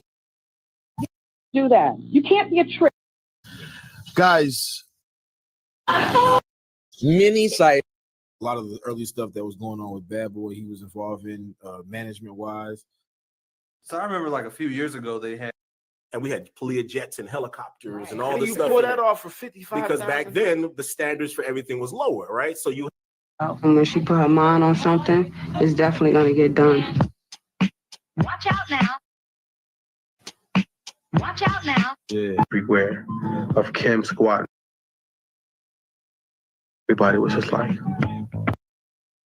Big's idea. Big was like, well, we got to sell sex because she's sexy. When it clicked in her head, we feel. It was Big's idea. Big was like, well, we got to sell sex. Yeah, that's Jacob right there. And just in case if y'all don't know, hold on.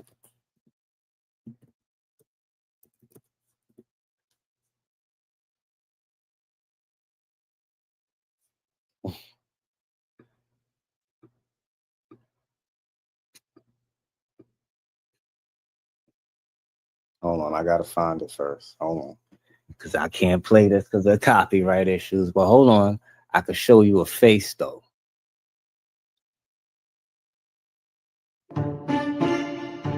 Whoa, hold on, god damn it. I didn't say play.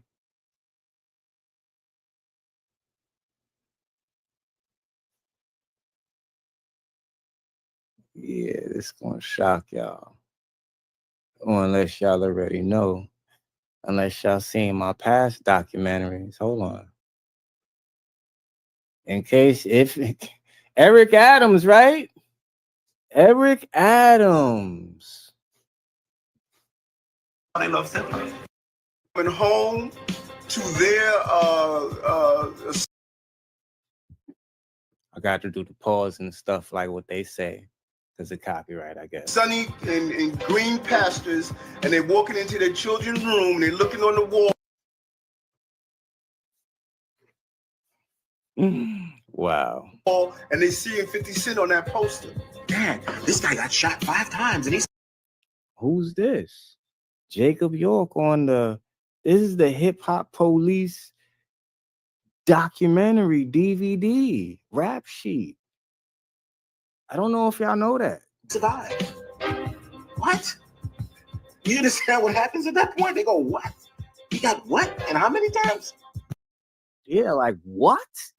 Like what? You know, like hold on. You know that story I always be telling y'all about? There's this guy that has a book where he exposes the CIA, but you can purchase that shit on the CIA website. That seems to be a controlled narrative right there. Like they're not really exposing shit. And that's what's going on here. They got the niggas that set you up in this shit talking about how the hip hop police be trying to set niggas up. Like, no, it's way deeper than that. This hip hop police shit is the set. Yeah, listen. Yeah. Put you in a bind. Yeah, now you got to get down or lay down. Get your ass in the fraternity. Listen, they got P. Diddy in this too. Just in case if y'all don't know. They all up in this motherfucker. Who that? And you're listening to this shit? You have to understand, where these people, many of them come from like a lottery. Star for 10 years. These guys are making millions of dollars legally. You made millions of dollars off of this shit for them, right? These guys are in my house. If you're Bloomberg and pull his rap sheet, are we talking dancing to 50 Cent? And I'm sure Bloomberg said, okay, pull his rap sheet. Are we talking about this guy right here? My daughter is dancing to this shit. You understand when Bush, his kids are going to goddamn 50 Cent concerts, what he's thinking to himself? If people believe that this is not scaring the mess out of suburban America, they don't fully understand the fears of suburban America. This is a concerted effort to do what they can do to crack down on these multi-millionaires that are impacting on their children. A lot of it is studying power. Politicians look at the hip hop community. You gonna trust the same niggas you know that is filthy? Nigga, they here to be in this shit to control the narrative. Yeah, let me find Diddy. Where Diddy at in this motherfucker? It got all of them in this motherfucker. About who shot at him. And police Cameron refuses to cooperate with police. Okay, hold on. Shice Bub, shout out to Shice Bub, shout out to Aguilar, the Dawn Bishop, that's Purple City Gang right there. Jacob York again in it. Yeah, Jacob York, he the one that set up Gucci Man, Slim Thug and all of them. Yeah, he was Gucci Man manager, and he was there when Gucci Man got pulled over by the feds. And yeah. And that's how Gucci Man was able to get cloned. Yo, listen. Hold on. I'm in this motherfucker trying to find Puffy for you. Hold on. With P. Diddy. With P. Diddy.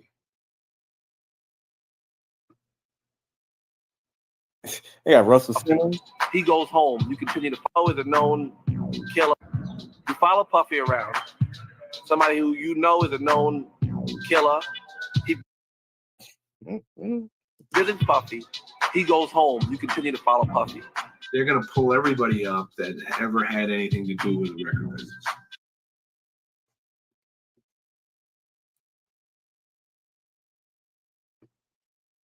From them being scared of fire with fear, rested safety got.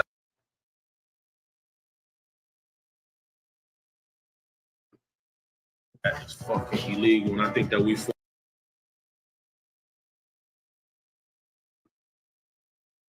Four.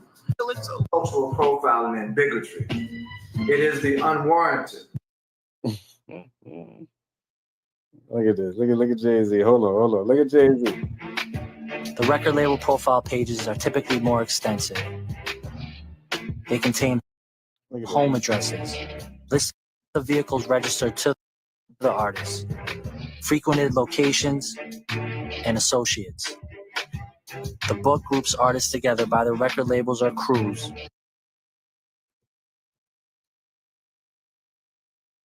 Lil Kim. And you see Jacob. Jacob is in here. As of some, there's even more extensive surveillance information. More extensive each page. In the case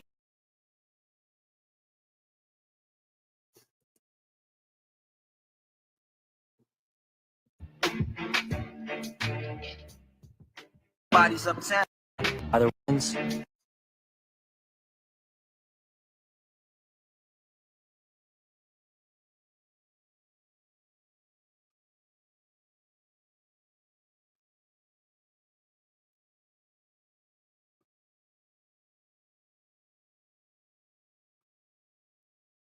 and Foxy Brown. Personal information, social security numbers.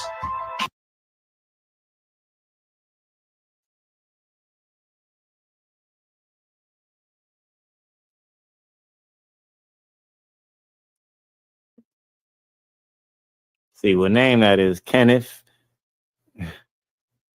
McGriff Supreme. Yeah. This is what they use 50 for. They just wanted to get this guy out the way. And 50 played a part. And they gave us a bullshit Masonic movie about 50 Cent's mother dying, and it's the reason why he wanted to get rid of fucking Supreme, when all they did was just create a lie for you to accept a fucking snitch. That's about it.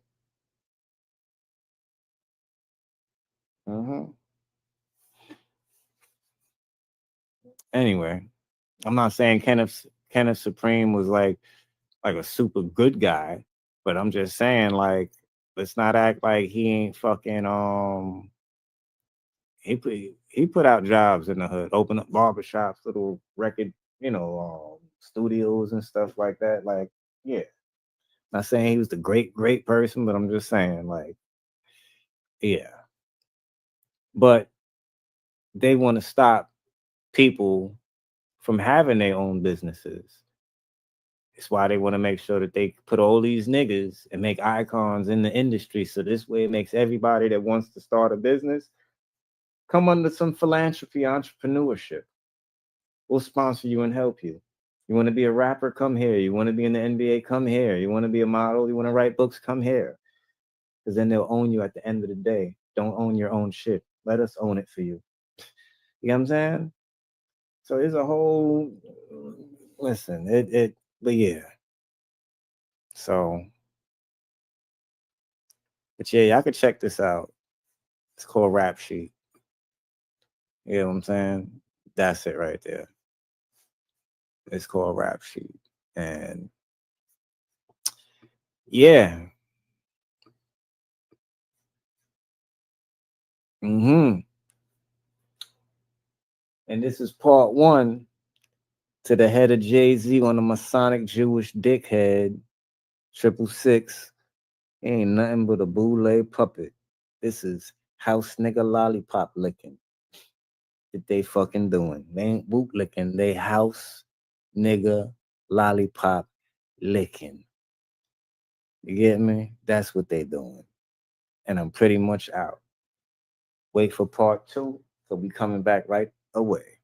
Wadu. Trying to think if I got anything else to clear up before I get off.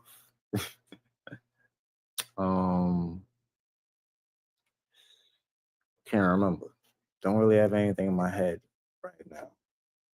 But to let me see. Hold on. Yeah, let's just leave it right there. Yeah, go look at that album. Cause after Cameron and them, they left that Unrivera situation and Jacob York situation. And they ended up on the Rockefeller with Dame Dash. Remember, Jay-Z and Cameron did not get along. Because why? Because I'm pretty sure that Jay-Z and Jacob is real close friends. And look what Cameron decided to name his shit. He decided to say, fuck you, Jacob, and fuck you, Jay-Z. Even though I'm still under y'all niggas because I'm in this motherfucking game. You know what I'm saying? Because they all took the Masonic oath. But at the end of the day, he's still going to always wear a fuck you tag, which is Dipset and diplomatic immunity. Something that you fucked over your pops with. Because he helped the fucking government, Sheriff Seal and all of them, block a lot of paperwork. Boule lawyers and Boule judges fucking up cases and shit. A lot more to it, but y'all get me? But like I said, so and Cameron, Dipset, Diplomatic Immunity album. That's exactly what Dr. York is supposed to be granted, diplomatic immunity. And on the DJ Envy freestyle on that same album called Diplomatic Immunity, in the first verse of the freestyle on that same album, Cameron was talking about the split with the Unrivera situation, all of the crazy shit, and how Jacob was wearing a wire and Jacob was secret societies and CIA, FBI, COINTELPRO agent type shit. And then when Jules Santana came in, he was saying like, yeah, you know, because he done came up, you know, a great man, like the great man in the back of his mind, a true author. I can't remember the lyrics, but a true author like the great Dr. Malachi York was. Like all on that whole shit, they know what they're doing, and they got to do it sneakily, but they know what they're doing. You get what I'm saying? Jacob York did, and Jay-Z did not like that shit. Because people like, who the fuck is Dr. York? Some people be like, yeah, that's right, Dr. York. Shout out, you know what I'm saying? Either way. Check that song out. Check that album out. DJ Enough freestyle. I'm not going to play it right now. Y'all can go check this video I got on my page. It's called Exposed. Jacob Pork, Jake the Snake. Free Dr. Malachi Z. York. He's innocent. That's right. Welcome to Sorrow Underneath the TV. And you see how Dr. York has said Damon Pryor forging bank statements with you know, Sakina Parham and Jacob York and so on and so on and so on. But you see why Damon Pryor changed his name to Deuce York? People call him Basil, but why he changed it to Deuce York? Because for one, so this way he could fit in, you know, he could fit in like how Jacob York switched from Yaqub Muhammad to Jacob York. But not only that, it's so that when people come back and listen to the audios and they hear him talking about these bitch ass niggas, and he like, yeah, Damon Pryor. And then they could be up on the internet listening to a Deuce York, trying to support and give money to a Deuce York, not even realizing that that's Damon Pryor. That's how easy it is to shapeshift. You just change your name. And if people don't know, they don't know. That's crazy. Yeah. These are the niggas that brought Brother Polite, right? And Jay-Z supported Brother Polite also, too, right? Yeah, and so did Diddy, and so did Ron Artest, right? And when Diddy get locked up for all of these freaky man type things, eyes wide shut, occultic, child trafficking for these elites and sexual ritualistic things, as y'all heard before. But then here come Bow Wow, DJ Envy, and even Jacob York. DJ Envy showing you like shit. He on his Little Kim shit. He got his daughter dressing up like Little Kim for Halloween. He got his daughter playing Stock Pocket Ho for Halloween and singing the song and doing the video. What kind of Barbie shit is this? I told you Barbie movie was gonna affect the whole fucking world on some alpha kappa fucking alpha shit. Cap you bitches in the head and you forgot who the fuck you was. You get what I'm saying? And put a Jewish cap over the motherfucking hole where they capped you in the head. You get what I'm saying? And give you a Kamala yarmulke. You get me? And they got a canned dice or some. If you smell what the Rock is cooking, because they own your ass and they got you running like Jesse Owens. So listen, y'all gotta wait for my next song coming out. Listen, wait for that one coming out. Y'all gonna love that one. The running like Jesse Owens. Yeah, wait till that one come out. It's called Dear White People, or should I say, Dear Jewish People. When you hear that, you already know. Dear white people, or should I say, dear Jewish people, you are Candace Owens. You own Kamala. You got her running like Jesse Owens. Move me, I'm on the hunt. And I ain't gonna finish. Wait till y'all hear the fucking song. And like I told y'all, Candace Owens is Dear White People. Go watch Dear White People. The girl in Dear White People, the light-skinned girl that had the radio show, that's Candace Owens. The light-skinned girl, whatever. Yeah, she had the show, and she on that Black Power stuff, but she got a white Jewish boyfriend. Well, yeah, that's Candace Owens. With her white Jewish, barren husband. We in the end times, Baron Samedi, they on their voodoo shit, and you already know what the Barons is all about. Baron Samedi, Papa Legba, you get me? Shiva, Kali Ma, end of times, you get me? Kamala, Kali Ma, this the end of times. They spirit cooking, and they about to kill Trump. Watch how that shit happen. You know what I'm saying? They about to kill Trump. Trump don't even know it coming. He probably know it coming, but he don't know it coming. You get what I'm saying? Because remember, they Truman for these philanthropists, these industrial philanthropists, Luciferian Enlightenment movement. You know what I'm saying? Kamala and him. They all puppets for that. They don't care which puppet gotta die and which puppet get burnt. Remember, Trump's supposed to be the last president till these 13 bloodline families come back and say, yeah, we're gonna be running shit again. We haven't been here in a long time. Since the times of Jesus, since he's kind of exposed us, we had to go underground for years and kind of, yeah. Because what Asaru did, them niggas was vexed. That's the real Jesus, Asaru. Yeah, who was crucified on top of the pyramid, the big X. Yes, Wiccan X. They know how they did it. And you ain't gonna catch me this time. Anyway,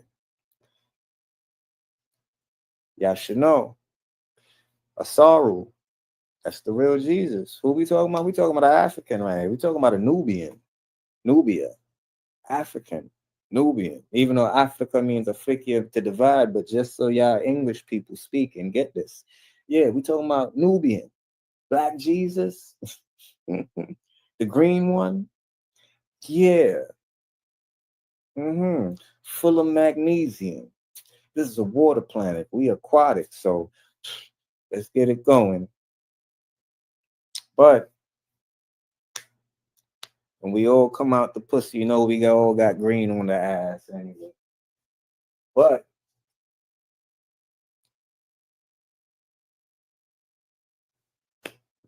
if y'all know the story of Asaru and the story of Haru, then y'all know.